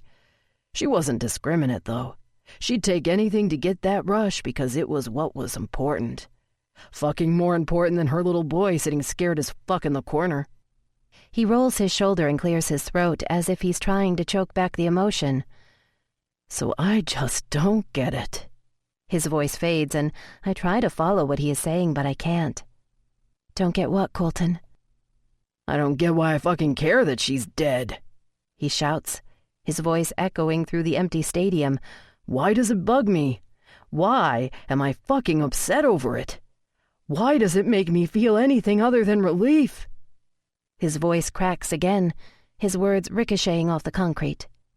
My stomach knots up over the fact that he's hurting because I can't do a goddamn thing about it. I can't fix or mend or resolve. So I reassure. She was your mom, Colton. It's normal to be upset because deep down I'm sure in her own way she loved you. Loved me? He screams, startling me with a sudden change from confused grief to unfettered rage. Loved me? He yells again, walking toward me and pounding on his chest with his words before walking 5 feet and stopping. Do you want to know what love was to her? Love was trading her 6-year-old son for fucking drugs, Riley. Love was letting her drug-dealing pimp rape her son, fuck her little boy, while he had to repeat out loud how much he loved him, so she could get her next fucking fix. Treat him worse than a fucking dog so she could score enough drugs to ensure her next high. It was knowing the fucker is giving her the smallest fucking quantities possible because he can't wait to come back and do it all over again. Love was sitting on the other side of the closed bedroom door and hearing her little boy scream in the worst motherfucking pain as he's ripped apart physically and emotionally and not doing a goddamn thing to stop it because she's so fucking selfish. He cringes at the words, his body strung so tight I fear his next words will snap the tension, relieve the boy but break the man within. I look at him, my own heart shattering, my own faith dissolved, imagining the horror his small body endured, and I force myself to stem the physical revulsion his words evoke because I fear he'll think it's for him, not the monsters who abused him. I can hear him struggling to catch his breath, can see him physically revolt against his own words with a forceful swallow. When he starts speaking again, his voice is more controlled, but the eerily quiet tone chills my skin. Love was snapping her little boy's arm in half because he bit the man raping him so hard that now he won't give up her next fucking speedball. Love was telling her son he wants it, deserves it, that no one will ever love him if they know. Oh, and to seal the deal, it was telling her son that the superheroes he calls to while being violated, ruined, yeah, they're never fucking coming to save him. Never! He's shouting into the night, tears coursing down both of our faces, and his shoulders are shuddering with the relief of being unburdened from the weight he's carried for over 25 years. So if that's love, he laughs darkly again, then yeah, my first 8 fucking years of my life, I was loved like you wouldn't fucking believe. He walks up to me, and even through the darkness I can feel the anger, the despair, the grief that's running rampant through his body. He looks down for a beat, and I watch the tears falling from his face darken the white concrete below. He shakes his head once more, and when he looks up, the resignation in his eyes, the shame that edges it, devastates me. So when I ask why I'm confused about how I can feel anything other than hatred to know she's dead, that's why, Riley. He says so quietly I strain to hear him. I don't know what to say, don't know what to do because every single part of me is just shattered and crashed down around me. I've heard it all in my job, but to hear it from a grown man, broken, lost, forlorn, burdened with the weight of shame over an entire lifetime, a man I would give my heart and soul to if I knew it would take away the pain and memories, leaves me at a complete loss. And in the split second it takes me to think all of this, it hits Colton what he's just said. The adrenaline from his confession abates. His shoulders begin to shake and his legs give out as he crumbles to the bench behind him. In the heartbeat of time it takes me to get to him, he is sobbing into his hands, heart-wrenching, soul-cleansing sobs that rack through his entire body as, oh my God, falls from his lips over and over again. I wrap my arms around him, feeling completely helpless, but not wanting to let go. Never wanting to let go. It's okay, Colton. It's okay. I repeat over and over in between his repeated words, my tears falling onto his shoulders as I hold tight, letting him know that no matter how far he falls, I'll catch him. I'll always catch him. I try to hold back the sobs racking through my body, but it's no use. There's nothing left for me to do but feel with him, grieve with him, mourn with him. And so we sit like this in the dark, me holding on to him, and him letting go in a place that's always brought him peace. I just pray that this time the peace will find some permanence in his scarred soul. Our tears subside, but he just keeps his head in his hands, eyes squeezed tight, and so many emotions stripping him straight to the core. I want him to take the lead here, need him to let me know how to help him, so I just sit quietly. I've never said those words out loud before, he says, voice hoarse from crying and eyes focused on his fidgeting fingers. I've never told anyone, he whispers. I guess I thought that if I said it, then... I don't know what I thought would happen. Colton. I say his name as I try to figure out what to say next. I need to see his eyes, need for him to see mine. Colton, look at me, please, I say as gently as possible, and he just shakes his head back and forth like a little kid afraid of getting in trouble. I allow him time, allow him to hide in the silence and darkness of the night, my thoughts consumed with pain for this man I love so very dearly. I close my eyes, trying to process it all, when I hear him whisper the one line I'd never expect in this moment. Spider-Man, Batman, Superman, Iron Man. And it hits me like a ton of bricks, what he's trying to tell me with the simple whispered statement. My heart falls and my head screams, "No, no, no, no!" And I drop to my knees in front of him, reaching out my hands to the side of his face and direct it up so that his eyes can meet mine. And I cringe when he flinches at my touch. He's petrified to take this first step toward healing. Scared of what I think of him now that I know his secrets. Worried about what kind of man I perceive him to be, because in his eyes, he allowed this to happen to him. He's ashamed I'll judge him based on the scars that still rule his mind, body, and soul. And he couldn't be any further from the truth.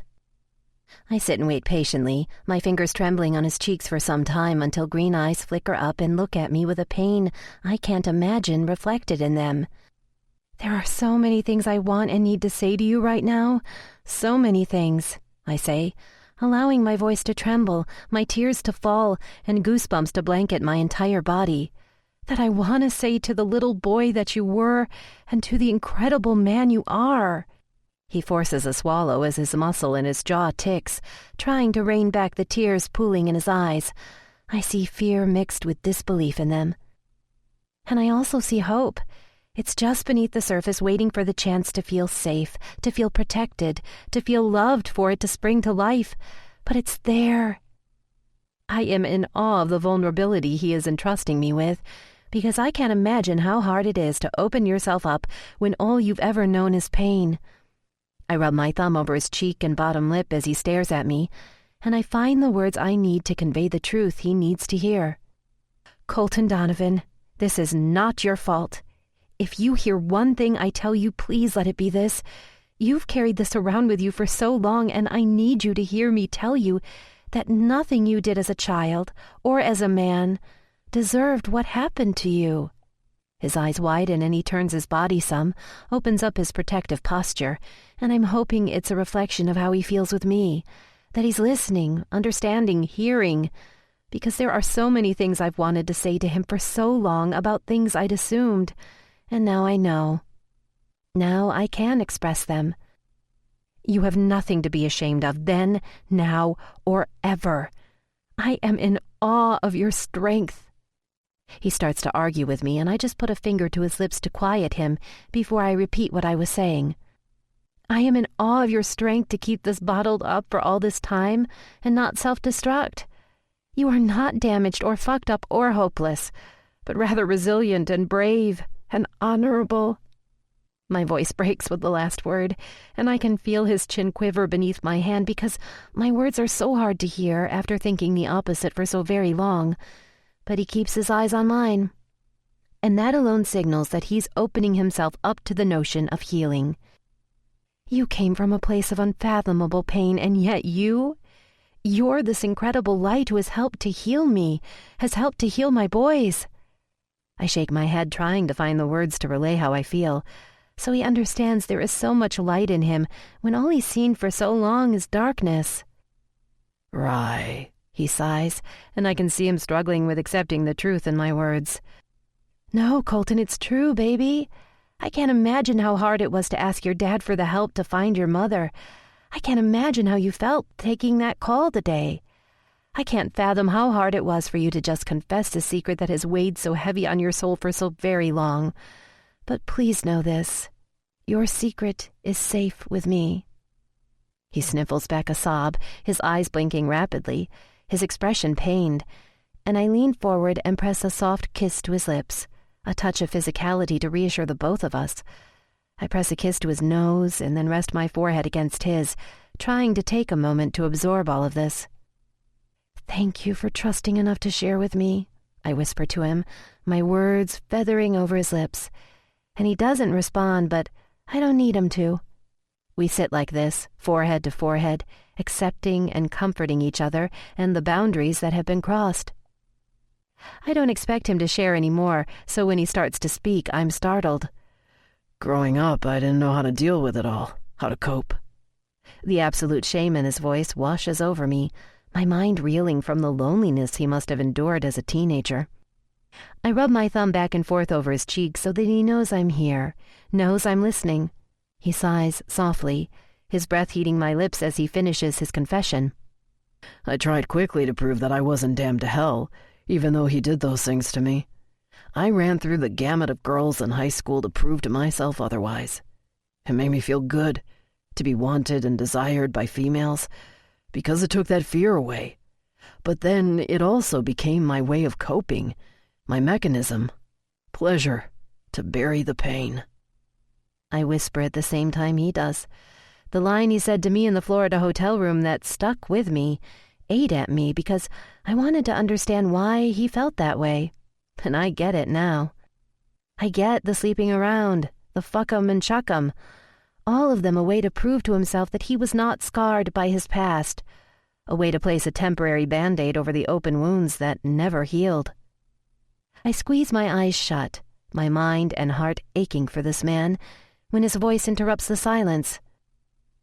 "I don't remember everything, but I remember that he used to come up to me from behind. That's why..." His voice so soft it trails off, answering a question I asked the night of the charity gala. "Okay," I tell him so he knows I hear him, knows I understand why he was robbed of the ability to accept such an innocent touch. "The superheroes," he continues, his stark honesty stealing my breath. "Even as a kid, I had to hold on to something to try and escape the pain, the shame, the fear. So I would call to them and try and cope, to have some kind of hope to hold on to." I taste the salt on my lips. I assume it's from my own tears, but I can't be sure because I can't tell where he ends and I begin. And we don't move, remaining forehead to forehead, and I wonder if it's easier for him to sit like this, eyes shut, hearts pounding, souls reaching, to get it all out. So he doesn't have to see the despair, pain, and compassion in my eyes. But even though his eyes are closed, I can still feel the chains that have bound his soul for so long begin to break free. I can feel his walls starting to crumble. I can feel hope take flight out of this place in the dark. Just him and me and a place where he can now chase his dreams without his past closing in on him. I angle my head down and press a kiss to his lips. I feel them tremble beneath mine, my self-assured man stripped bare and open. He finally eases his head back, our foreheads no longer touching, but now I can look into his eyes and I can see a clarity that's never been there before. And a small place within me sighs that he just might be able to find some peace now, just might be able to lay the demons to rest. I smile solemnly at him as he draws in a ragged breath and reaches his hands out and urges me up from my knees and onto his lap, where he wraps his arms around me. I sit there cradled, comforted, and loved by a man capable of so much. I hope he's finally able to see it and accept it. A man who swears he doesn't know how to love, and yet that's exactly what he's giving me right now. Love, in the midst of being in the darkest of despairs. I press a kiss to the underside of his jaw, his stubble tickling my sensitive lips. The dust of a broken past settles around us as hope rises from its remnants. Why tell me now? He draws in a quick breath and tightens his arms around me, pressing a kiss to the top of my head and chuckles softly. "Because you're the fucking alphabet." What? My head shakes back and forth and I lean back so I can look at him. And when I meet his eyes, when the smile that spreads on his face lights up the green and the dark around us, my heart tumbles to new depths of love for this man. The alphabet. I'm sure it's the look on my face that has his grin widening, dimple winking, and his head shaking. Yep, A to motherfucking Z. A spark of his personality that he'd lost shines through fleetingly, and it warms my heart to hear that touch of amused arrogance in his voice. He chuckles again and says, "Fucking Bex," before leaning forward and pressing his lips to mine, without answering my question. He pulls back and looks at me, eyes intense. Why now, Rye? Because of you. Because I've pushed and pulled and hurt you way too much. And despite all of that, you've fought for me, to keep me, to help me, to heal me, to race me. And for once in my life, I want someone to do that for me. And I want to be free to do that for someone else. He sighs, trying to find the words to match the emotion swimming in his eyes still haunted on the fringes, but so much less now than ever before, and that alone eases the ache in my soul. I want the chance to prove I'm capable of it, that all of this, he says with an irrelevant wave of his hand, didn't rob me of that I can be who you need and give you what you want. His voice pleads. I hear the sadness from his confession still tinging his voice, but I can also hear hope and possibility woven in there as well, and it's such a welcome sound that I purse my lips and press them against his. I can still feel the emotion shuddering through him as he slips his tongue between my parted and willing lips to deepen the kiss. I can still sense him trying to grasp this new ground he's trying to find his footing on, but I know that he'll find it. Because he's a fighter. Always has been. Always will be. Chapter 36. I glance over to him watching the light of the streetlights play over the angles of his face as I sing softly to Lifehouse's Everything on the radio. It's late, but time was of no importance as we sat together in the grandstands, laying old wounds to rest and bringing new beginnings to the table. Sammy's driving my car to the house, but as Colton and I exit the freeway in the Range Rover, I realize we're not going home just yet. Home. What a crazy notion, that I'm going home with Colton, because right now, after tonight, the word means so much more than just a brick-and-mortar building. It means comfort and healing and Colton. My ace. I sigh, my chest tightening with love. I look over at him again, and he must feel the weight of my stare because he glances over at me with eyes still slightly red from crying.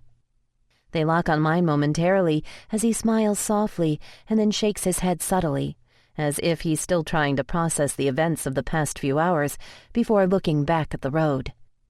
But I keep my eyes on him because I know deep down that's where they'll always land, no matter where else they look. I'm so deep in thought I don't even recognize our location when Colton pulls into a parking lot and puts the car in park. There's something I've got to do. Come with me? I look at him confused about what we're doing at 11 o'clock at night in some random parking lot in the outskirts of Hollywood. Obviously it's important because after tonight, all I can think of is that he's probably exhausted and just wants to go home. Of course. We exit the car and I look around, a little leery leaving such a nice car in this run-down, poorly lit lot, but Colton is completely unfazed. He pulls me in close to his side and leads me toward a very formidable wooden door that looks like it came straight out of the medieval times.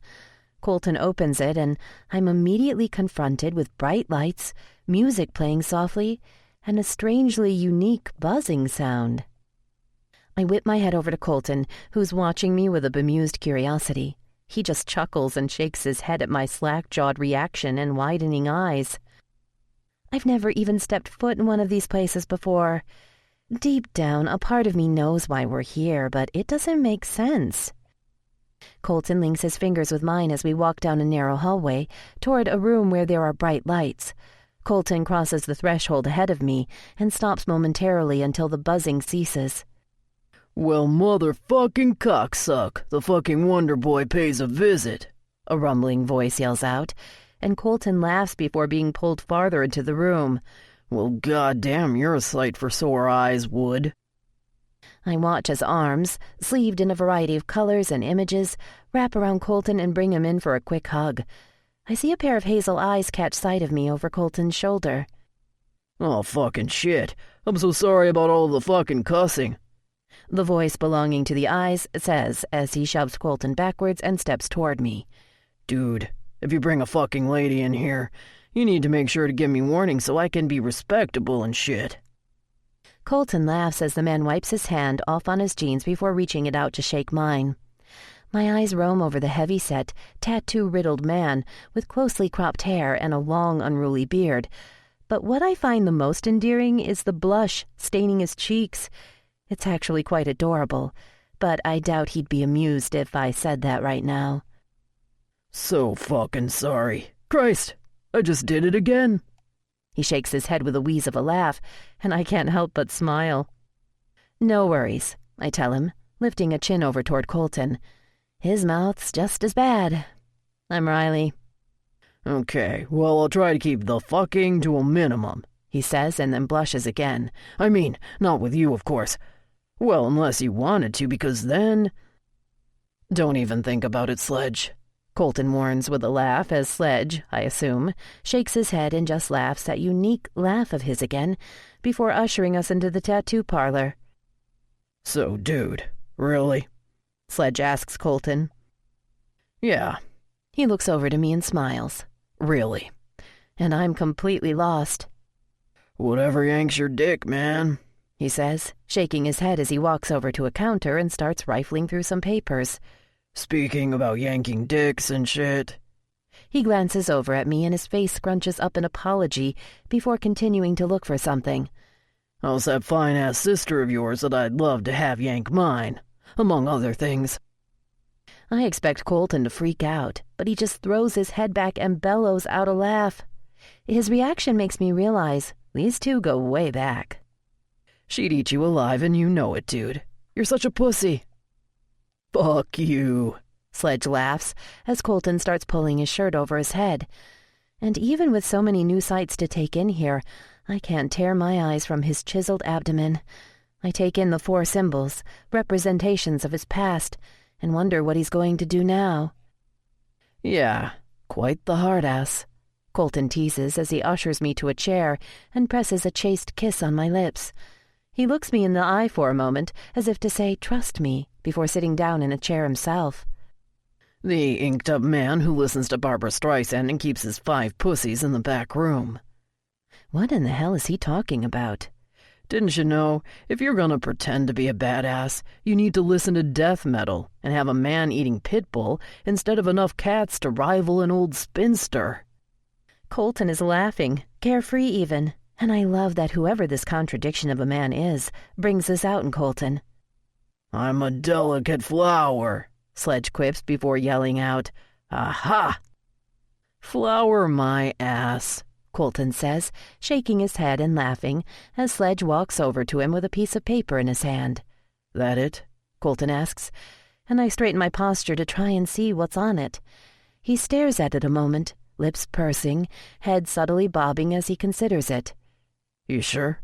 It'll really work?" He flicks his eyes up at Sledge, his expression reinforcing the question. "Like you have to fucking ask. Whoops, there I go again with the fucking." He raises his eyebrows as he glances over to me in a silent apology. "Dude, if I'm gonna stain you, I'm gonna research it to make sure." "Like Google research or bottom of a bottle research?" Colton asks. "Get out of my fucking chair," Sledge teases, throwing his arm toward the direction of the door before looking over at me. "You really put up with this shit on a daily basis?" I nod my head and laugh as Colton leans forward and stares at me, and for a second I see sadness flicker there, but it goes away just as quickly as it came. "Riles." "Yeah?" I scoot to the edge of my seat, still curious what the paper has on it. "Time to lay the demons to rest," he says, his eyes locked on mine, "and move on." I force myself to look away from his eyes and down to the sketch of curved, interlinking lines. I know the symbol is a Celtic knot, and it's similar but different to the others, but I don't know why it's significant. I look up from the paper, my eyes beseeching Colton's for an explanation. New beginnings, he says, his eyes telling me he's ready. Rebirth. I suck in a breath, my eyes burning with tears. The significance of the symbol is so poignant, I can't find the words to speak, so I just nod. Okay, I get you're all fucking lovey-dovey and shit, but I'm itching to cause you some fucking pain. Would. So scoot your ass back, he says, pressing Colton's shoulders back and winking at me with a smirk. Because you ain't gonna have a chance to be reborn, motherfucker. If you sit and stare at her so long that you fucking die in the meantime. I laugh. My love for this man I just met is already profound. Colton complies, but not without a comeback. Dude, you're just jealous. Fuck yeah, I am. I'm sure that she can. He stalls, eyes darting back to me, and then down to where he's busy setting up his supplies. Whip up a mean bowl of macaroni and cheese. He chortles out that laugh again. Damn straight, Colton says, slapping him on the shoulders. Nice and creamy. I choke on my breath the same time Sledge does, both of our faces staining red with embarrassment. I give Colton a disbelieving look and shake my head while mischief glimmers in his eyes. And the sight of it, troublemaker in full effect, makes me smile even brighter. Just for that, I ought to give you a fucking pansy instead. He shakes his head as the needle buzzes to life, and Colton jolts at the sound. Sledge throws his head back and laughs a deep belly rumble. Pansy-ass motherfucker. Oops, there's a heart. Oops, there's a vagina. Oops, there's a daisy. Sledge teases, pretending to place the needle on Colton's body. I am dying with laughter, so desperately needing this humor after the heaviness of our night. Oops, there's a boot up your ass is more like it. Colton starts laughing, but stops the minute Sledge angles the needle near his side. I've never seen anyone get a tattoo before, and I'm quite curious. I stand and walk over to an empty chair next to Colton so I can watch. I don't even look at first. Can't, as I see Colton's body tense and his breath hiss out as the needle touches him for the first time. God, nothing changes, Sledge says, exasperation in his voice. Once a puss, always a puss. The buzzing stops and he lifts his head to look up at Colton. Seriously, dude, if I've got to worry about you shivering like a fucking chihuahua, then we're gonna have some serious fucking issues. And I'm not gonna claim this job as mine. Colton just lifts a hand and flashes Sledge his middle finger before flicking his eyes over to me and then closing them as the needle starts again. This time the buzz remains steady, and after Colton relaxes some, I move around to the other side of Sledge to test if I can handle watching him draw Colton's blood. And when I get the courage to finally look down, I'm confused. Sledge's needle is working over the symbol for vengeance. He's cut dark red lines that make me cringe at the thought of what that must feel like against Colton's ribcage. I look up to find Colton's eyes locked on mine as I try to figure out what's going on. Sledge figured out how to overlay the new knot on top of vengeance. Vengeance is gone, I whisper, and for some reason this concept is so moving to me that I just stand there, lips parted, head shaking, and eyes watching Sledge reconfigure a concept that would only destroy Colton further and give him one filled with hope instead. Time to lay the demons to rest. I swallow over the lump in my throat at Colton's words and reach out to hold his hand as we watch the slow transformation of one of his inked scars, one that is now a symbol of hope and healing. After some time and more ribbing between the two of them, along with me falling further in love with Sledge, Colton's tattoo has been transformed. I want to see it before you bandage it up, Colton says as Sledge slathers it with petroleum jelly. Go pet your pussies, and make sure you didn't sneak any hearts or rainbows in there somewhere, since you kept blocking my view, you fucker. Colton stands from the chair, and I notice the time it takes to steady himself from the after effects of his accident is a lot shorter now. He heads off to the back room where the mirror is. And I don't know what it is. Maybe the events of the night, or maybe the hope weaving its way into our lives. But my decision's made before Colton even clears the door to the back. I have to act now before I lose the courage, before my rational head catches up with my irrational heart, before I chicken out. "Hey, Sledge," I say as I sit down in the chair Colton's vacated, pulling the elastic band of my exercise pants down over my hip bone, and point there. "I think it's the perfect time to get my first tattoo. I want the same thing, only a lot smaller." He looks over at me, eyes dancing and startled. "Darling, when I said fucking, I didn't think you'd offer, much less bring your pants down for it with wood in the back fucking room." He winks at me and smiles before staring into my eyes. "You trying to get me killed?" I laugh. He'll go easy. I think he has a soft spot for you, Sledge. "Yeah, a soft spot in his head, more like it." He just licks his lips and looks down at my hip before back up to my eyes, concern and uncertainty in his. "You sure? It's kind of permanent." He questions with an amused raise of an eyebrow. I nod my head before I lose the courage to go through with it, to prove to Colton that I want to be there for him every step of the way on his journey. Sledge laughs and rubs his hands together. "Always love being the first to touch virgin skin. Makes my fucking balls tighten up and shit." He blows out a breath. "Fucking shit. I'm sorry. Again." He shakes his head as he starts to trace the image on my hip bone, after looking up at me to make sure it's where I want it. "You positive?" he asks again, and I nod because I'm so frickin' nervous I can barely force a swallow down my throat. I'm not a tattoo type of girl, I tell myself, so why am I doing this? And then I realize I'm not a bad boy kind of girl either. Look how wrong I was with that assumption. I jolt when the needle buzzes on, my breath hitching and body vibrating with anxious anticipation. I bite my bottom lip and fist my hands as the first sting hits me. Holy shit! It hurts so much more than I expected. "Don't wimp out, don't wimp out," I repeat over and over in my head to try and drown out the needle that's stinging my hip like a bitch. And my chant doesn't ease the pain, so I close my eyes and exhale a breath, nodding at Sledge to continue, because I'm okay when he stops and looks up to check on me. I don't hear him or see him, but I know the minute that Colton re-enters the room, because I can feel him. His energy, our connection, his pull on me has me opening my eyes and lock on his instantly. The look on his face is priceless. Shock, pride, disbelief, as he steps closer to see around Sledge's hands. I know when he sees it because I hear him suck in a startled gasp before his eyes flash up to mine. "New beginnings." It's all I say as I watch the emotion dance in his sparks of green. "You know that's permanent, right?" he murmurs, shaking his head at me, still floored by what I'm doing. "Yeah," I say, reaching out to lace my fingers with his. "Kinda like we are." Chapter 37. I can't help but laugh and feel sentimental as Colton finishes explaining the whole alphabet comment he'd made earlier. The light-hearted sound from Colton makes me content, causes me to remember the dark days in the hospital, when all I wanted was to hear that sound again, and the request is out of my mouth before I think twice. "Can we have ice cream for breakfast?"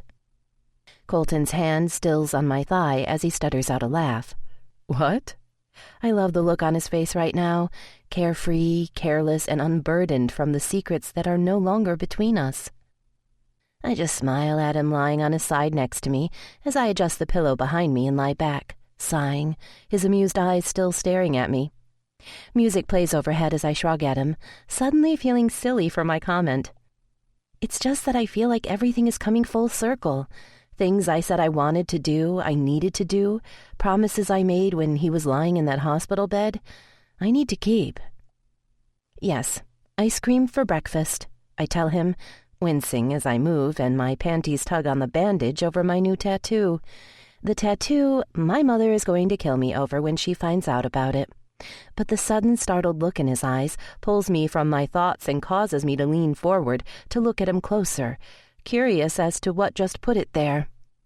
He stares back at me momentarily, and then, after blinking his eyes a few times as if he's trying to figure something out, he just shakes his head and smiles at me, melting my heart and confirming that I have absolutely no regrets about being with him or the tattoo I just got to prove it. of the ups and downs that our relationship has gone through, endured, persevered, and come out stronger for.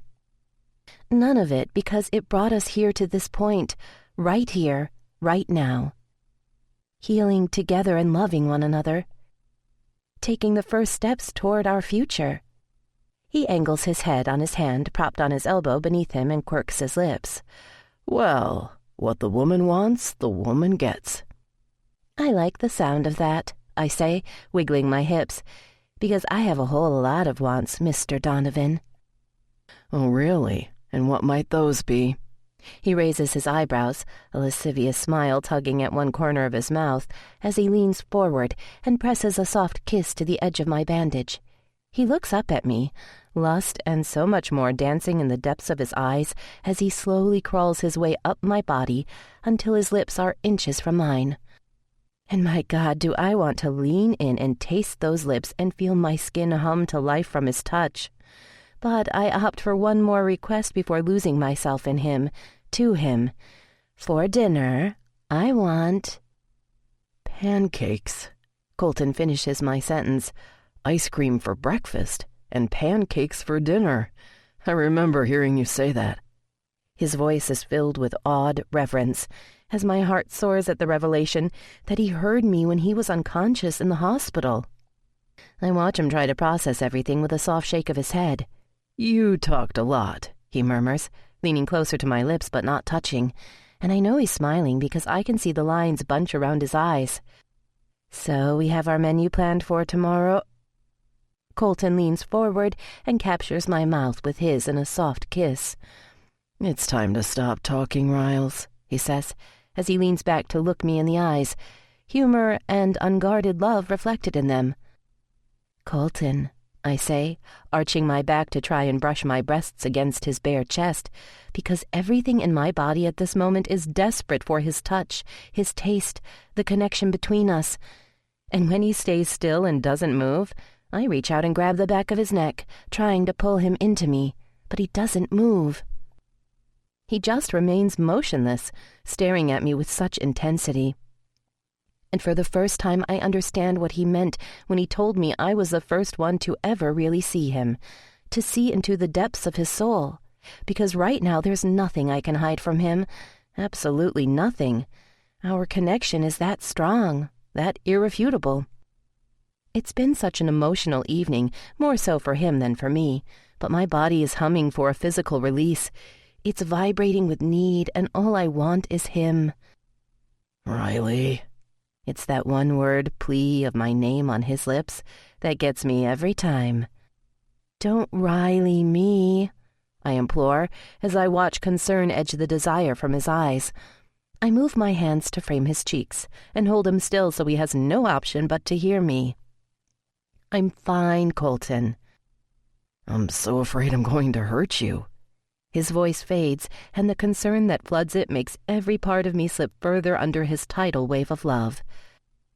No, baby, no. You're not going to hurt me. I lean forward and brush my lips to his, and then lean back until I can see his eyes again. You not wanting to be with me? That hurts me, destroys me. I need you, Colton, every side of you, physical and emotional. After tonight, after we've stripped away everything that's been keeping us apart, I need to share this with you, connect in every way possible because it's the only way I can truly show you how I feel about you, show you what you do to me. I can hear his shuddered exhale moments before the heat of it hits my lips. His hand flexes on my bicep and then softens as if he wants and then doesn't want at the same moment. He just stares at me, indecision written across his face, and then that muscle pulses in his jaw, his last tell of resistance, because the desire clouding his eyes tells me his decision has already been made. When he leans in to kiss me, I don't think victory has ever tasted so sweet. His lips brush softly against mine, once, twice, and then his tongue delves between my lips and licks against mine. He slides his hands behind my back and gathers me against him, while our tongues dance a seductive ballet. His hands find their way beneath the hem of my shirt and then tease my bare skin as he draws my shirt up and over my head. A soft sigh escapes my lips as we part so my shirt can clear my face, and then our lips find each other's again. I release my tangled grip on the back of his hair and scrape my fingernails down the steeled muscles of his biceps, his body responding, tensing to my touch. The guttural moan he emits from the back of his throat turns me on, entices me, has me wanting and needing more. Desire coils and need springs with each passing second, my thighs clenching together, my breath coming faster. "Colton," I murmur, as his lips travel down my jawline to the pleasure point just beneath my ear that has me arching my back and moaning out loud on contact. Heated warmth on willing flesh. His hands scrape over my rib cage and cup my breasts, already weighted with desire. Sensations spiral into and then through every part of me. Fuck, Rye. You test a man's control. I've been craving the taste of that sweet pussy of yours. That sound you make when I bury my cock in you. The feel of you coming around me. He groans as I slide my hands between his shorts and grip his heated flesh. And, as incendiary as his words are, as much as they stoke the fires already raging out of control, there's an added tenderness in his touch that's a stark contrast to their explicitness. I want every inch of you trembling, fucking shaking, begging for me to take you, Rye, because fuck if I won't be doing the same. I want to be your sigh, your moan, your cry out in pleasure, and every fucking sound in between. He leans in and nips my lip, and I can feel him quiver, and know that he's just as affected as I am. I want to feel you. Your fingernails digging into my shoulders, your thighs tense around mine as I drive you closer. He breathes out. The dominance of his tone, fringed with a raw necessity, has my entire body vibrating with need.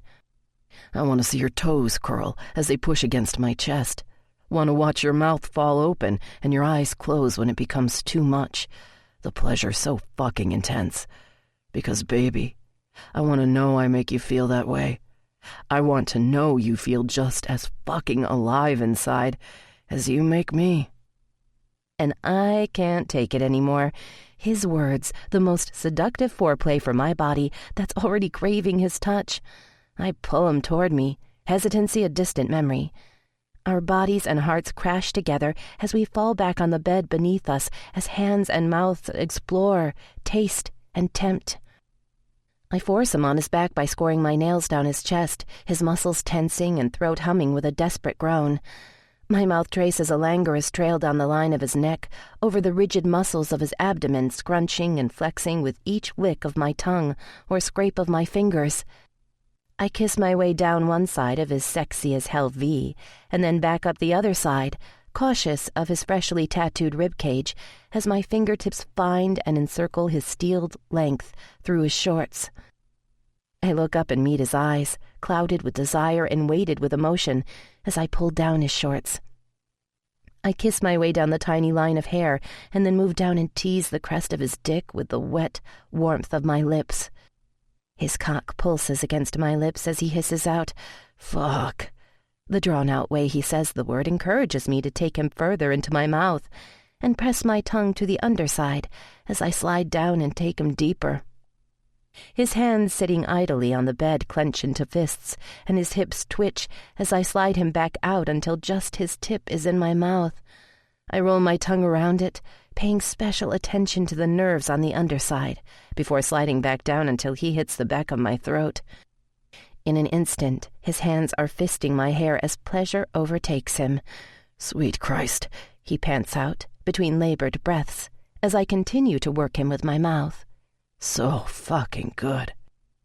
Fingertips tease his sensitive skin beneath, tickling and pressing, as I hollow my cheeks out with each slide down and subsequent suck back out. I look up at him and can't help the satisfied smile that tries to form, despite his place in my mouth.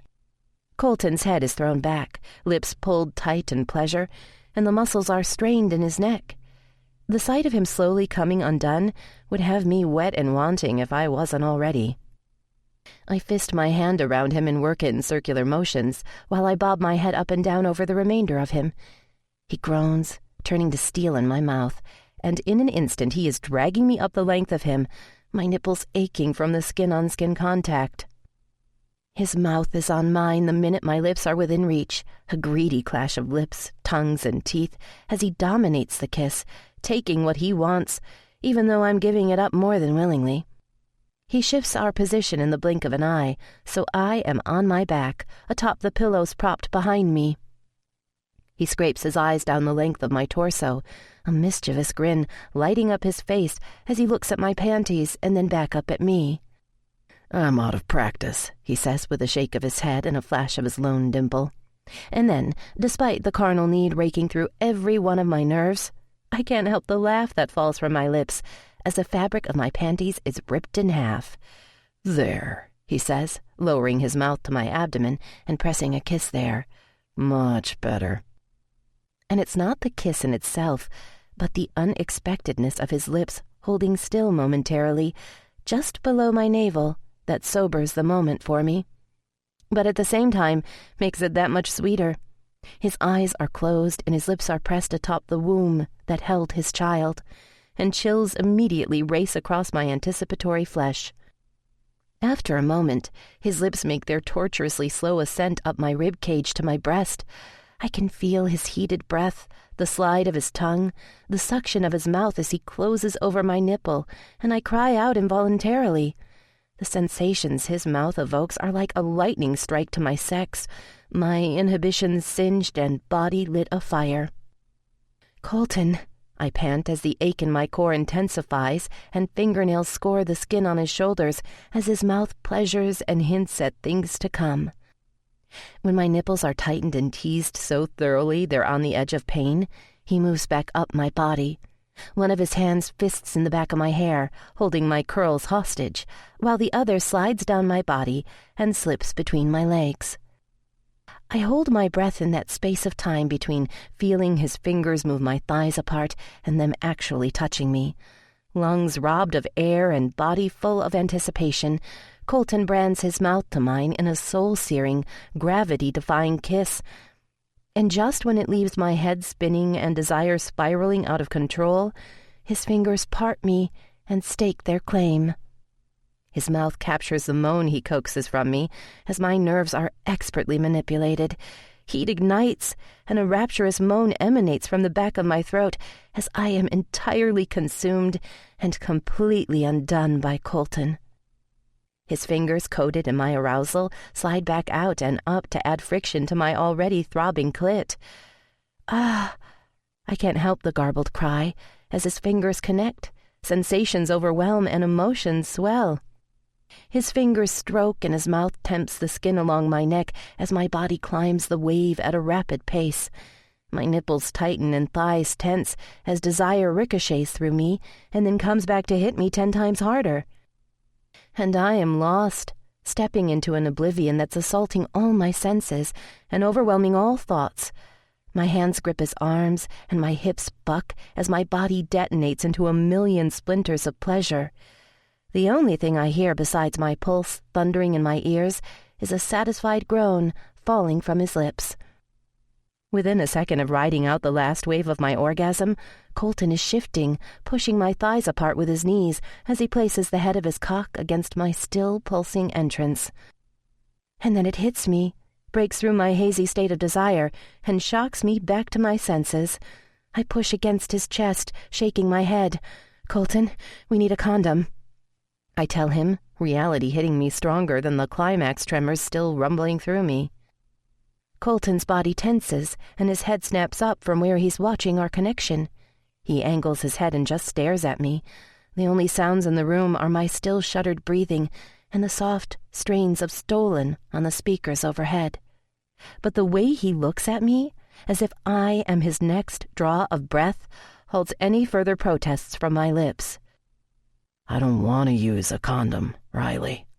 His words startle me, but more than that, it's the way he says them, resigned disbelief laced with irritation. But why? Disbelief because I ruined the mood to ask? Irritation because he has to now? Come on, Colton, don't be such a guy. I know it doesn't feel the same, but we need to be smart and... Colton's sudden shift in the bed, pulling me up and into him so I straddle his lap. surprises me so much that I abandon my protest.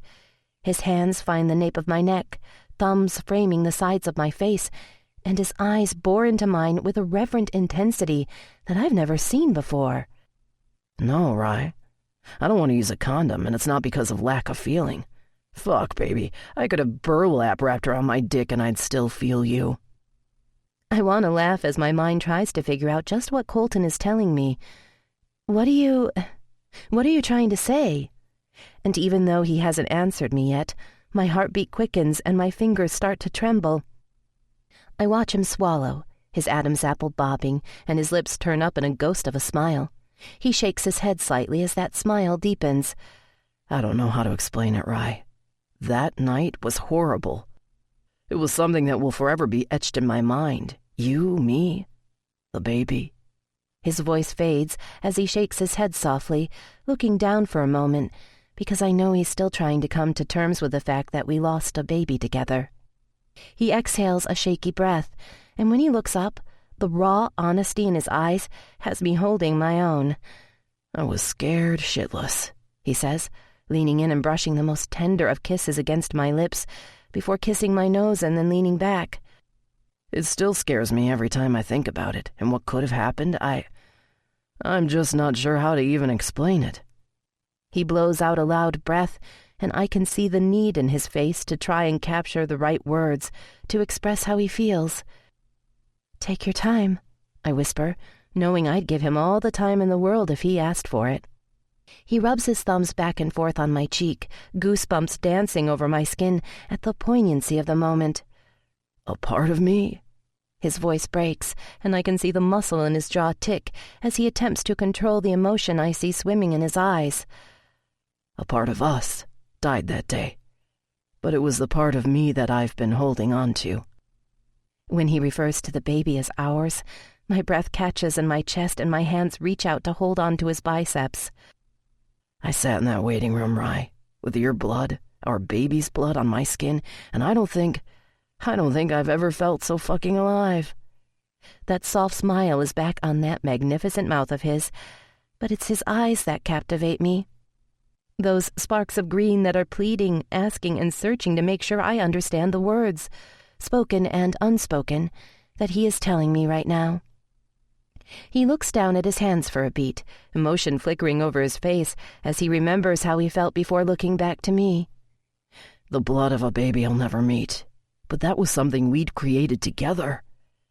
The gravel of his voice breaks on his last words, but his eyes remain steady on mine, making sure I see everything in his. Grief, disbelief, loss.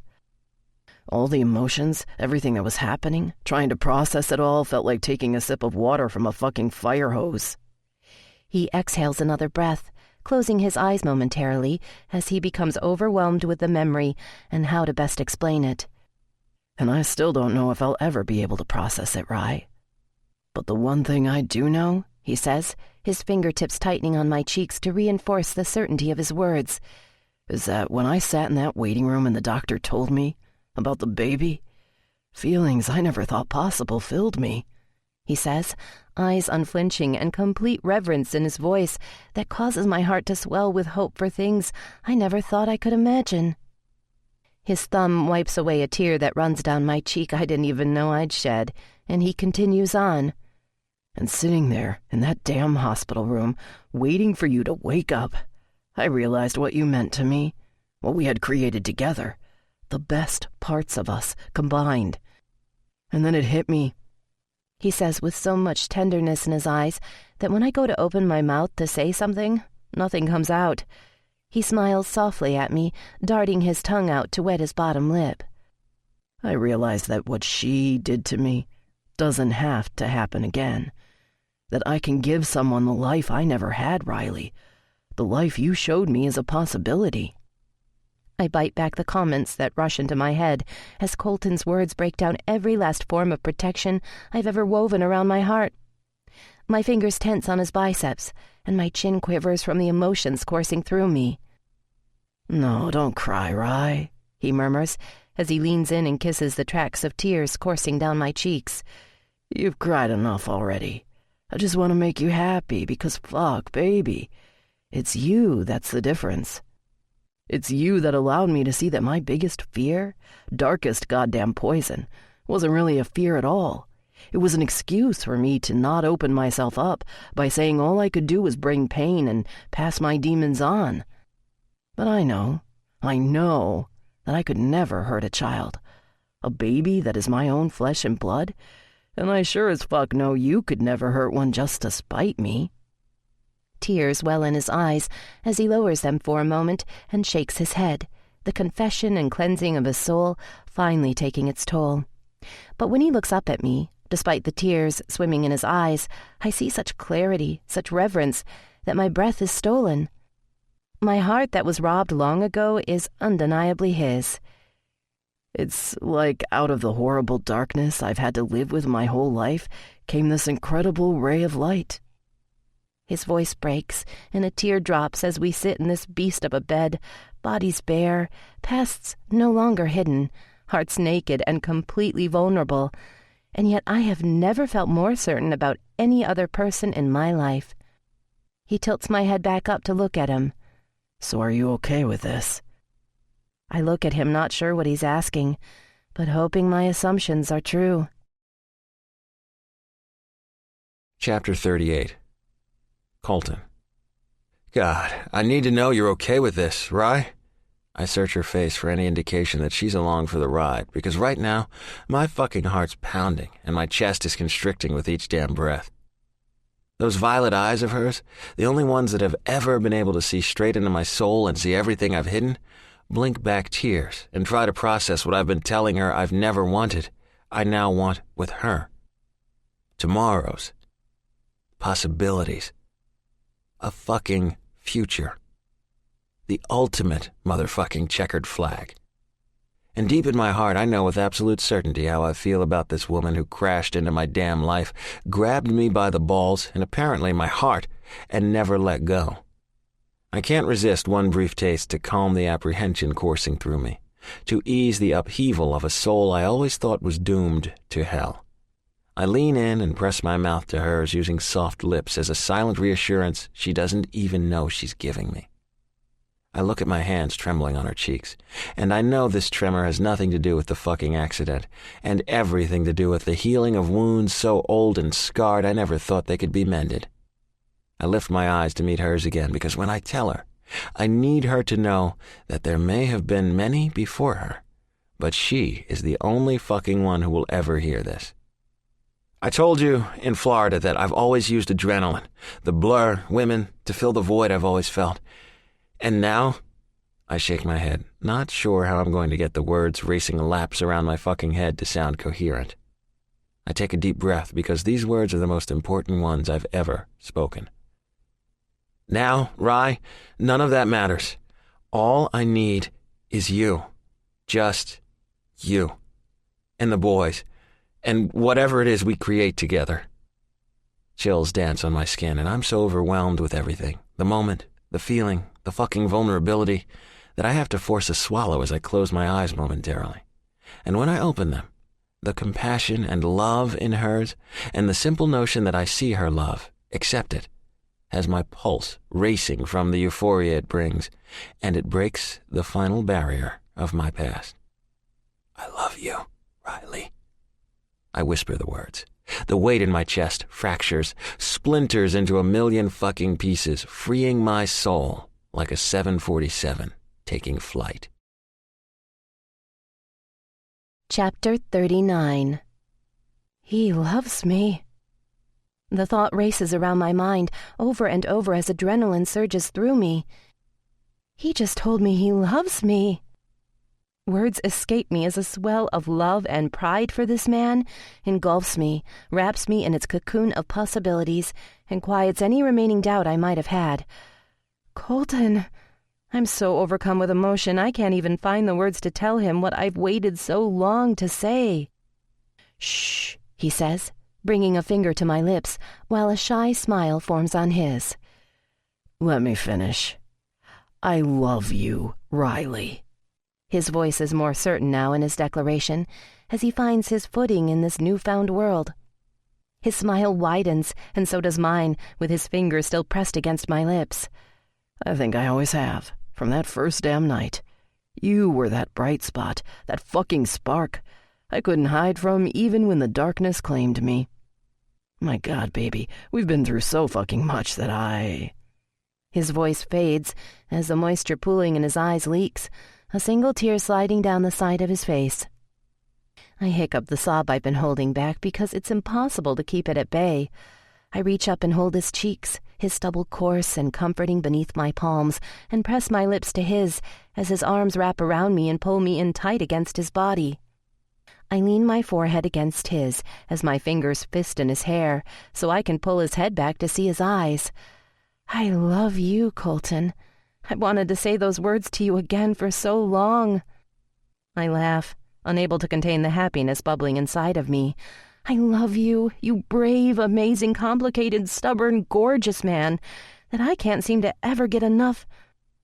His lips capture mine, our mouths joining in a kiss packed with so much emotion, I can't contain the tears that fall or the repeated murmurs of the words I've had to withhold for so long, finally being set free. The calluses on his fingers rasp across my back as he presses me into him, his steeled skin against the softness of my breasts, reigniting the licks of desire deep in my belly. Tongues delve, sighs expel, needs intensify, as we slide into a slow but utterly body-tingling, mind-numbing kiss. Every nerve in my body itches for his fingers to graze and stake its claim anywhere and everywhere. I rock my aching apex over the tip of his erection, at the same time his tongue leaves me weak and defenseless, branding his indelible mark on me from his kiss alone. My fingers stroke absently over the hard-edged muscles of his shoulders before I thread them in his hair, holding his head captive like he's already done to every single piece of me.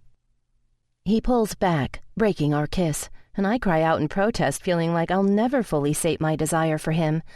I take in his mussed hair and sparkling eyes before being drawn down to his lips curled up in a smile that completely knocks my world off balance. His fingertips trace feather-light lines down the column of my spine as I try to gauge what it is his eyes are telling me. "Let me make love to you, Rye," he says, the huskiness of his voice laced with affection.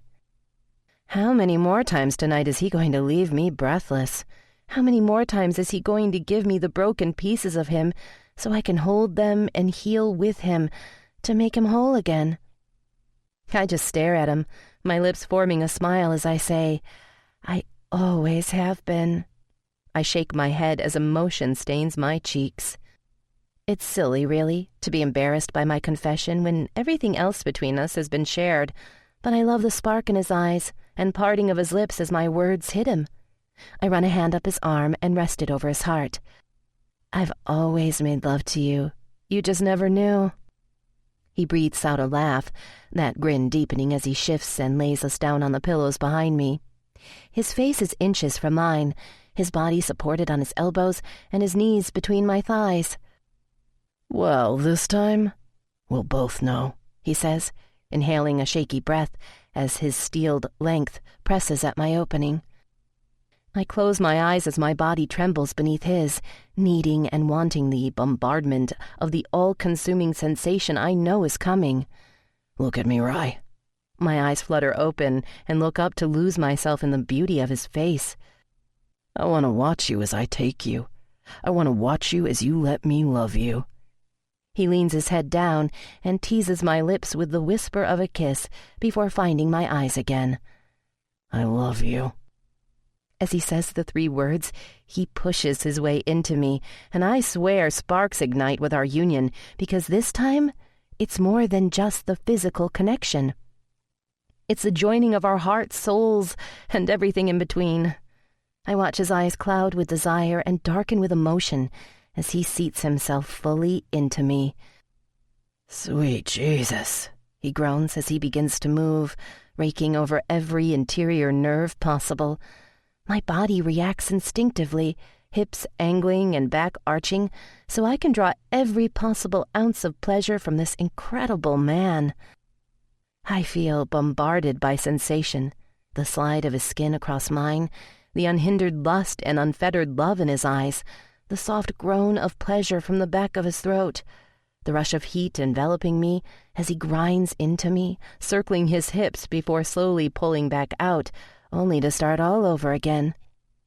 My body vibrates from this sensual high, a collision of everything with the most perfect timing that I couldn't escape even if I wanted to. Pressure builds and pleasure catapults me to a dizzying high, as Colton finds a slow but steady cadence that allows him to draw out and drag over every last nerve. His eyes still hold mine, but I can see the pleasure start to edge out the need to watch me as his eyes close momentarily, his jaw set tight in concentration, his eyelids heavy and nostrils flared. "Colton," I moan, as a desirable devastation begins to rock through me. My muscles tense in preparation for the onslaught of sensation just within reach. With the call of his name, he shifts, drawing his hands down the length of my body as he sits back onto his knees. His hands sweep over the top of my sex, thumb grazing over my clit, making me buck my hips up, asking for more. The lines of concentration on his face ease as his lips curl into a lascivious smirk. "You want more of that?" All I can do is nod, my words lost to the onslaught of sensation. His fingers, careful on my newfound ink, grip the flesh at the sides of my hips, holding me firmly, as his smile still plays over his face, but his hips continue their painfully exquisite surge in and subsequent withdrawal. There is nothing I can do but focus, try to manage the all-consuming attack on my senses as he holds my gaze, driving me higher and higher. My thighs tense, and my head falls back as the force of my impending climax heightens. And then nothing. Colton stops all movement, stealing my orgasm with his sudden lack of motion. My head snaps up to look at him, frustrated, to meet green eyes, dancing with mirth and full of restraint. He leans forward, his heated length surging to unimaginable depths inside of me, dragging out an insuppressible moan I don't even attempt to stop. His hands push the backs of my thighs forward as his face fills my entire line of sight. I can feel the heat of his panting breath on my face and see his muscles tighten as he controls his need to pound into me with reckless abandon and drive us to the brink fast and hard, the way I know he likes. "Fuck, baby, you feel like heaven," he says as he leans forward and brushes his mouth to mine. He surprises me as he pushes his tongue between my lips and dominates the kiss in much the same fashion as he dominates my heart. I can sense his restraint slipping, can feel every sweet inch of him expand inside of me, can taste the desire mounting, need edging out all reason. His mouth brands and claims me, while his body slowly starts moving again, taking, taunting, pushing mine to accept his challenge. Liquid fire flickers to life again, molten lava singeing and refueling the inferno he's just forced me to abandon. I swallow his groan as he rocks deeper into me, throbbing sparks of pleasure igniting my nerve endings. He nips my bottom lip and breaks the kiss as he starts to pick up his tempo, drives into me with a passionate desperation as he drops his forehead to my shoulder. My body begins to tremble from the intense pull at my core, while he continues his punishing rhythm. The room is filled with my soft moans, his inarticulate grunts, and the slap of skin against skin as he edges me higher and higher. The scrape of his teeth along my collarbone is my undoing. Mindless pleasure seizes me as my body tightens all around him and free falls into rapturous oblivion as I surrender myself to him. I have forgotten everything. He has made me forget everything, except for his scent, his sounds, his taste, his touch. My body crashes into the wave of sensation, his name on my lips, our bodies united as one. "So fucking hot to watch you come undone," he whispers as his stubble scrapes against my neck, his body stilling and then moving in and out of me ever so slowly to draw out the last remnants of my orgasm still firing through me. I pulse and tighten around his cock, my fingernails scoring his shoulders as I hold tight with each surge of pleasure. "Fuck, Rye, that feels so fucking good," he groans out as his hips start jerking, my own orgasm starting to milk his from him. And within a moment, Colton is back on his knees, hands pushing my thighs up, and his hips are pounding into me as he chases his own climax. "Come on, baby," I pant out as I try to meet him thrust for thrust, surrendering myself completely to his needs. His guttural groan fills the room as he hits his peak, his shuddering and body tensing, while he rides out his own high. After a beat, he rolls us over, our hips remaining connected in the most primal of ways, so that I'm lying atop him, my cheek on his chest where I can hear his thundering heartbeat. And we sit like this for a moment, fingers drawing lazy lines over each other's bare flesh, regaining our breaths and calming our pounding hearts. The silence around us is so comfortable, without the demons haunting the shadows. Yes, he'll always have a part of him haunted and damaged, but for the first time ever, he has someone he can share them with, someone to help ease the burden, to help heal. I sigh the thought and am completely content as he presses a kiss to the top of my head. "I love you," I whisper the words, still overwhelmed with everything that has transpired this evening. His fingers continue tracing aimlessly over my spine. I close my eyes and enjoy the feeling of our bodies pressed against one another's and the simplicity of his touch. And then my OCD kicks in as I mentally trace what his fingers are spelling, and I shift my head so my chin rests on my hands covering his sternum. "What?" he asks innocently, despite the smile tugging at the corner of his mouth and eyes reflecting the mischief I've come to love and expect from him. When all I do is raise my eyebrows, I feel the rumble of his chuckle through his chest and into mine. "The alphabet, Ace?" I raise an eyebrow and try to bite back my own smile, but it's useless. "Yup, I'm seeing the alphabet in a whole new light these days," he says, abandoning his letter tracing and trailing his finger down the top of my backside. My laugh is overtaken by a sigh as his hand palms my ass. I can feel that ache he always has on a low burn start to simmer anew.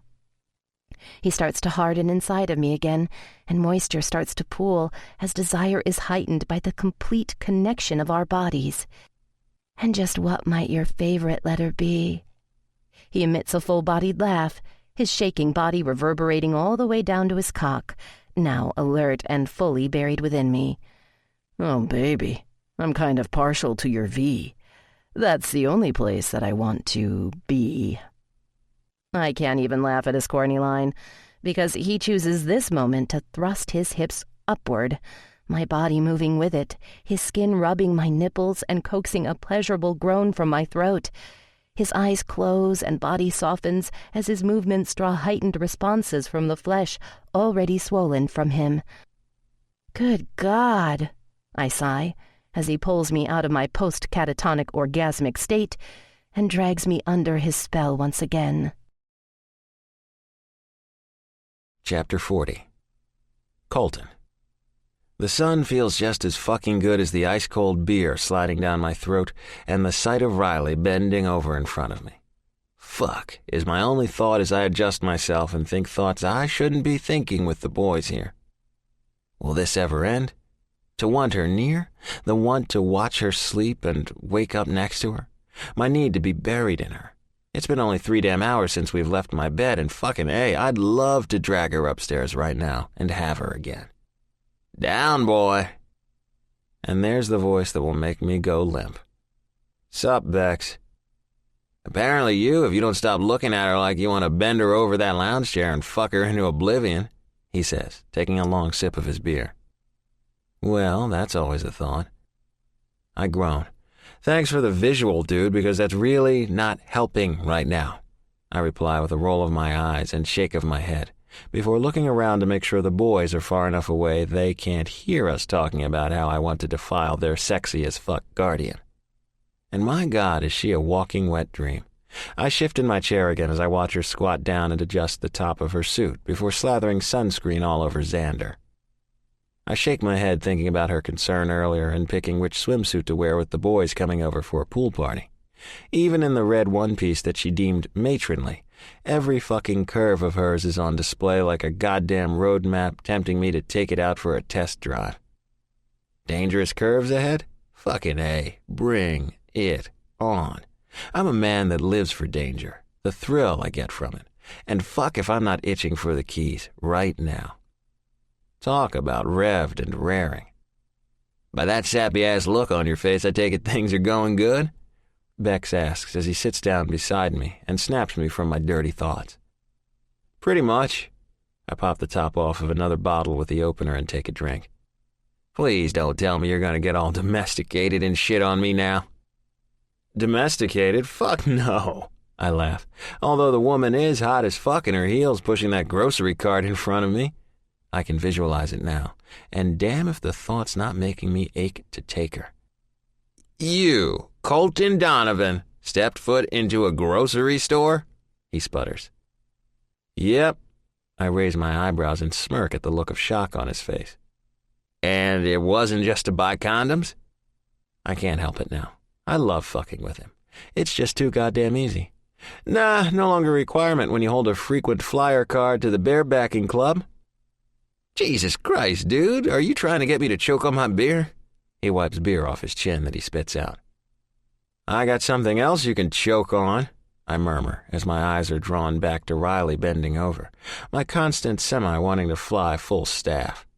I'm so focused on her and my corrupt but oh so fucking awesome thoughts of what I can do to her later that I don't hear what Bex says. Huh? I ask.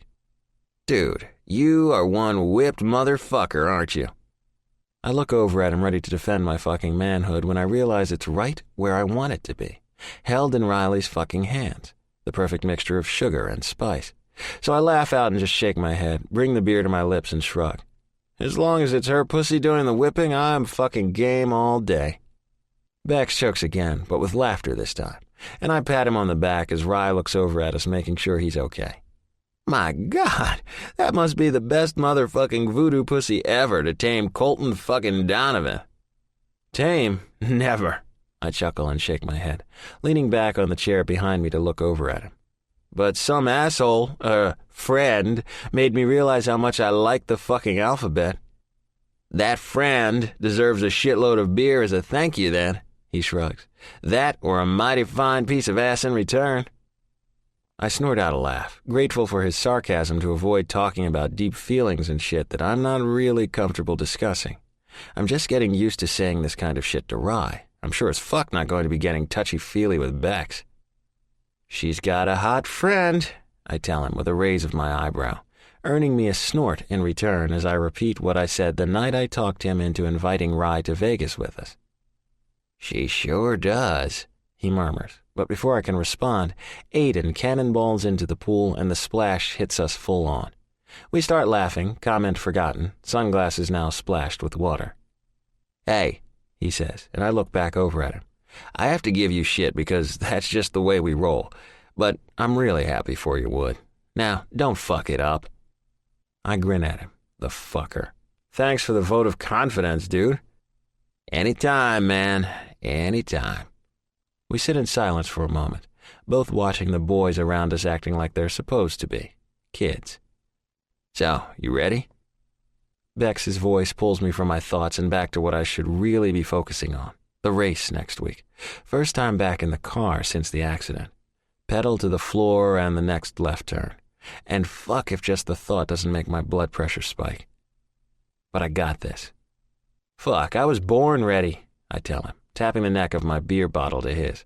Checkered flag's mine for the taking. Fuck yeah, it is, he says as he looks down at his phone that's received a text, and my eyes drift back to Riley and thoughts of a particular pair of checkered panties I never did get to claim. I sure as fuck need to fix that. I shake my head as I sink back into my chair and watch the boys jumping in the pool and chicken fight one another. I sit and wait for it, but it doesn't happen. That fucking pang of jealousy I used to get when I saw boys acting their age, acting how I never got to. Because even after I was adopted, the fear was still there, still raw as fuck. Riley catches my eye from across the deck, and those fucking sexy-as-sin lips spread wide. Fuck me running. My balls tighten and chest constricts at the notion that I put that smile on those lips. The woman is my fucking kryptonite. Who else would I allow to invite 7 boys to my house for a pool party to celebrate summer being here? What other woman could I share my demons with? And instead of running like a fucking banshee, she looks me in the eyes and tells me I'm brave. Who else would scar their skin to prove to me she's in it for the long haul? Motherfucking checkered flags and alphabets and sheets. When the fuck did all of this become okay with me? I shake my head, pretending I don't want it, but fuck if I can't look away from her for one goddamn second before my eyes find her again. I lift the fresh beer Bex hands me and start to take a sip, and look over at him as he shakes his head laughing at me. What? You are so going to fucking marry her. It's my turn to choke on my beer. I double over in a coughing fit as Bex pounds me a little too hard on the back. He's fine, I hear him say as I try to control the choking mixed with laughter burning its way up my throat. He's fine, he says again, and I can hear the amusement in his voice. Fuck off, Bex, I finally manage to get out. Not gonna happen. No rings, no strings.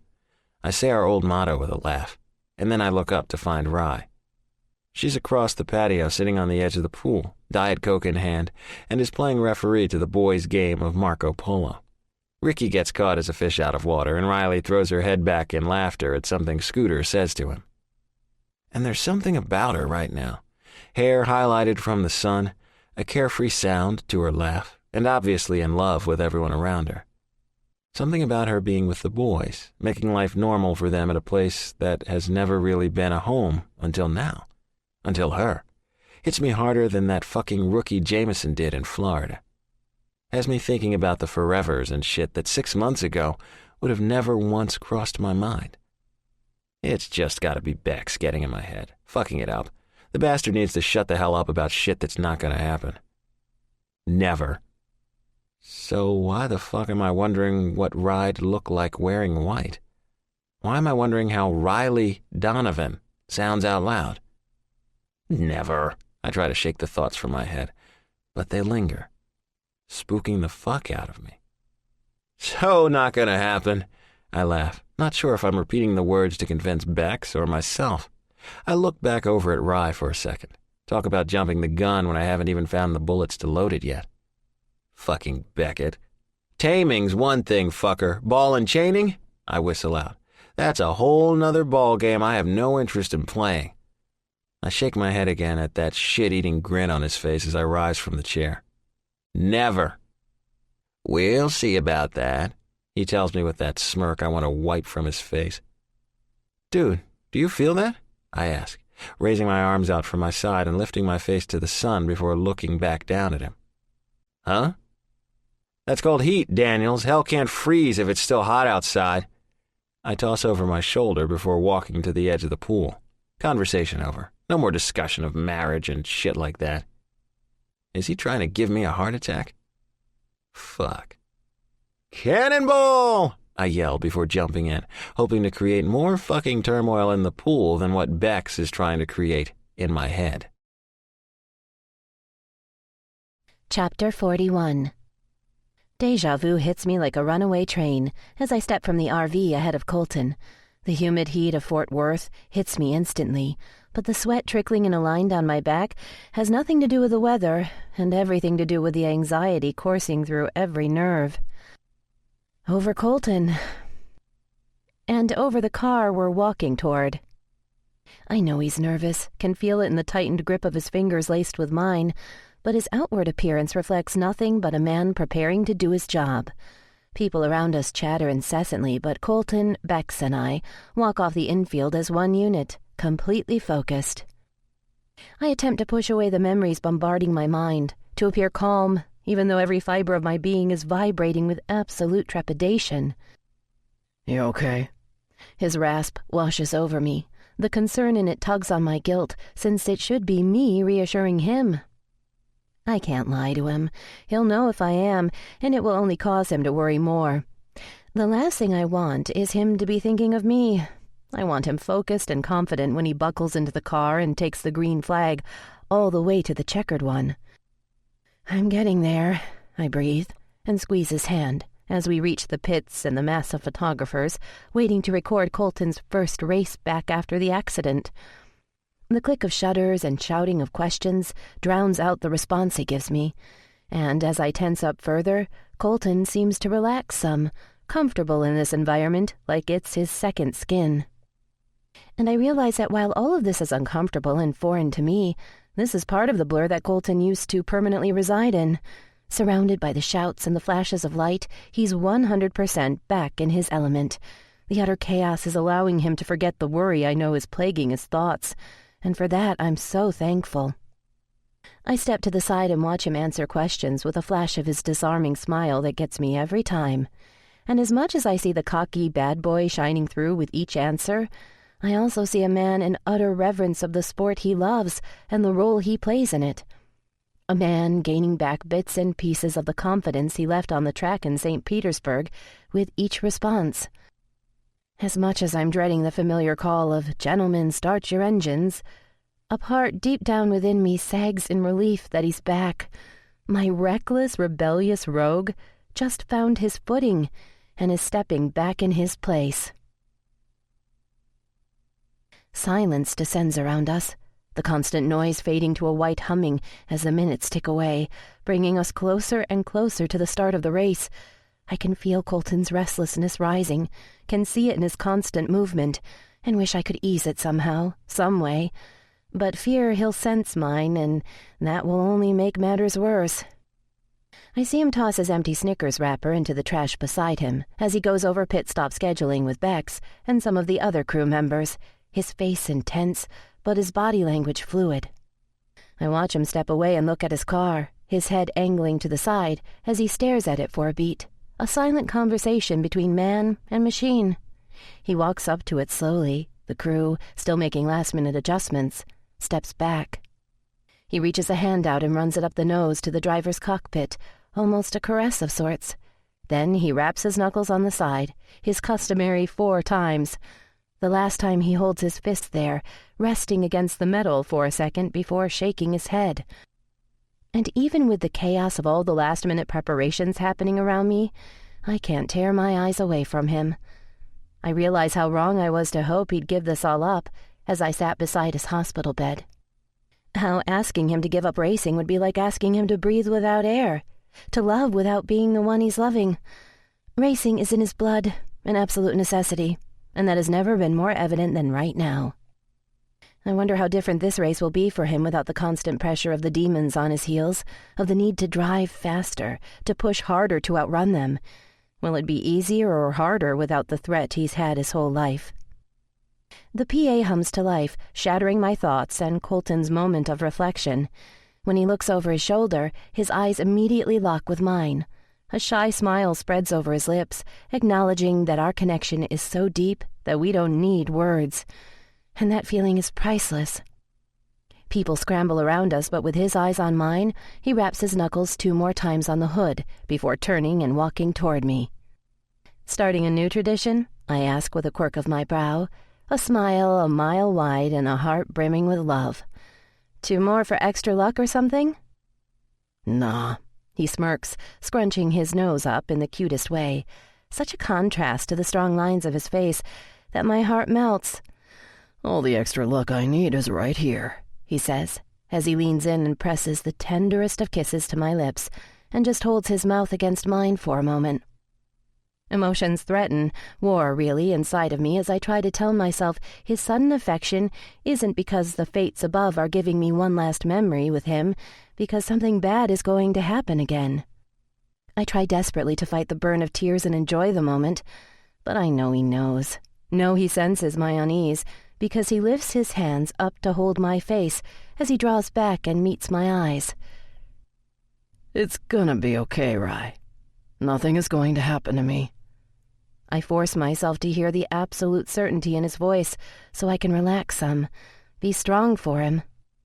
I nod my head subtly. I know. Baby, heaven doesn't want me yet, and fuck if hell can handle me, so you're kind of stuck with me. He flashes me a lightning-fast grin that screams everything I never thought was sexy, unpredictable, adventurous arrogance, and now can't help the ache it creates. Stuck with you, huh? He leans in and brings his mouth to my ear. Stuck in you is more what I'm thinking. he murmurs, his heated breath against my ear, sending shivers down my spine. So please tell me you're wearing some type of checkered flag I can claim later. Because fuck if I don't want to throw you over my shoulder and take a test lap right now. Every part of my body clenches from his words. And maybe it's my heightened adrenaline and excessive emotion being back in the moment, so precious yet stolen so brutally from us months ago. But fuck if I don't want him to do just that. I love a man willing to beg, I tease, my fingers playing with the hair curling over the neck of his fire suit. You have no idea the things I'm willing to beg for when it comes to you, sweetheart. He disarms me with that roguish grin of his words causing my breath to catch in my throat. Besides, my begging leads to you moaning. And fuck if that's not the hottest sound ever. I exhale a small groan of frustration, needing and wanting him desperately when I can't have him. And I know that's exactly why the ache is so intense. I start to speak, but am cut off by the opening chords of the Star-Spangled Banner. Colton holds tight to the sides of my face and looks at me a moment longer before pressing one more kiss to my lips, and then nose, before turning toward the flag, removing his lucky hat, and placing his hand over his heart. As the song plays on, its last notes sounding, I take a deep breath to prepare myself for the next few moments, to be strong, to not show him my fears still there, regardless of how certain he feels. And then chaos descends around us the minute the crowd cheers. Colton gets suited up, taped down, zipped up, gloves on. Engines start to rev farther down the line, and the rumble vibrates through my chest. He's in the zone, listening to Bex and getting ready for the task at hand. Superstition tells me to make this race different, to step back over the wall without Davis's help, to do anything to not let time repeat itself. And then his voice calls to me, shattering all my resolve with the shards of nostalgia. Riley? My eyes flash up immediately, the breath knocked clear from my chest with his words and the bittersweet memories they evoke, and lock onto his as he strides toward me, shrugging off a groan from Beckett about running out of time. My mouth parts and my eyebrows furrow. Yeah? He reaches out, the short barrier of a wall between us, and yanks my body to his so our hearts pound against one another's. Did you actually think I was going to let you walk away this time without telling you? The smile on my face must spread a mile wide because my cheeks hurt. Tears pool in my eyes, and this time it's not from fear, but from love. Unconditional adoration for this man holding me tight. I love you, Riles, he says, the 4 words so softly in that rasp of his, and even with everything around us, revved engines, a packed grandstands, the crackle on the PA system, I can hear it clear as day. His words wrap around my heart, weave through its fibers, and tie us together. I exhale a shaky breath and smile at him. I love you too, Ace. He smirks before pressing a toe-tingling kiss to my lips and says, Checkered flag time, baby. Checkered flag time, I repeat. See you in victory lane, he says, with a wink before turning and walking back toward a crew standing motionless, waiting for their driver. I watch them help him slide his helmet on, mesmerized with both love and fear, and then allow Davis to lead me up the stairs to the pit box so I can watch from an elevated level. I place the headset on as I look down over the sill and watch them fasten Colton's Hans device, yank on his harnesses, and tighten the steering wheel down. Radio check, Wood. The disembodied voice of Colton's spotter fills my ear, startling me. Check 1, 2, check 1, 2. There's silence for a moment, and I look down as if I'd be able to actually see him through his helmet and the surrounding crew. The spotter tries again. Check 1, 2. Check ABC. Colton's voice comes through loud and clear. Wood? The spotter calls back, confusion in his voice. You okay? Never better. He laughs. Just giving a shout out to the alphabet. And the nerves eating at me dissipate immediately. The alphabet? Yep. A to motherfucking Z. Quinlan grips my hand as I look up at the ticker on the top of the screen, counting down the laps left to go. 10. 10 laps to go through the gamut of emotions. Nervous, excited, frantic, hopeful, enamored. Just like I have the past 238 laps. I've stood, I've sat, I've paced, I've yelled, I've prayed, and have had to remind myself to breathe. He's gonna pull it off, Quinlan murmurs beside me as she squeezes my hand a little tighter. And while I agree with her that Colton is going to win his comeback race in a flurry of glory, I won't say it aloud, too afraid to jinx the outcome. I look down below to where Bex is talking furtively with another crew member, their heads so close they're almost touching as they scribble on a piece of paper. And I don't know much about racing, but I know enough that they're worried their fuel calculations are so slim in margin that Colton may literally be running on fumes on the final lap. I watch as the lap number gets lower, my pulse racing and heart hoping as it hits 5. "You've got Mason coming up hard and fast on the high side," the spotter says, anxiety lacing his usually stoic voice. 10-4 is all that Colton says in response, concentration resonating in his voice. "He's going for it," the spotter shouts. I glance at the monitor in front of me to see a close-up version of what I'm seeing on the track, and my body tenses in anticipation as they fly into turn 3, masses of metal competing at ungodly speeds. I swear that everyone leans forward from their position in the booth to get a closer look. I fist my hands and rise up on my toes as if that will help me see more, quickly pushing my prayers out to Colton as Mason challenges him for the lead. I hear the crowd the same time my eyes avert back to the monitor, just in time to see rear tires touching together, Mason overcorrecting and slamming into the wall on the right of him, while Colton's car swerves erratically on the bank of asphalt from the force of their connection. Everyone in the box is on their feet instantly. The same sound, different track, wreaks havoc on our nerves. My hands are covering my mouth, and I'm leaning out of the open-windowed booth to see the track. "Colton!" Bex shouts out as I gasp, a blaze of red car sliding out of control onto the apron. Colton would normally reply instantly, but there is absolute radio silence. And I think a little part of me dies in that instant. A tiny part forever lost to the notion that there will always be this trickle of unease and flashback of the riotous emotions from Colton's crash every time I see smoke or the wave of the yellow flag. I see Beckett pull on the bill of his baseball cap as his eyes fixate on the track.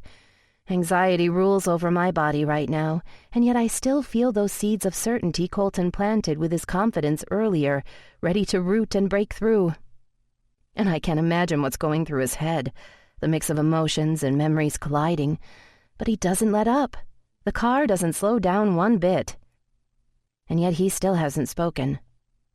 "Come on, son," Andy murmurs to no one in particular down the line from me, hands gripping the edge of the table he stands behind, knuckles turning white. Only seconds pass, but it feels like forever as I watch Colton's car aim erratically toward the grass of the infield, heading straight for the barrier, before miraculously straightening out. And then the whole booth lets out a collective whoop when the telltale red and electric blue nose of the car flies back up the apron and onto the asphalt, under control, and still in the lead. Colton's voice comes through the speaker. "Fucking A straight," he barks, the overflow of emotion breaking through both his voice and the radio, followed by a "Woohoo!" the adrenaline rush hitting him full force. "Bring it home, baby," Bex shouts at him as he paces below us and blows out a loud breath, taking off his headset and hat for a moment to regain his composure before putting them back on. 4 laps left. I feel like I can breathe again, my fingers twisting together, my nerves dancing, and my hopes soaring to new heights. "Come on, baby, you can do this," I tell him silently, hoping he can feel my energy with the thousands in the stands, pushing for him to claim his victory. 3 laps left. I can't stand it anymore. My body vibrates from more than the rumbling of the engines as the cars pass us one after another in an endless sequence. I shove back from the counter and shrug at Quinlan when she gives me a questioning look about where I'm going. I want to be as close to him as possible, so I make my way to the stairs and start running down them. 2 to go, baby," Bex shouts into the mic as I make it to the bottom step and stay close to the wall below on the inside border of the pits. I can't see the track very well from here, but I smile as I watch Bex look at the monitor and shake his head back and forth, body moving restlessly, energy palpable.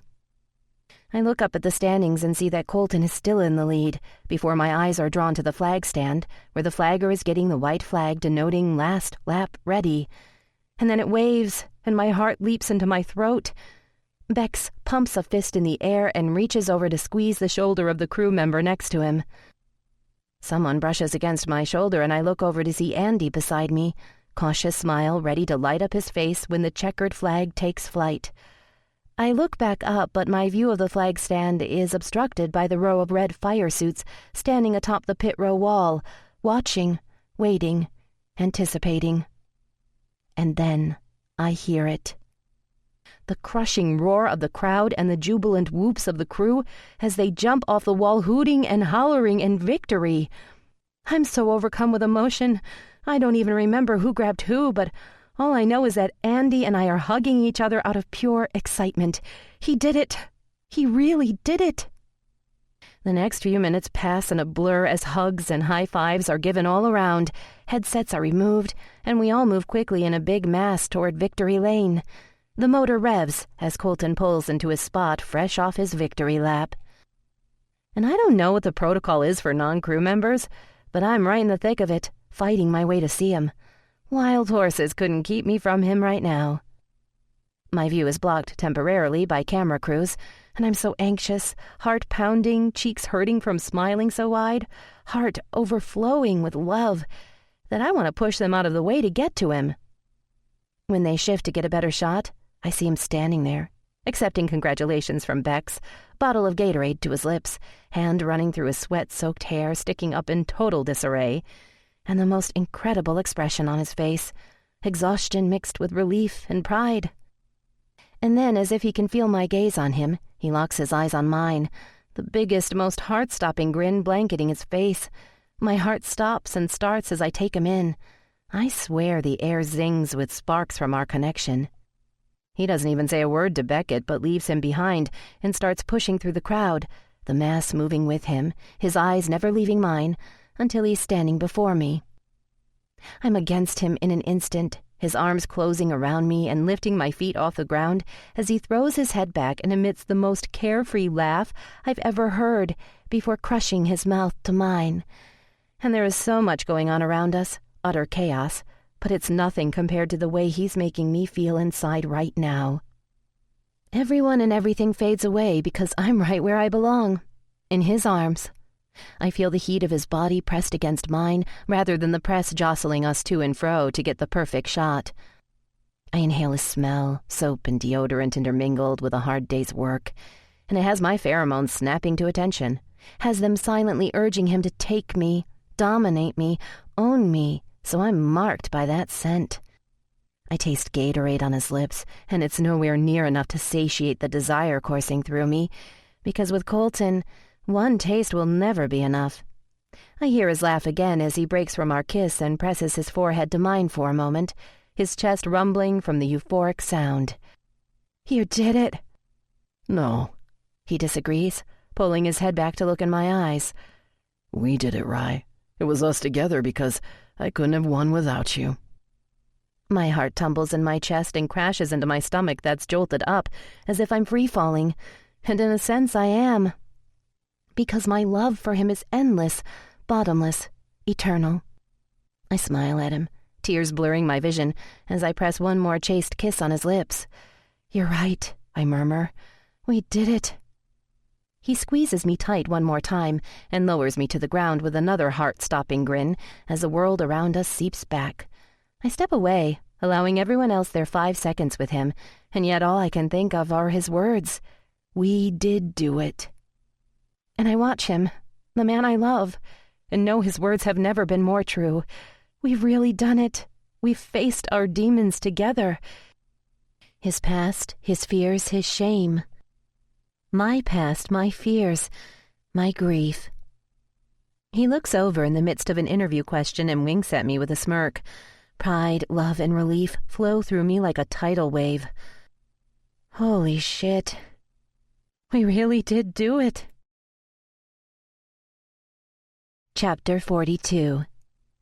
I sit back and watch Xander and his counselor work together, and my heart surges at seeing him so actively engaged. He's talking so much now and beginning to heal. I allow the pride I feel to swell and the tears to blur my vision because he's doing it. He's actually doing it. I walk from his room where they're having their session and out toward the kitchen, listening to the music in Shane's room and the chatter of the rest of the boys building a Lego city out on the backyard patio. Dane's emptying the last of the silverware from the dishwasher when I walk into the kitchen and plop down on a stool with an exhausted sigh. I agree, he says, closing a drawer and sitting down beside me. So, he says when I don't say anything, how's it going with the panty-melting Adonis? I roll my eyes. You just wish he was a boxer brief melting Adonis, I snort. Hell to the yeah, I do, but I've given up hope that I can turn him to the better side. Only a blind man would miss the way he looks at you. Oh, Dane. I sigh, a smile spreading on my lips at just the thought of Colton and how great things have been over the past few weeks, at the comforting rhythm we've settled ourselves into without even speaking about it. Things just feel natural, like they were meant to be. No more drama, no more lack of communication, and no more hiding secrets. Things are great. Couldn't be more perfect. And when I say it, I really believe it. I'm not waiting for the other shoe to drop like before. I'm not expecting anything anymore because if being with Colton has taught me anything, it's that our love isn't patient, nor is it kind. It's just uniquely ours. So, living together hasn't been a horrible disaster? No, I say with a softness, as I think of how it's been quite the opposite. It's been pretty incredible, actually. Come on, the man has to have something that's horrific about him, he teases. Nah, he's pretty damn perfect, I reply, loving the chance to say perfect again when it comes to Colton and me. I don't believe it, he says, smacking a fist to the counter. He's got to pick his nose or snore horribly or fart like a rhino. Nope. Laughter rocks through me, and he tries incredibly hard to not crack a smile, but his resolve is short-lived. You have to be lying, Rye, because no man can be that fucking perfect. He shrugs. Well, unless of course it's me. Well, of course, I say, laughing and shaking my head. Let's see. I smirk, thinking of something to satisfy him. He did refuse to buy me a box of tampons on the way home from work the other day. The look on his face is priceless, lips lax and eyes wide. The prick, he spits out in mock disgust before shaking his head. Shit, he just went up 20 points in my book.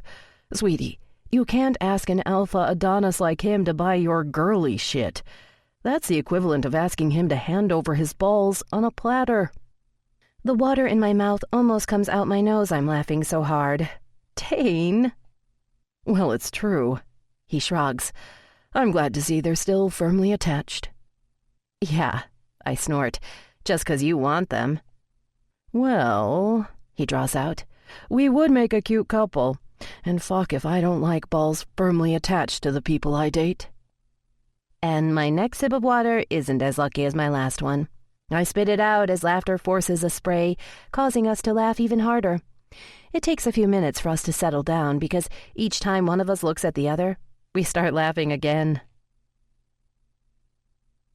I'm hung up at the office again. Hattie's picking you up for me. Call you on the way home. Crash my party. Luke Bryan. Hugs. C. My heart soars and soul warms at the song he's texted. My sentimental alpha male full of continuous contradictions. I sigh to push away my disappointment because I missed him terribly today, but I'm ecstatic about spending a little time with Hattie. I haven't seen her much lately. I pick up my phone and reply, I miss you, hurry home. All of me, John Legend. Hugs. I check the clock and realize time's gotten away from me, so I start getting my stuff together and saying my goodbyes to the boys. When I exit the house, she's sitting in her car outside. I open the passenger side door to hear her squeal of delight. Well, fuck me sideways, it's so good to see you. I know, I tell her as she pulls me in for a quick hug across the console, before gunning the motor and taking off with a laugh. I throw my head back in a laugh that matches hers and close my eyes for a minute, letting the wind of the open window rush over my face. The wind dissipates as she rolls the window up, and I turn to see her eyes glancing from the road ahead of her over to me. Thanks for picking me up. If I had known Colton was going to work late, I wouldn't have let him drop me off. Sorry. I know, you're such a pain in the ass, she says, as she flicks her blinker and makes a left turn. So since Mr. Fine as Fuck has dumped you for now, how about a few drinks to catch up on things? Like why, even though all of your things are in our house, you never are, despite you adamantly denying that you've officially moved in with him. I laugh and shake my head. I don't want to jinx things. I shrug. You know how I am. Yep, I sure do.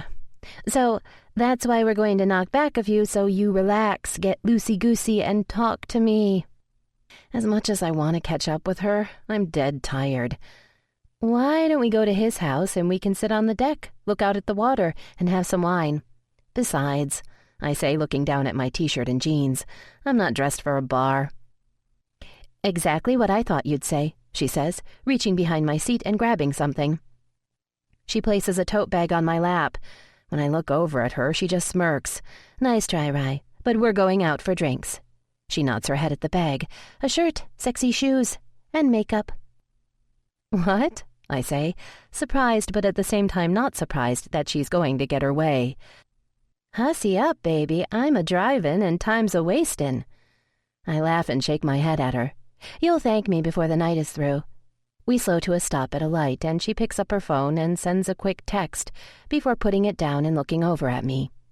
You're not getting out of this, Thomas. I miss my friend. I want a drink. End of story. The light changes and she takes off as a smile spreads on my lips.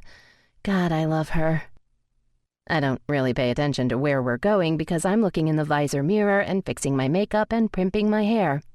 Hattie's only input is, leave it down, when I try to put it up in a clip. We chat about this and that to catch each other up on the day-to-day. I'm zipping up my pouch of makeup when my phone rings. I fumble with it clumsily when I see it's Colton. My immediate thought is that he's done with work and can meet up with us for a drink. Hi, I say as I shove everything back into the bag at my feet on the floor. Hey, sweetheart. And just the sound of his voice causes a wave of love to wash over me. Are you done with work? I lied, he says, and I'm immediately confused. I'm not working because I'm busy planning the perfect date for you. So look up, because that date starts right now. I snap my head up and cannot contain the sob that catches in my throat as I take in the dirt field and the quiet carnival in front of me. The motionless Ferris wheel, the vacant midway, the locked turnstiles. Colton, what? Why? I attempt to ask as astonishment passes through me, his amused chuckle resonating through the line. We haven't been on a real date since our night at the carnival, so I thought this would be the most fitting way to start this one. I know you're not good with the unknown, but promise me you'll go with it. For me. What? Holy hell. Yes, of course, I stutter. See you soon, he says, and the line goes dead. I immediately look to Hattie, who has the hugest grin on her face. You, I say to her, my voice breaking from so many overwhelming emotions. You knew? Do men have penises? She laughs with mock abhorrence. Of course I'm in on it. I just sit in the car with my mouth hanging open as I look around and my mind tries to process this. Tries to process how the man that swears he isn't romantic is a hopeless romantic at heart. How? What? I try to spit out the questions my head is forming, but they're not coming out. Colton thought you deserved a real date, a night out to thank you for hanging with him through everything, so he asked for a little help. She shrugs. I agreed with him, so here we are. Tears well in my eyes as I breathe in deeply, still trying to comprehend that I'm sitting at the same carnival 7 months later. While I sit stunned, Hattie reaches behind my seat and produces a box larger than a shoebox. I laugh. Do you have a whole store back there? Nope, this is the last thing. She places the box in my hand, and I cough out a nervous laugh, not because I'm actually nervous, but because of my dislike for the unknown and my need for control. Colton knows me so well. I sit there and stare at the rectangular gray box and can't help the soft smile that graces my lips as I recall something Colton told me a long time ago. Sometimes, not being in control can be extremely liberating. "Jesus, woman, open the damn box already, will you? The suspense is killing me," Hattie says beside me, her body vibrating with anticipation. I let out a deep breath and crack open the top like something is going to jump out at me. And when I lift the top off, an envelope sits atop some black and white checkered tissue paper, my name written on it. I lift it up and slide the paper out of it. Riles. I know you're probably wondering what in the hell is going on, so let me try and explain. You always put everyone else first. Me, the boys, the stray dog on the corner. So I thought it was time to switch places and let you be the one front and center. So, with the help of others, I've put together a bit of a scavenger hunt for you. In order to get to the prize, you have to follow and answer all of the clues. Good luck. Here's your first clue. The carnival is the place I knew you were so much more than I'd ever expected. I knew sitting atop the Ferris wheel with you that no matter how hard I was fighting it, I couldn't do casual with you, and that you deserved so much more than that from me. So the first item is waiting for you at the first ride we went on. Love, Colton. I wipe away the tears that slide down my cheeks without messing the makeup I'd just put on, but it's damn near impossible. Hattie reaches over and squeezes my forearm to help steady my trembling hands. I look over at her, trying to comprehend what it took for Colton to organize all of this, as well as put the words he has a hard time expressing verbally to paper. "Get your ass out of the car and go find your man before I have a heart attack from the anticipation," she says, as she pushes my shoulder toward my open car door. I slide out of the car, my heart pounding and head trying to understand that he cares enough about me to do this. I walk up to the gated entry to find a single turnstile unlocked. I walk through it and into an eerily deserted carnival, my pace starting to quicken with each step as memories flood back to me. Stuffed dogs, stolen kisses, and cotton candy. Dares to a bad boy who had already captured my heart, even though I didn't want to admit it just yet. Fears and firsts, and a shy, lopsided grin on his magnificent face. I reach the ride section and head for the tilt-a-whirl. I let out a gasp as Shane and Connor step out of the shadowed ticket booth with huge grins on their faces and a box in their hands. My hand presses to my chest from utter shock and absolute adoration at Colton for including my boys in his scavenger hunt, for allowing them to help him do something nice for me. "You guys," I exclaim, as I jog over to where they stand and take in the mischievous looks in their eyes. "You kept this from me?" I step forward and hug both of them tightly as we all laugh. "We were sworn to secrecy," Shane says, blushing. "Colton said we wouldn't get in trouble for lying to you either," Connor adds, shaking his head. "No," I laugh, completely overwhelmed by everything. "You'd never get in trouble for something like this." Shane clears his throat and I look over to him.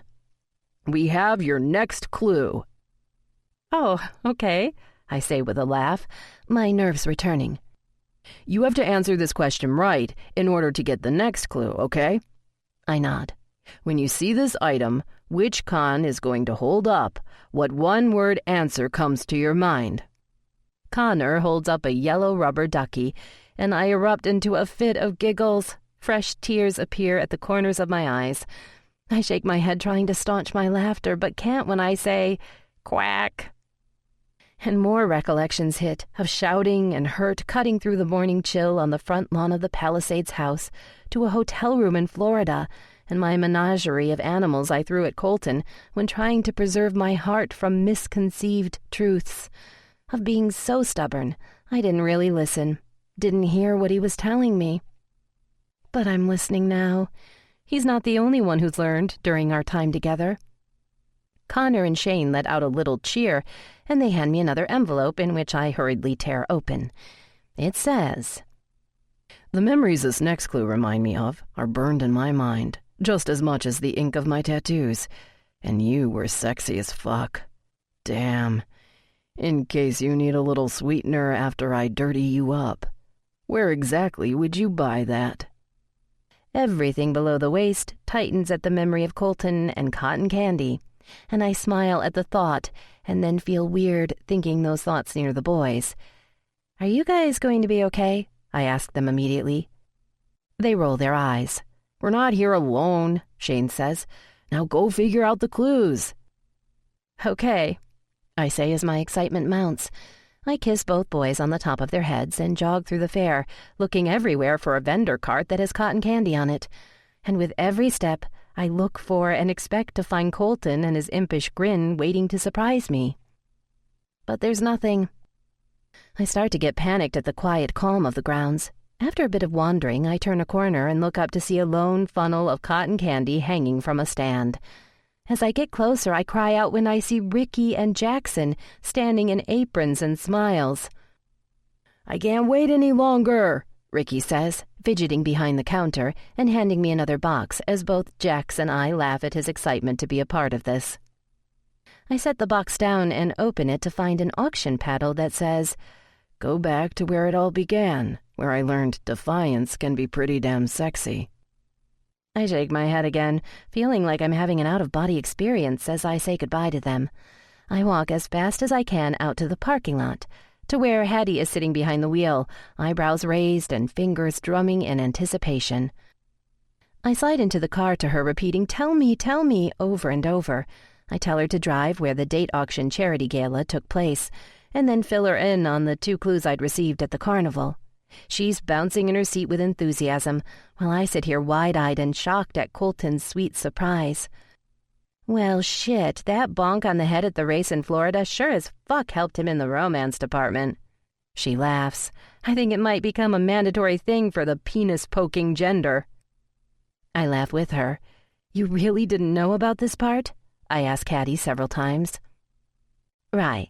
He told me he had a cool date planned for you and asked if I'd be your chauffeur for part of it. So I'm here, and I so can't wait to see what else he has in store for you, she says, reaching over and running her hands over the words of the auction paddle. It's sitting on my thigh, and I can't stop staring at it. The stars must be aligned because we avoid Los Angeles traffic and make it to the old theater in record time. I'll be waiting right here, she yells as I climb out of the car with the paddle in my hand and jog to the grand front doors of the old theater to find one of them ajar. I enter the familiar foyer and look around as I walk toward the door to the right of the stage, like I did that night so many months ago. I start humming out of habit to match Box 20's Overjoyed playing softly on the speakers overhead. It has to be a complete coincidence, because even Colton couldn't time my arrival this perfectly, but it makes me smile at how perfect it is that my group is playing. I blink back tears as the significance of this moment takes hold. Colton leading me back here after all this time, where something I never really wanted to happen actually started. And look at us now. I swallow the burn of my tears in my throat as I push through the door and into the lit backstage hallway. And suddenly my tears are replaced with an uncontrollable fit of giggles when I see caution tape over the little alcove where Bailey tried to seduce him. And more hilarious than the caution tape is the little sign that says, "Beware, piranhas lurking." I'm still laughing as I turn the corner to see the storage closet door propped open and a light on inside. My heeled boots click on the linoleum as I try to figure out who is going to meet me this time. A part of me wants it to be Colton so I can kiss him and hug him and thank him for all of this. But at the same time, I don't think I'm ready for this walk down memory lane to end just yet. And the giggles return when I see Aiden and my co-counselor, Austin, sitting in chairs just inside the closet playing Uno. Aiden jumps up with a squeal when he sees me, and Austin and I laugh at his enthusiastic reaction. Hi, guys. "Riley!" he shouts out in excitement. "Here, this is for you." He fumbles as he hands an envelope and 2 boxes to me, one very small on top of a larger one. I look at both Aiden and Austin, their anticipatory grins matching mine, as I set the boxes on the table and tear open the envelope. Colton's familiar penmanship greets me. "You were the first person to ever look at me and really see into my soul, and it scared the ever-loving shit out of me. Where did this happen? If you need a clue, it's in the top box. Open the larger box once you leave the theater. See. My heart is pounding and my hands are trembling with excitement. I know the answer. He's referring to the penthouse where we had sex for the first time after the merit rum party, but nothing prepares me for what is inside the first box. My breath catches, and I instinctively lift a hand to cover my mouth before I reach out and lift the lone earring from it. The earring I couldn't find that night as I tried to gather my dignity and leave the hotel room. The earring I left, never caring if I saw it again, or the man now giving it back to me. Something about the sight of the earring and the fact that he kept it all this time, kept it when I walked out on him, causes so many emotions to surface I can barely speak as I thank Aiden and Austin before picking up the other box and hurrying back to Hattie and our next destination. I climb in the car, stunned and bewildered, as I tell Hattie about the significance of the earring. She starts to drive to the hotel as I tear open the larger of the two boxes. And the air punches from my lungs from laughter as I look into a box of all the panties that had been ripped off me. Included in the box is another envelope that takes me a minute to open because I'm laughing so hard at the memories they evoke, and the fact that he actually kept them all. "Geez, woman, you weren't kidding when you said the man put a dent in your drawers," she teases as she nods her head, urging me to open the envelope. I tear it open, and a gift card falls out to La Perla for a ridiculous amount of money. The note wrapped around the gift card is worth 10 times more to me, though. It says, "You better buy a large supply, Rye, because I don't see my need to have you when, where, and how I want, stopping any time soon." The blatant sensuality of his words causes an ache of desire to coil and spring to life between my thighs that I don't even bother to ignore. "Wow," Hattie drawls, breaking me from my less than pure thoughts as she looks over and reads the card while we're at a stoplight. The man is that fucking hot and has a dirty, dominant mouth like that? She draws in a shaky breath. "Shit, Rye. I'd tell him to handcuff me to the bed and let me be his sex slave for life." She laughs. I'm feeling a little blown away that this man is most definitely mine. "Who says I haven't?" I say with a smirk on my lips and a raise of my eyebrows. "Well, hot damn," she says, slapping my thigh. "That's my girl talking." We laugh together and try to figure out what the next clue at the hotel is going to be until she pulls up into the valet circle. "I'm assuming I'll be right back," I tell her as I climb out and jog into the lobby before I suddenly stop. I just can't go up to the penthouse and knock on the door. I head over to the front desk, and when I approach, a woman eyes me up and down. "Miss Thomas, I presume?" "Yes," I reply, a little astounded she knows who I am. "This way, please," she says, leading me to a private elevator on the side of the lobby. She takes out a key card and presses it to the scanner, causing the door to open. "There you go," she says, her stoicism breaking as she grins broadly at me before walking back to her desk. "Thank you," I call out to her before stepping in. The familiar decor inside the car causes memories to flood back from our first time. My nerves heighten from the dark promise of the words Colton said to me as we made the same ascent in a different elevator. The car dings when I reach the top floor and I exit, unable to fight my smirk over the desperation-filled, clumsy exit we made that night. I knock on the penthouse door and hear a giggle from behind it as the knob starts to turn. Xander opens the door with Avery standing behind them.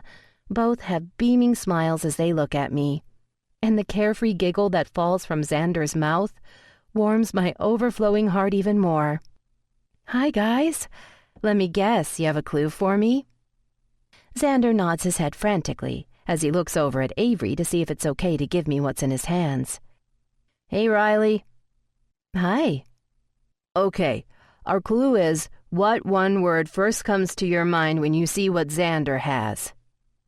I look down as Xander produces a small black box from behind his back and holds it out to me. I look down at it, as perplexed as the look on Avery's face until Xander flips it over. And then I laugh. The box contains a fire engine red pocket square for a tuxedo. My senses are suddenly assaulted with every sensation Colton evoked from me in the limo that night, when we were overdressed and underdressed. But that can't be the answer because that's 2 words. Anticipation, I almost shout when the word hits me like lightning, images of that more than memorable evening flashing through my mind. Bingo! Avery cries out as Xander hops up and down. Good job, Rye, he says, as he holds out another box and envelope to me. I look at him with a furrowed brow that has him giggling again before I take it from him. This is for me? I ask him. Uh-huh, he says, nodding his head. You're sure? Yes, just open it, he says with amused exasperation. I slide my finger across the envelope and smile before I even know what it says, because I know Colton's words are going to touch me. Rye, I always knew you were different than the others, but this is the night you became my checkered flag, without a doubt. Here's to the night I knew the one thing I never wanted, I'd fight like hell to keep. Go where you first became familiar with the object in the box. See. I cautiously open it and roll my eyes and shake my head when I see a scale model of a red F12 Ferrari. I know exactly where I'm going next, because that night is most definitely one I'll never forget. I say my goodbyes and vibrate with anticipation as I ride the elevator down to the lobby and hurry past a smirking hostess at the front desk and out to the car. I slide in and tell Hattie about the clue and laugh when she shakes her head as she drives a few blocks to the hotel where the other gala I attended with Colton is. I direct her to drive to the top floor of the parking garage and instinctively suck in a breath when sex comes into view. Images and emotions fill me, and I don't even try to stifle the sigh they evoke in me. Damn, that car is like a fucking visual orgasm, she says with a hum of appreciation. You have no idea. I drawl, then whistle, and am left blushing as I slide out and walk the short distance to its isolated spot in the garage. As I get closer, I see a figure behind one of the columns beside the car, and my heart leaps in my throat. I hope it's Colton. I've had enough of memory lane, and as much as I love this right now, I just want him. Desperately. I laugh as Beckett steps out, a shit-eating grin spread wide across his handsome face. He looks over my shoulder at Hattie and nods his head subtly at her, his grin softening to a smolder that has my curiosity piqued. But my attention is diverted quickly when Bex talks.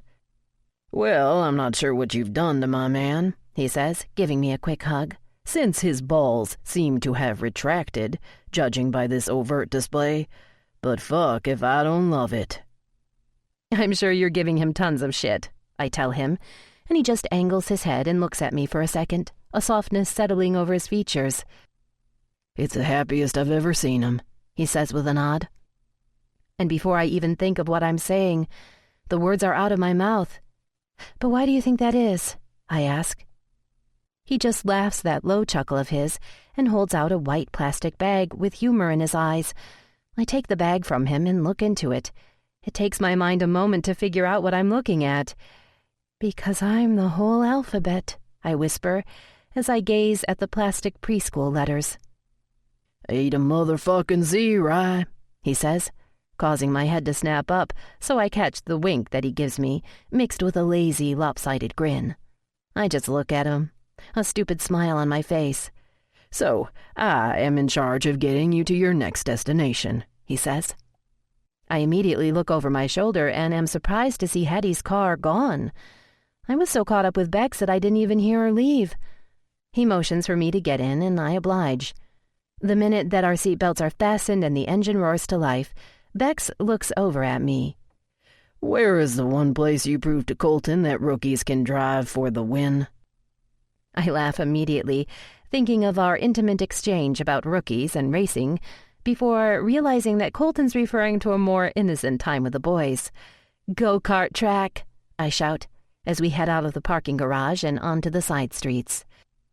Yes, ma'am, he tells me, as we merge onto the freeway and lose the traffic behind us. We talk about this and that, but regardless of how hard I try, I can't get Bex to tell me what the rest of the clues are, or the end game for this evening. He just smirks at me and shakes his head. In no time, we arrive at the industrial park where Colton took the boys and me go-karting. "I'll be right here," Bex says, as I hop out and enter through the glass door. My smile widens as I see Dane and Scooter leaning against the counter. "Riley!" Scooter yells and runs to hug me.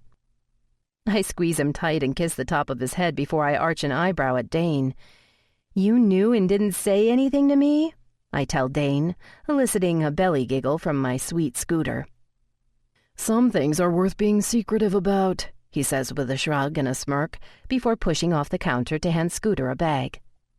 I shake my head at him with a fake glare that makes him laugh. I don't say anything further because Scooter is basically bouncing out of his shoes with excitement. "Okay, Scoot, you gonna help me figure this one out?" "Can I?" he asks. "Of course," I tell him, as I reach in the bag and lift out a plastic action figure of Spider-Man. Tears immediately prick the back of my eyes, despite the soft smile forming on my lips. "What's the answer? What does Spidey make you think of?"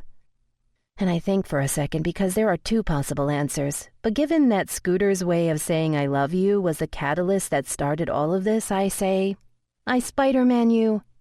And I know immediately when his face falls that I got the answer wrong. But I don't care because I still got to tell him I love him. So then I try my other guess. Spider-Man, Batman, Superman, Iron Man. "Yay!" he shouts, jumping up and down before hugging me tightly as Dane and I laugh. Dane looks up and meets my eyes as he holds out an envelope. "I guess things are as perfect as they seem." "Imperfectly perfect," I tell him with a quiet smile as I open up the envelope. "Why the superheroes? Because after that night at the track, I'm not scared anymore. My childhood comfort isn't needed because I have you, Rye. It's your name I chant now, not theirs. The clue to your next location. Welcome to the big leagues, Ace." I laugh at the memory of him telling me this, of turning my lame attempt at seduction back around on me, all the while reeling from the other words that he's written, that he holds me in as high of a regard as he does his beloved superheroes. My heart is so swollen with love that it's bursting at the seams. When I look up to meet Dane's eyes through my tear-blurred vision, he says nothing, but his eyes say it all. He's the one. I say my rushed goodbyes and hurry outside to the sexy purr of the F-12. I slide into the seat and look over at a grinning Beckett. "Where to next, Rye?" "The Surf Shack," I tell him with a shake of my head, as we just stare at each other for a beat. "What?" he asks, as he angles his head at me. I breathe in deeply and stare out the windshield for a moment, taking it all in. Nothing. I'm just trying to process all this. It's just overwhelming.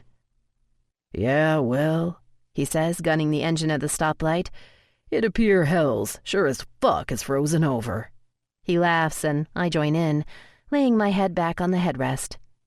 I'm thankful that Bex allows me the silence to collect my thoughts and reflect on everything Colton's told me so far today. We pull into the parking lot and my mind immediately remembers taking Tanner here and Colton's near fight with him, of the overabundance of testosterone and the shocked look on his face when I left him standing alone outside in rejection.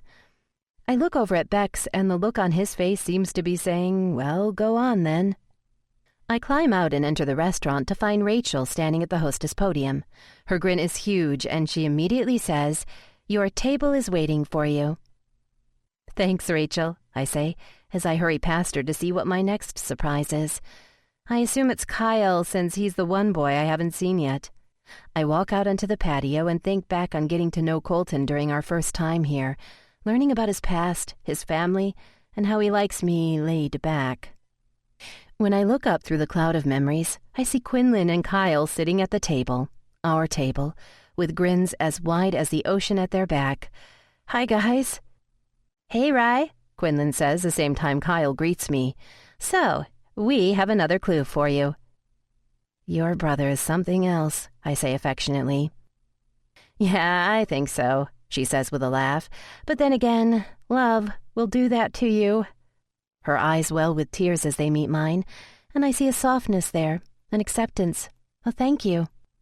Kyle interrupts our silent exchange by shoving another box toward me. Open it, he says.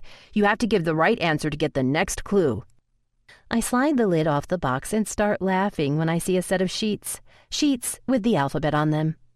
Quinn looks at me oddly and says, "I sure hope there's a good explanation for that one because it seems rather odd to us outsiders." "Oh, there is definitely a good explanation." I laugh, impressed that he didn't forget anything on this scavenger hunt. I look over at Kyle. Nothing between us but sheets. "Woo-hoo!" he says, jumping up and almost knocking over the table. Quinlan steadies the table and wraps an arm over his shoulders with a laugh. "She got it right," he tells Quinn. She responds with a nod, and he hands an envelope over to me. "Should I open this?" I ask, although my fingers are already itching to rip it apart. "Yes," he cries, startling other patrons in the restaurant. I tear it open and read the note inside. Rye, I knew more than ever when I couldn't have you how much I couldn't live without you. I might not have said it with words, but I thought about it often.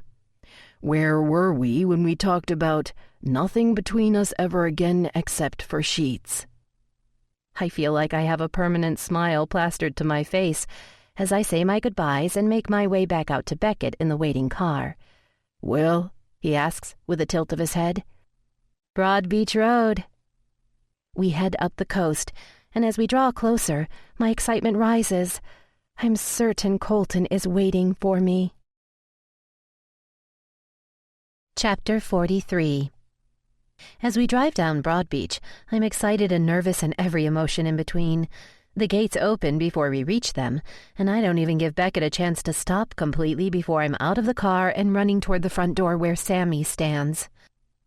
"Hi, Sammy," I say almost out of breath as I wait for him to move away from the door. "Don't you want your next clue?" His deep voice rumbles, and I think my mouth falls lax and shoulders sag because I thought there were no more clues. I thought I was in the home stretch and on my way to see Colton. "Sure," I force out. Without thinking, I suddenly cover my face to block it from whatever Sammy is throwing up into the air. For a minute, it doesn't register with me, the tiny sparkles of silver reflecting against the sun's rays, and then it hits me. Every part of my body stands at attention as goosebumps blanket my body. And it seems so funny, really, that this strong, intimidating man is standing amid a rainfall of sparkle. It's priceless in more ways than one, because it's glitter in the air. The sob strangles in my throat as a smile spreads across Sammy's face as he holds out a box to me. I take it from him, words robbed and my heart tumbling fearlessly. When I open the box, the tears I have held don't stand a chance because inside is a coffee mug filled with sugar cubes. And it may be corniness at its finest, but the thought that Colton heard me that night, heard me tell him the significance of the Bridge of Pink's song, and is saying it back to me right now on top of all of the other gestures he's made tonight, wrecks me, undoes me, lays me wide open, and completes me with a single ugly pink coffee mug filled with sugar cubes. "So?" Sammy asks, trying to suppress the grin on his face at my over-emotional reaction to this tacky clue. "You called me sugar," I tell him with a wavering voice and a smile on my face. "Atta girl." He laughs and steps aside, opening the door behind him. "Last clue." My eyes flash up to his. "Go where you first heard this with Wood." "Thanks, Sammy," I yell over my shoulder as I run like a madwoman through the house and up the stairs. My heart is pounding and my hands are shaking and my mind is reeling, desperate to see him, touch him, kiss him, thank him. But when I reach the patio, it's empty except for hundreds of lit candles sprinkled over every imaginable surface. I gasp at the beauty of the soft lights twinkling amidst the darkening sky as I walk into the upstairs terrace. I run my finger over the top of a chaise lounge as I hear glitter in the air floating softly on the speakers above and laugh. "Fucking pink." It's his amused voice, that rasp that washes over me, holding me a willing hostage, and as much as it startles me, it makes me feel at home. "Fucking pink," I repeat as I turn to face Colton, the man I love with all of my heart, standing before me with the sunset at his back, haloing his dark features in its soft light. So many emotions surge through me as he stands there, hands shoved deep in the pockets of his worn denim jeans, his favorite t-shirt covering his shoulders leaning casually against the door jamb, and that half-shy smile that melts my heart gracing his lips. "Did you have a good day?" he asks casually as his eyes rake up and down the length of my body, his tongue darting out to wet the lips he's fighting not to turn into a full-blown smirk. And God, how I want to run into his arms and kiss him senseless, my body vibrating with both an emotional and physical need so strong that I squeeze my hands around the coffee mug to prevent myself from giving in. I was kind of sent on a wild goose chase, but I'm pretty sure I'm right where I belong now. He pushes off the wall and saunters slowly my way. Sex personified and then some. "And where would that be?" he asks, with an arch of his brow. His nonchalance is killing me, burning a hole right through the fire raging inside of me. All I want to do is devour this man. This man who put thoughts and words and mementos of our time together and wrapped them up in one neat package for me to unravel piece by piece, allowing me to remember the significance of each and every one. And more importantly, he remembered each and every one, that they all matter to him as much as they do to me. Right here, I breathe. I belong right here with you, Colton. I step toward him, my need, my fix, my eternal addiction, and reach out to place my hand on his cheek when all I really want is to pull him to me and hold on forever. Thank you, I tell him. Our bodies mere inches apart, but our hearts undeniably connected. I'm speechless. He lets his smile spread and reaches out to play with a curl resting on my shoulder. I watch as his eyes follow his fingers. The fact that he seems nervous over my compliment makes him that much sweeter, and this whole evening that much more meaningful. After a beat, his eyes move slowly back to mine, crystal green, swimming with emotion, a soft shrug of his shoulders. "You are the most selfless person I know. I just wanted to do something to show you how much it means to me. I wanted the boys to be a part of it all so they can show you how much it means to them, too." Tears well in my eyes for the 100th time today, and I swallow down the lump in my throat as I look at this man so beautiful inside and out. A man I once thought arrogant, who only looked out for himself. A man that proved me wrong in spades. Or I guess I should say in aces. I rub my thumb back and forth on his cheek and smile at him. I'm floored, overwhelmed really, by everything you put into this. I look down for a minute to try and steady the waver in my voice. No one's ever done something like this for me before. He leans in and brushes the sweetest of kisses against my lips. I try to deepen the kiss, ravenous for the rest of him, the sound of his sigh, the heat of his touch, but he pulls back, kisses the top of my nose, and then rests his forehead against mine. He brings his other hand up to match the first, fingertips tangled in my hair, while palms cradle my jaw. "So, a first of sorts," he says, the heat of his breath warming my lips. "Yes." I release a shaky breath, my heart pounding. "Good, because, Rye, I want to be your first, your last, and every fucking thing in between." He emphasizes each word, as if it almost pains him to say them. My heart squeezes because the hopes and dreams I've wished for us are now a possibility. But before I can truly grasp the reality of this, he leans back and looks into my eyes. He stares at me with such intensity that it's like he's seeing me for the first time, and then he asks me a question that I wasn't expecting. "Why do you love me, Riley?" I jostle my head and look back at him, so many things passing through my mind that I can't get the words out, so I just laugh. He looks at me oddly, and I take advantage of the break to catch him off guard and grab the back of his neck to pull him down to me. My lips are on his in a heartbeat, my tongue slipping between his parted lips and melding with his. I can feel his surprise in the tightening of his lips, but it dissipates in seconds as his hands reach out to mimic mine and tangle in my curls as we slip into the gentle tenderness of the kiss. I show him why I love him with the caress of my tongue, the satisfied moan in my throat, my unrequited need to always have more from him. And although it's not nearly enough for me, I pull back with his taste on my tongue and look him in the eyes. I love you, Colton Donovan, for so many reasons. I have to stop because emotion overwhelms me, and I want him to see my eyes when I say this to him so that he knows with certainty why I feel how I feel. I love you for who you are, for everything you aren't, for where you came from, and for where you want to go. I let a soft smile play over my lips as I look at him, the man I love so much, and allow myself to feel everything that I'm telling him. I love your little boy smirk hidden beneath your bad boy sneer. I love you because you've let me in, handed me your heart, trusted me with your secrets, and let me see the side of you that no one else has gotten to. You've let me be your first. My voice breaks on the last words, and tears pool in my eyes as I stare at him, overcome with emotion. I love that you have an affection for cotton candy and sexy-ass cars. I love this dimple right here. I lean up and lay a kiss where it's hiding, and I love this right here, I say, running my hand over the stubble on his face.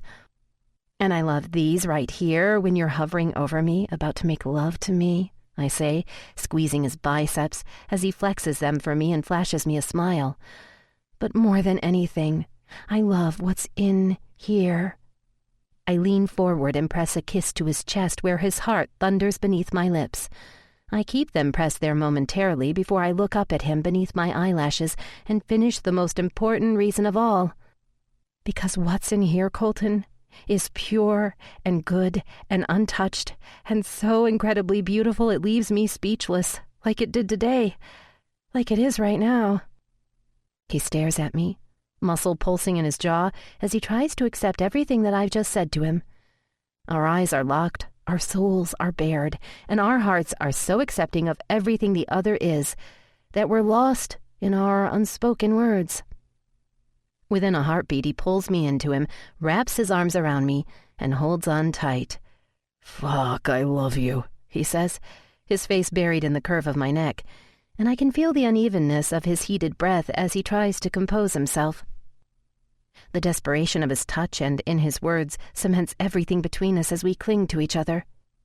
"This is what I mean," he murmurs, pressing a kiss to the side of my neck, his mouth a whisper from my ear. "Tonight's supposed to be about you, completely about you, and yet you just gave me so much that I can barely fucking breathe right now." He leans back and the emotion in his eyes is overpowering. Little boy, grown man, and rebellious rogue are all looking at me right now, all telling me they love me. He takes in a deep breath and forces a swallow. "It's impossible to be around you, Rye, and I'll be moved by you somehow, some way. You leave me tongue-tied and make my goddamn stomach twist in knots half the time." He shakes his head and I smile at him, so touched by his compliments. He reaches out and moves a piece of hair from my face. "You loved me at my darkest," he whispers, and steals my breath. The stark reality of his words cause goosebumps to dance over my flesh, and I'm speechless. His eyes glisten with moisture as he bites his bottom lip before finding the words he needs to finish expressing himself. "You loved me when I hated myself, when I pushed you away and tried to hurt you so that you couldn't see everything from my past. You accepted my fear and loved me because of it." He shakes his head.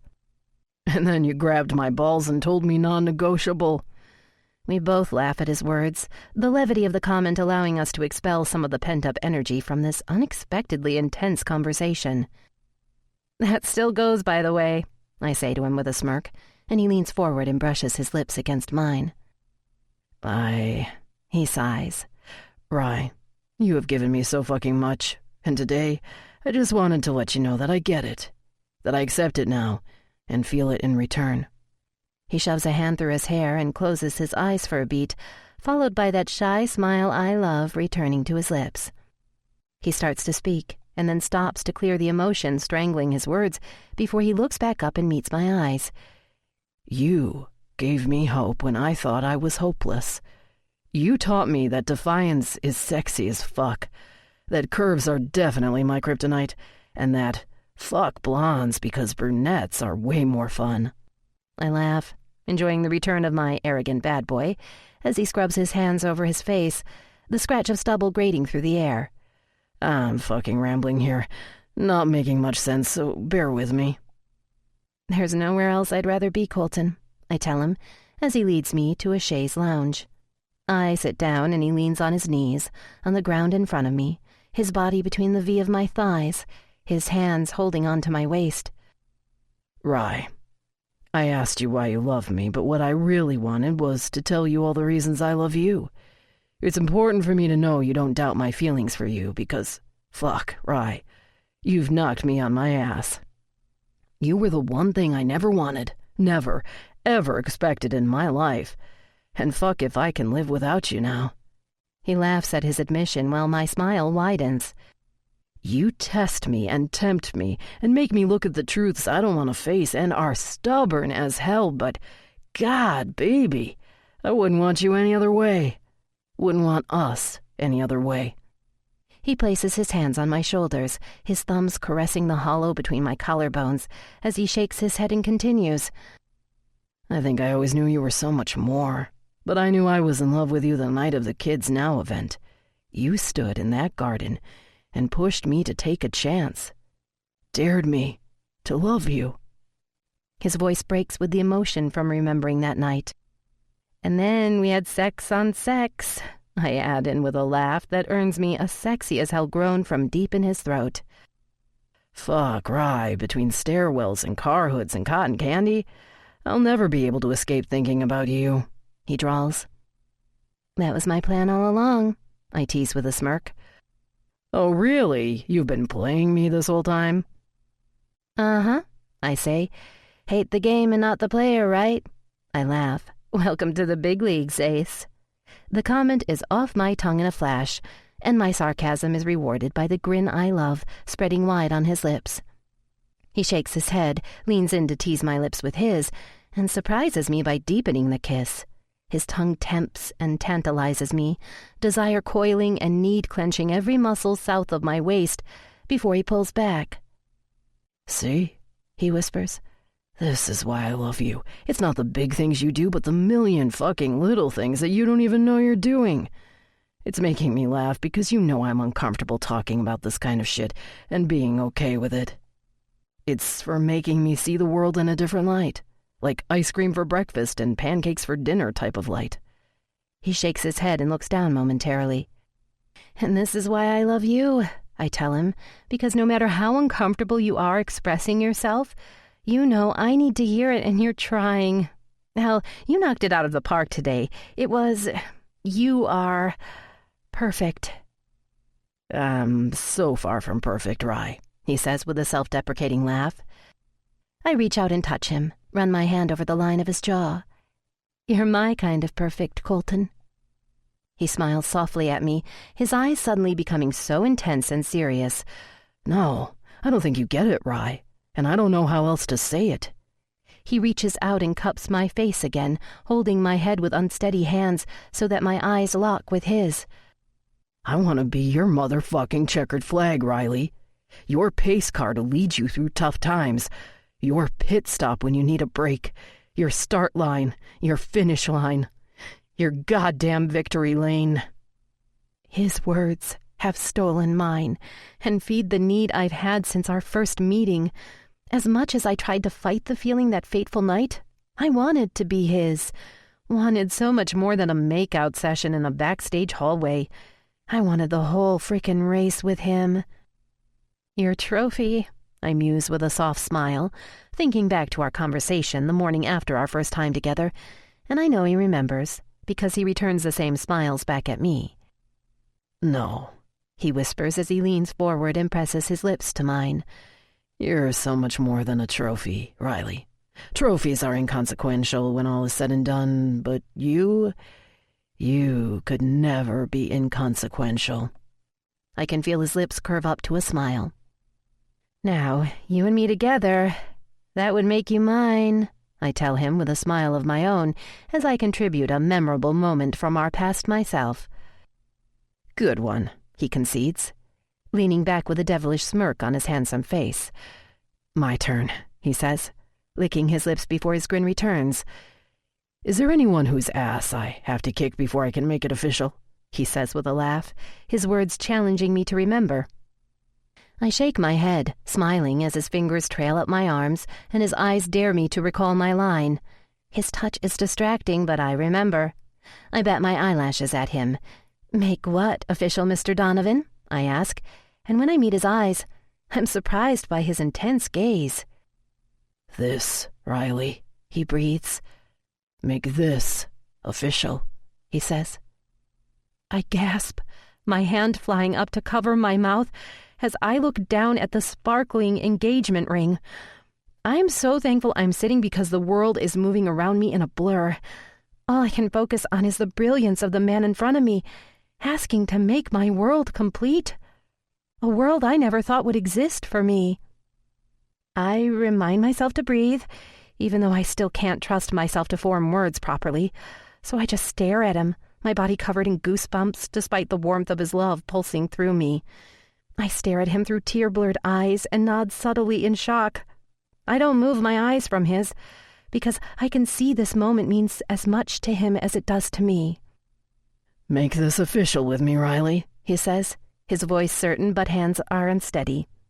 I love the fact that he's nervous, that I mean so much to him that he's worried I might say no. "I told you once that if I couldn't say the words, I'd do anything I could to prove to you how I feel about you. Well, I can say the words now, baby. You showed me how. I love you." His eyes hold mine, but I can't help but look down at that shy smile of his that owns my heart. "I love who you are and what you make me. I love that your spark has stopped the blur. That you wanted to race with me. That I don't need the superheroes anymore because I need you instead." He shakes his head slightly and nervously laughs before he begins again. "Shit, we've already done the for better or worse part, and the in sickness and health. So let's do the till death do us part, too. Make a life with me, Riles. Start with me, end with me, complete me. Be my one and only first. Be my goddamn victory lane and my fucking checkered flag, because God knows I'll be yours if you'll let me. Marry me, Rye?" Tears are coursing down both of our faces, and I'm so overwhelmed by the beauty of his words and the outpouring of his soul that I can't speak. So I show him instead. I lean forward and press my lips to his, the taste of salt mingling on our lips as I pour myself into the kiss. And then I start giggling as my lips are pressed against his, and emotions run rampant through me. I can't help it. I lean back and dash away my tears as he looks at me. "You're killing me here, Rye." His voice wavers, a mix of exasperation and anxiety. His eyes hold mine, beseeching, imploring, pleading. And I realize that I know the answer without a doubt, but never told him. "Yes, Colton," I say, my voice escalating with excitement as more tears form. "Yes, I'll marry you." "Thank Christ." He sighs and shakes his head, total adoration in his eyes as he looks at me. My eyes are still locked with his, but his hand reaches out to take mine. He breaks our connection and looks down, drawing my eyes down to watch him slip the cushion-cut canary diamond, framed by smaller diamonds, onto my ring finger. We are silent as we stare at it, the enormity of the moment hitting us. The ring is beautiful and huge, but a simple gold band would have done the trick, because when I look up, there's my real prize. Dark hair, green eyes, stubbled jaw, and a heart that owns me, mind, body, and soul. "I love you," I whisper. "I love you too," he says, and presses a kiss to my lips, and then throws his head back and laughs before yelling at the top of his lungs, "She said yes!" I'm startled by his shout, but then I understand when I hear a roar of cheers and rush to the edge of the terrace. When I look down, I'm shocked to see everyone looking up at us from the patio below. Everyone from today, including both sets of our parents. They're all cheering and whistling, and all I can do is shake my head and accept their happiness. I wave at them all, holding my hand out to show off my ring and celebrate with them. I look over at Colton and the emotions swallow me whole. I love him with all my heart. No questions, no doubts, no fears. "Hey, Riles," he says, pulling me into him, "if they're gonna stare." He raises an eyebrow and smiles when he sees the ring on my left hand resting on his bicep. I throw my head back and laugh before completing the line for him. Might as well give them something good to stare at. He raises an eyebrow at me, Fuck, I love you, soon-to-be Mrs. Donovan, he drawls out, chills dancing on my spine and a smile spreading on my lips as he leans forward and kisses me. The cheers rise to a riotous level down below, but all I hear is Colton's soft groan. All I feel is every place our bodies are touching. All I know is that the warmth spreading inside of me, taking hold, is finding permanence. Everything else fades away. The crowd below, the world beyond. Because everything I need is right here in my arms. The one thing neither of us ever wanted turned out to be the one thing we don't ever want to live without. Each other. Chapter 44. 1 year later. You're late. Who do you think you are? The bride or something? It's all the text says, and I laugh as I try to type a text back, but can't because my hands are shaking. I can't steady them, and yet I need to. If my mom walks in, she's going to think I'm nervous. She's going to think I have doubts and that my feet are getting cold. And that's the farthest thing from the truth. Because I am so ready to dive in head first, so excited to see him, to kiss him, to become officially his. I'm bouncing up and down with excitement. My stomach churns because I can't wait to see his face, the best part of a wedding, I think, when he'll see me for the first time. I look down at my phone and reply, I can be late if I want to. It's my wedding. Rule number 1, the bride, the wife, is always right. Non-negotiable. I look out the window of our bedroom to the deck below and take in the tropical paradise the terrace has been transformed into. Our close family and friends are milling around. The boys are all dressed in matching tuxedos, ushering them to their seats. I enjoy this quiet moment away from the frenzy that ruled my morning and the chaos I know will ensue shortly. My last few moments as Riley Thomas, dressed in white, every ounce of me ruched and inlaid and princessed to perfection, with one simple exception that I refused to budge on. I look in the mirror at the black and white checkered sash that wraps around my waist and falls down the back of my dress, my little ode to Colton and our private joke. I laugh, my body already strung so tight with need that I know his simple touch will set me off. I smirk, thinking of the checkered flag theme that's carried over to my undergarments and the groan I'll hear when Colton discovers it later. And I'm so desperate for that part, considering I've not let him touch me for the past month, regardless of how much he begged and pleaded. But when I decided to screw my own rules, give in to my own desire of wanting him to make love to me, he rejected me. Welcome to the big leagues, his preferred comment of choice. Ace, you already dominate my mind, heart, and soul. In the bedroom's just an added bonus. Besides, since when do you follow rules? I hit send as I breathe in deeply and smile at my reflection. Hair swept up with loose curls falling haphazardly, eyes bright and without doubt, so ready to walk down the aisle to the man I want to spend the rest of my life with. My gaze catches the glimmer of the wedding traditions I'm wearing, and I pick my phone back up. I love my gift. You didn't have to. Thank you.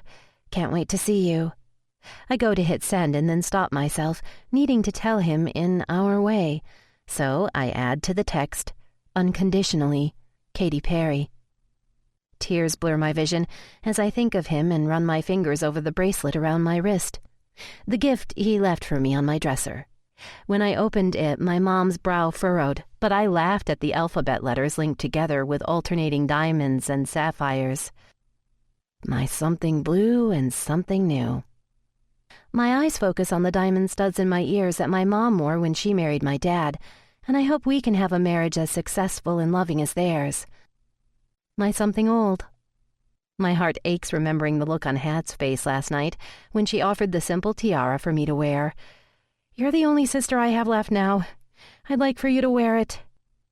My something borrowed. I close my eyes for a moment, emotions threatening to overwhelm me as I take this all in. As I etch in my brain what this feels like, life-changing and yet so full of excitement all at once. And then my mind drifts toward the man I can't wait to spend my life with, the man who caught me that first day, and despite a few bumps, has never let me fall, except for more in love with him. every single day. What is Colton thinking and feeling right now? Is he jittery, nervous? Does he feel as certain as I do? My phone alerts me again. Get used to being spoiled. Not too much longer now. You know how much I love you because I'm handing over my balls momentarily to type the next song title. But fuck if it's not true. Halo. Beyonce. Woo! Ball's back in place now. And hey, there's a lot of dressed-up women down here. How will I know which one is you? The words to the song hit me the same time as his sarcasm, and I emit a sobbing laugh, my body unsure which emotion it should let rule. And I decide to let them all rule, every single one, because this is a once-in-a-lifetime kind of day. And because I allow myself to feel everything right now, all I want is him, desperately. I appreciate all of the guests being here, but I couldn't care less about all of the pomp and circumstance because what matters most is the man that's going to be waiting for me at the end of the aisle. I pick up my phone one last time, a soft smile on my face, and type, "I'll be the one in white." The knock on the door pulls me back from my thoughts. "Come in." "You ready, sweetheart?" My mom's voice tugs at all of the emotions rolling through me, and I have to fight the burn in the back of my throat. I keep telling myself not to cry, that I'll mess up my makeup, but I know it's futile. I've shed a lifetime of tears over the past 3.5 years. I'm entitled to ruin my makeup with tears of joy now. Yeah, I am. I look over at my mom, and my lips curve into a soft smile that reflects hers. She holds my gaze. The pride, along with a tinge of sadness that she's letting me go, is evident in her blue eyes. "Don't start," I warn her, because I know if she begins crying, so will I. "I know." She sniffles and then laughs as she places her hands on both sides of my cheeks and stares into my eyes. "He's the one, Rye. A mother knows these things." She shakes her head, a soft smile on her face before she answers the question in my eyes. "He dances in the rain with you. That's how I know." I swallow back the tears again as I recall her advice the day we left the hospital, about how life isn't how you survive the storm, but how you dance in the rain. And if I had any doubt about what I was about to do, it would have vanished in an instant with her simple comment. Nothing like a mother's stamp of approval to make my moment that much sweeter. I'm about to say something when Hattie comes barreling through the door. "Time to fly the flag, baby, because it's altar time," she says with a whistle. "Hot damn, woman." "Thanks," I laugh, as she and my mom start to gather my dress up and we move toward the staircase. The soft notes of "A Thousand Years" is being played on an acoustic guitar down below. The words reveal everything I feel about the man waiting for me. Quinlan gives us the go-ahead from downstairs that signals Colton is in position and can't see me. My mom and Hattie help me walk down the stairs with my train so I don't trip and break my ankle. We reach the bottom floor, and my mom pulls me into a tight hug before pulling back and smiling at me with so many emotions swimming in her eyes. "I know," I whisper to her with a nod as Shane comes to escort her to her seat. I feel a hand on my arm and turn to find the soft smile of my brother looking so handsome in his tux. Tanner locks eyes with me and just shakes his head. "It's definitely not dress up at Nana's house," he teases, love reflected in his eyes as he reaches out and grabs my hands. "You ready to do this, Bubs?" I nod my head vigorously, emotion clogging my throat as I think back to when we were little and used to play wedding at our Nana's house. Gummy lifesavers for wedding rings and stuffed animals for guests. "Never been more ready," I tell him, kissing him on the cheek as my usually stoic brother's eyes well up with tears. "You look stunning." He shakes his head in disbelief one more time before placing a soft kiss on my cheek. "Dad?" I ask, looking over his shoulder for our father. "Trying to compose himself," he says with a wink. "It's not every day you give your baby girl away. He'll be here in a second."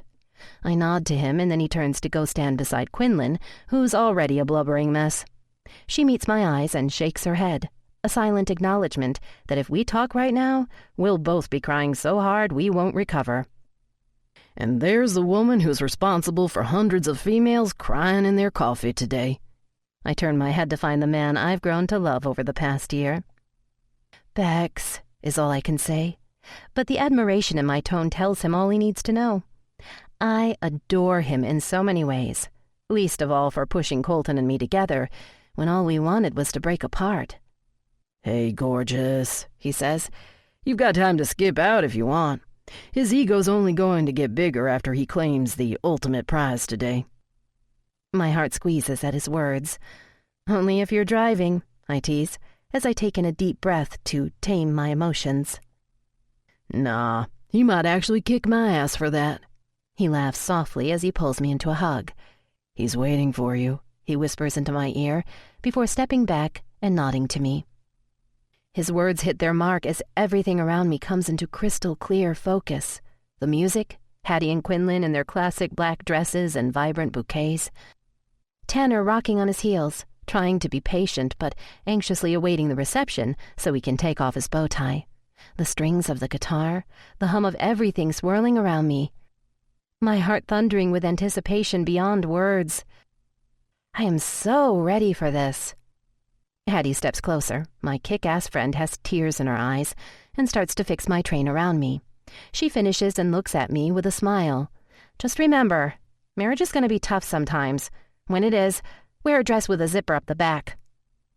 I laugh as I look at her like she's crazy. "He'll have to touch you to help you undress, and what's underneath will make him forget whatever it is he's pissed at." She raises her eyebrows. "Then will come the best part. Makeup sex." She laughs, causing me to roll my eyes. "Thanks, Had," I tell her with a shake of my head, because even though I'm sure about what I'm about to do, my stomach's just dropped to my feet. "I love you, Rye." She presses a kiss to my cheek as I bite my lip and nod. "One for luck," she whispers to me. "And one for courage," I whisper back and kiss her cheek in turn, not needing the tequila this time, because I'm high enough on emotion as it is. She starts to walk toward Beckett as Quinlan and Tanner start their walk down the aisle, but stops and turns back. "Hey, Rye?" "Yeah?" "Today's going to go incredibly fast. Everything is going to hit you at 100 miles an hour. Make sure you stop and take it all in so you can really remember the first day of the rest of your lives together." I can't even breathe. I'm trying so hard not to cry right now. I nod and blow out a loud breath, trying to compose myself. Our eyes hold, unspoken words passing between us, before she turns and loops her arms through Beck's and starts their walk. I peek around the curtain, wanting to see everything, take it all in, but all my eyes do is search for him, and from where I stand I can't see him. So I look over our family and friends, Colton's crew, my co-counselors. Our families fill the chairs and watch as our best friends walk down the aisle together. I catch Dorothea's eyes, her smile widening as she mouths "gorgeous" to me before nudging Andy. He turns his head immediately, and our gazes lock before he nods his head subtly, the expression on his face filled with awe and gratitude. "You ready, kiddo?" The voice of the man who I used to compare all men to is behind me, and I know I'm going to lose it. I turn around and stare at my father, so incredibly handsome, and my whole body trembles with the thought that I'll no longer be his little girl after today. I breathe out a shaky sigh as he looks at me, unable to hide the tears pooling in the corners of his eyes. "You did good, Rye." He nods his head, strong chin quivering with emotion. And my first tear slips down my cheek after I hear what every little girl wants from their daddy: approval, especially about the person I've chosen to spend the rest of my life with. "Thank you, Dad." I can't manage much more without the floodgates opening, and I know he feels the same way because we both look away. Pachelbel's canon begins and chills cover my body. That's my cue. My dad holds his elbow out to me, and I weave my hand through it, holding on one last time. He'll always be my hero, and the one I look to for advice, but it's time to step toward the man who I'll make new memories with. My future. My once upon a time. My happily ever after. "You've never looked more beautiful," he whispers to me as we step into the doorway, and my eyes blur with unshed tears. "Your husband is waiting." Those bittersweet words, a daddy letting his little girl go, nearly break me as I force a swallow down my throat to keep the waterworks at bay. I draw in a deep breath and look at the colorful rose petals scattered on the white fabric aisle in front of me. I blink away the moisture from my eyes, because when I raise them to see Colton for the first time, I want this moment to be crystal clear, unhindered, perfect. Just like the love I feel for him. We take the first step. I hear the rustling of our guests as they strain to see me, and hushed murmurs when they do. I hear the violin strings and the click of cameras. I feel my pulse thunder through my veins and feel the trembling in my dad's arm as we take this most important of walks together. I smell the flowers that litter the terrace mingled with the soft ocean breeze. I try to take it all in, take Hattie's advice and memorize every single detail. And above all that, I hear Colton inhale as I come into view, and I can't wait any longer. Every part of my body is vibrating with anticipation. I look up, and my feet move. But my heart stops and beats again. My breath is punched from my lungs as I lock eyes with Colton and take in the stunned look on his face. The man who is always so sure of himself looks like the world is stopped, tilted, and spun off course. And the funny thing is, it has, starting the minute he caught me in his arms. Our eyes remain locked. Even when I kiss my dad on the cheek and he shakes Colton's hand before going to sit with my mom. Even when Colton takes my hands in his and shakes his head with a little chuckle and says, "Nice checkered flag."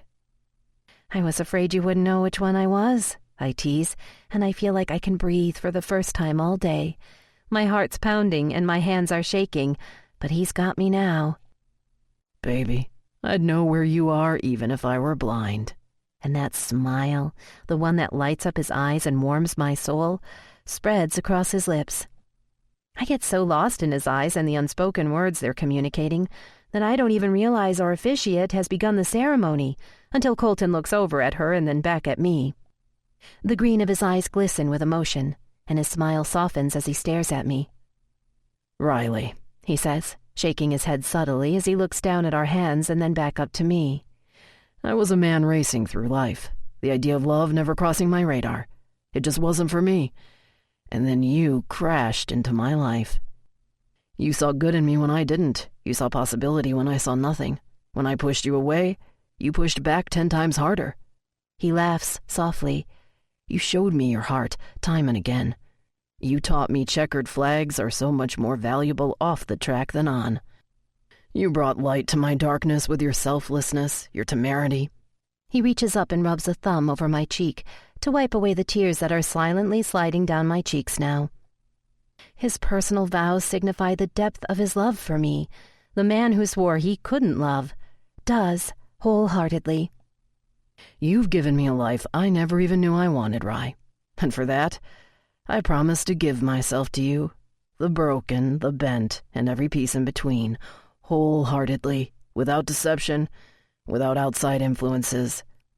I promise to text you songs to make you hear me when you just won't listen.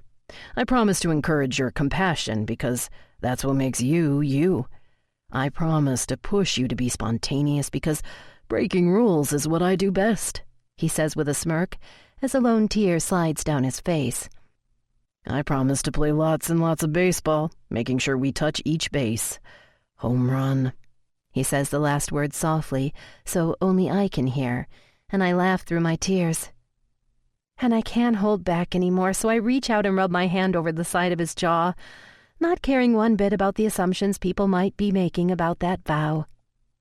"And that right there, that laugh, I promise to make you laugh like that every single day.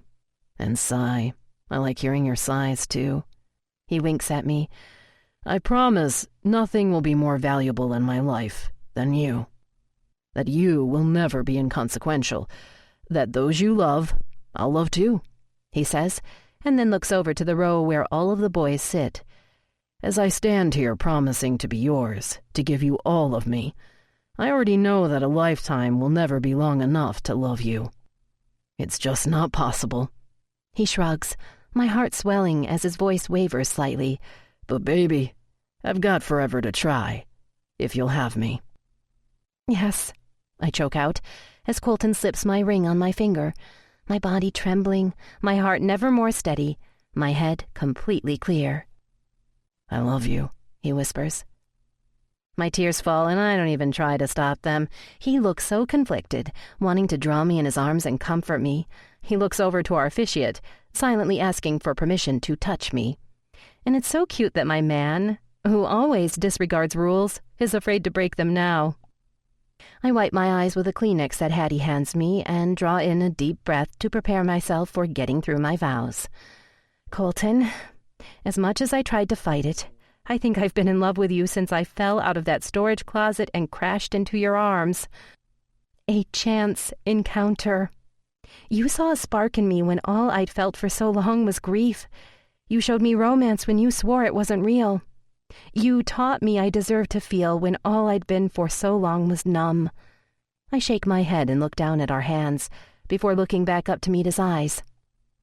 You showed me scars, inside and out, are beautiful, and to own them without fear. You showed me the real you. You let me in, when you always shut others out. You showed me such fortitude and bravery that I had no choice but to love you. And even though you never knew it, you showed me your heart time and time again, every bent piece of it. I breathe, my trembling hands holding his. And the look in his eyes, filled with acceptance, adoration, reverence, is one I will never forget. Tears slide silently down his cheeks, in such stark contrast to the intensity on his face, but I see his vulnerability. I feel the love. You say I brought light to your darkness, but I disagree. Your light was always there. I just showed you how to let it shine. You're giving me the life I've always wanted, and for that, I promise to give myself to you. The defiance, the selflessness, the whole damn alphabet, wholeheartedly, without deception, without outside influences. And I can't help it. Even though I know it's against the rules, I lean forward and press a soft kiss to his lips. And when I lean back, the look in his eyes and the lopsided smile on his face is one I'll remember for the rest of our lives. Rule breaker, he teases with a raise of his eyebrow as I prepare to finish my vows. I learned from the best. I shake my head and look back at him with clarity. I promise to encourage your free spirit and rule-breaking ways because that's what makes you, you. I promise to challenge you and push you so we can continue to grow into better versions of ourselves. I promise to be patient and hold your hand when you want it held the least, because that's what I do best. I promise to text you songs too so we can keep the lines of communication open between us. And I promise to wear dresses with zippers up the back. I throw in on a whim, prompting Colton to look over at Hattie, who is laughing behind me. He shakes his head before focusing back on me. I promise a lifetime of laughter, ice cream breakfasts, and pancake dinners. And as much as I love waving that checkered flag, batter up, baby. My smile matches his as my love for him swells and soars to new heights. I promise that nothing will be more valuable in my life than you, because everything else is inconsequential, and you, Colton, are most definitely not. I remember sitting in a Starbucks watching you and wondering what it would be like to get the chance to love you, and now I get a lifetime to find out. And I still don't think that will be enough time. I take his ring from Hattie, the band etched with a checkered design, and slip it on his finger.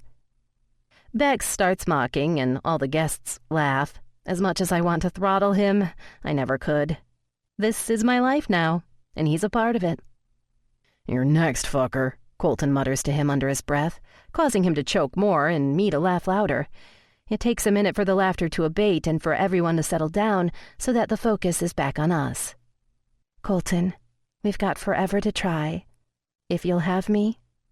You know this is permanent, right? He says softly, reminding me of the symbol forever marking my hip. I nod my head subtly as he looks at me, head angled, eyes dancing, lips smiling, and says, I wouldn't have you any other way. He looks down at his hand, the new band on his ring finger, and shakes his head for a moment as he accepts what's just happened. The look on his face is priceless, and with impatience rivaling that of one of my boys, his eyes dart over to the officiate. Yes, Colton, she chuckles, knowing exactly what he wants. You may kiss your bride. Wonderment and love flow through me. Thank Christ, he exhales as he steps into me and frames my face with his hands. This is one checkered flag I'm forever claiming." And then his lips are on mine, our connection irrefutable, as I hear the officiant announce, "Friends and family, may I present to you Mr. and Mrs. Colton Donovan." Epilogue 1. 10 years later. The vibration of the motor rumbles in my chest long before the car slings into turn 4. I track the car, my eyes glued to it as he fights traffic on his second-to-last lap, and I wonder if it will always be this way, if I'll always be a nervous wreck when he's out there. Definitely, without a doubt. I hear him shift gears as he enters into turn 2, the only turn I can't see from my place in the box along pit row, so I turn to look at the monitor in front of me. I hear the announcer growing frantic as the end of the race nears, and I don't fight my pride or smile. "Donovan's flying through turn 3. One more to go, and he's claiming the checkered flag here today, race fans, as well as taking the lead in the current points standings. Traffic moves aside as he enters turn 4, and now Donovan's on the home stretch, with no one even challenging him." His excitement is contagious as I look up from the screen to watch the car fly toward the start-finish line. And even though the outcome is unfolding in front of me, my rising anxiety won't be soothed until I can wrap my arms around him again. "And it's Donovan across first. Donovan takes the checkered flag here today at the Indy Lights Grand Prix, ladies and gentlemen. Another one in the bag for this talented driver. I know we'll see so much more of in Victory Lane." The box around me buzzes with excitement, but I don't even stop to chat because my headset's off and I'm jogging down the stairs. Everyone knows the drill by now, so I'm not worried about who's with whom or where we'll meet up again. I fight through the crowd just in time to see his car slowly enter the black and white checkered staging area of Victory Lane. My body vibrates with excitement, and my heart is in my throat as I see the crew descend around him, reaching their hands into the open capsule of the car and squeeze his shoulders or pat the top of his helmet in congratulations. I stand back letting them have their team moment, anxious to congratulate him myself. I see the steering wheel get passed out, and then I watch as he unfolds his body from the car. Hands help steady him as he climbs out and finds his legs after sitting for the past 5 hours. The crew steps back as one man approaches. This has been the good luck routine for the past year. Love swells as I watch the man I fall in love with more and more every single day step forward and start to help unbuckle his helmet. The media pushes their way around me to get closer, but I remain rooted and watch the moment that chokes me up every single time I see it, a moment that will never lose its impact. The helmet in white balaclava comes off in one smooth stroke, allowing me to see Xander's eyes sparkle with the same pride and excitement I feel over his win. Colton takes his helmet from him and grabs our son in a quick embrace packed full of so many emotions. And I know what Colton is saying to him, the same thing he's told him countless times over the years. "I'm proud of you, son. I love you." These are the words he wants him to never forget or ever be ashamed to say. I swallow the lump in my throat as Colton ruffles Xander's sweat-soaked hair and then steps back to let him have his moment in the sun. Colton gets lost in the crowd as Bex steps forward and slings an arm around Xander to praise him before the media descends around them. I stand in the crowd of people around me and wait, knowing he'll find me. It takes only minutes before I feel his hands slide around my waist and pull me back against him, my softness to his steel. At the same time, I feel his mouth against my ear. "Xander did good today, huh?" The rasp of his voice has me closing my eyes momentarily and wondering how over 10 years later that sound can still get to me, can still cause every feeling to flood back like the first night we met. I angle my head sideways, his stubble tickling my skin as I move my mouth closer to his ear so he can hear me above the announcers and craziness around us. "He gets better with each race," I tell him, as I press a kiss to the underside of his jaw and hold it there for a moment. "He has a great teacher," I say, my lips pressed against his skin. "It's your turn to take the checkered flag now." I lift my head up just in time to catch him raise an eyebrow and flash a roguish smirk, and I know he's most definitely not thinking about his race next week. I can't help the laugh that falls from my lips. "On the track, Ace." "You already claimed this one." "Damn straight I did." he laughs before pressing another chaste kiss to the side of my head, leaving his lips there momentarily before murmuring, I gotta get back to the team. See you in a bit. Mm-hmm. Tell everyone dinner's at 6:30 sharp tomorrow, okay? Yup, he says, as he turns me around in his arms to face him, and then looks at me for a beat with that soft smile I love. The years have been kind to him, a few more lines around his eyes perhaps, but he still has the same Adonis-like looks that stop my heart. He leans forward and presses a kiss to my lips, and it takes everything I have to not sink a little farther into him, because even after all this time, I simply can't get enough of him. Like everything else about me, he senses my need for him, and I can feel his smile on his lips before he brushes one last kiss against mine. He leans forward and whispers into my ear, There'll be plenty of that later. Whatever happened to what I want, where I want, huh, Ace? I challenge him. I love the carefree sound that falls from his lips as he throws his head back in a full-bodied laugh. He shakes his head and just looks at me, his eyes darting over to a meeting room over my shoulder. I believe I already proved that theory earlier this morning, Mrs. Donovan. His words cause the ache he'd sated earlier on the desk in that room to come back with a vengeance. He trails a finger down my cheek. I'll be more than happy to prove that point to you again, a little later tonight, though. Oh, no worries, I smirk. Your point was more than proven.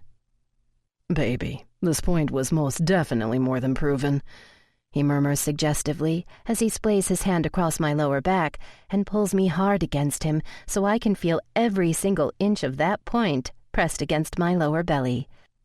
All I can do is breathe out as every part of my body craves him again. Fuck, I love you, he says, pressing a chaste kiss to my lips before winking at me and walking back toward Xander and the race team. And all I can do is watch his back as he walks away, strong shoulders, head held high, and still sexy as hell. I shake my head, reminded of when all those years ago, as he walked away from me in a race suit, how he called out my name, found the courage to tell me he raced me, and changed more than just our lives.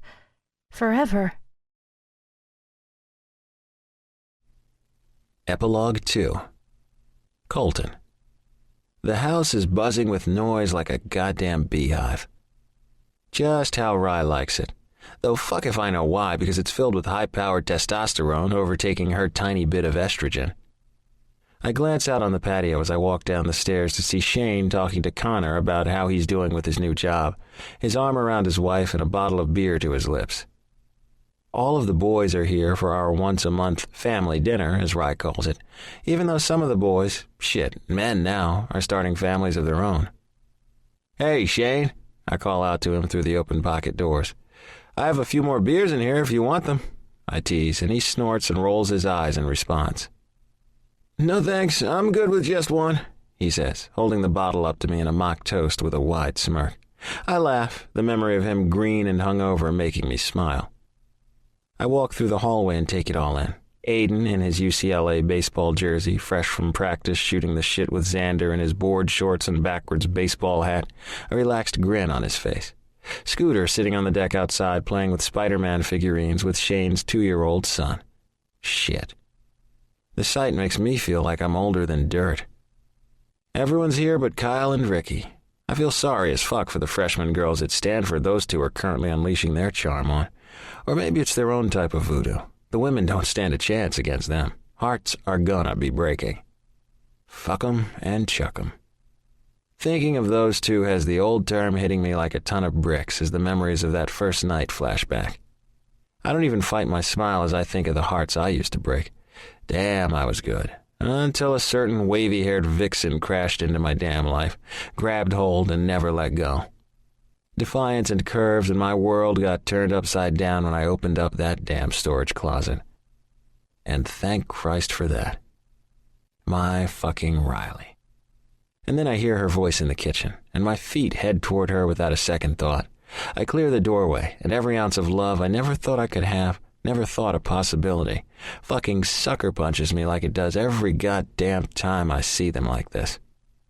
Pots are boiling on the stove, the microwave is dinging, and the Goo Goo dolls are playing overhead. But I don't notice any of that, because my eyes are fixed on the sight before me, my heart beating like a damn freight train. They're sitting cross-legged on the floor, knees touching, giggling uncontrollably over some shared secret, flour coating their hair and faces, and complete adoration reflected back at one another. I stand there and watch them, my soul aching in the best fucking way possible at how I'm the luckiest son of a bitch on the face of the earth. I've been to hell and back, but it was worth every goddamn second for what I feel right now. Feelings that aren't so fucking foreign anymore. The ones I can't imagine living a lifetime without. The giggles stop as a pair of green eyes look up at me from beneath dark lashes, freckles on his scrunched nose dusted with flour, and a lopsided smirk on his lips. He just looks at me, gauging if I'm going to get upset at the mess he obviously played a part in. Then violet eyes look up at me, that soft smile, on those lips I love, directed straight at me, and I silently marvel at how that simple smile gets me every fucking time, no matter how many years have passed. It has me wanting to pull her into my arms, share all my secrets, and fuck her senseless simultaneously. Her voodoo powers still in full fucking effect. And fuck if I'd want it any other way. I fight the smile creeping onto my lips because I'm the biggest fucking softy when it comes to him, a fact I deny regularly, and try to act tough.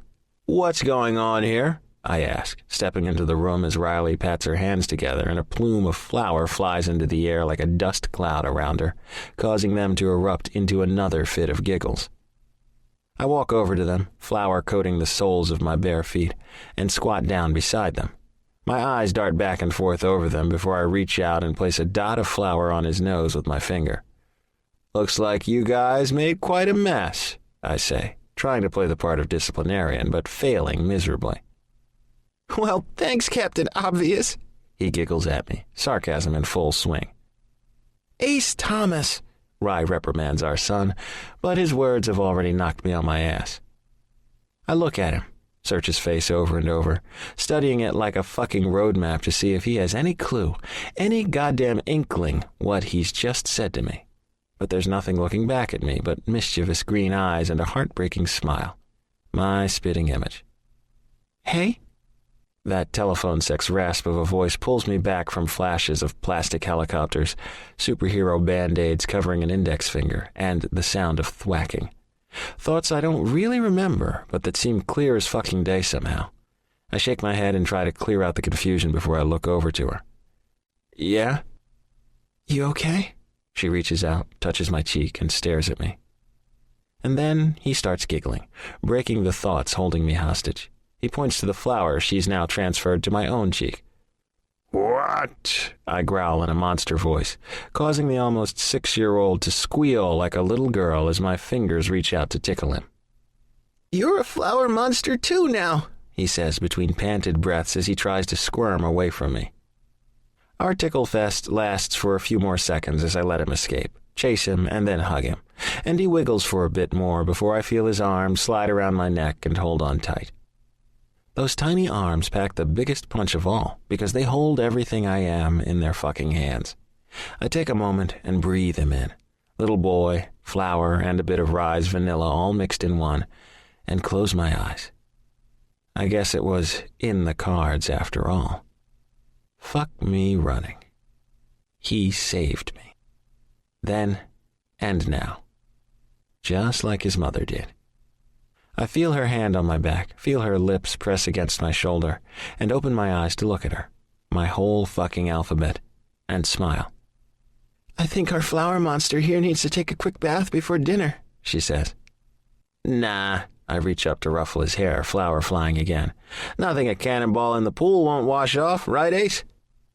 He shouts out a woohoo and gives me a high five before running out of the kitchen at full speed. I watch him run and jump into the pool, Xander yelping as the splash soaks him. "He's got you wrapped around his little finger," she says as she walks over to the sink to wash the flour from her hands. "And you don't?" I ask with a shake of my head as I walk up behind her and slide my arms around her waist, pulling her back into me. And fuck if that ass of hers pressed against my dick doesn't make me ache to take her, throw her over my shoulder, and haul her upstairs right now. I press a kiss to that spot beneath her neck, and even after all this time, her body responds instantly to me, Goosebumps appear on her exposed skin. Her breath hitches, and the fucking sigh that turns me on, as if her hands are wrapping around my dick, falls from her lips. And if her beautiful body doesn't turn me hard as fucking steel, her responsiveness does without a fucking hesitation. That, and how much I know she loves me, faults and all. How in the fuck did I get so lucky? I shake my head as all the shit that's happened in my life flashes through my mind. I chuckle. The things that hit me the hardest, that mean the most, all started with a damn storage closet, and this defiant as fuck woman in my arms who called me to the carpet, grabbed me by the balls, and told me our outcome was non-negotiable. And fuck me, we've still got a lifetime left for her to call all the shots she wants, because my balls are still nestled exactly where they're supposed to be, right in her hands. "What are you laughing about?" she asks. "Just thinking of the look on your face when you found out I'd won the auction," I told her, the memory clear as fucking day. "You were so pissed." "What woman wouldn't have been when you came off as arrogant as you did?" She snorts out a laugh and then sighs softly. And the sigh alone makes my dick start to get hard. "Arrogant? Me? Never," I tell her. "Whatever, I know you fixed that auction, Ace." And I laugh. God, I love this woman. 10 years later, and still feisty as fuck. "Baby, that answer I'll hold on to forever," I tell her, pressing a kiss to the back of her head. "That's not possible," she whispers, looking up to press a kiss to the underside of my jaw. "Because you'll be busy holding on to me." Fucking A straight I will. I squeeze her a little tighter, not wanting to let her go just yet, because, fuck, what racer doesn't want to hold on to their checkered flag a little longer? At least I know mine waves only for me. My kryptonite. My alphabet, motherfucking A to Z. My fucking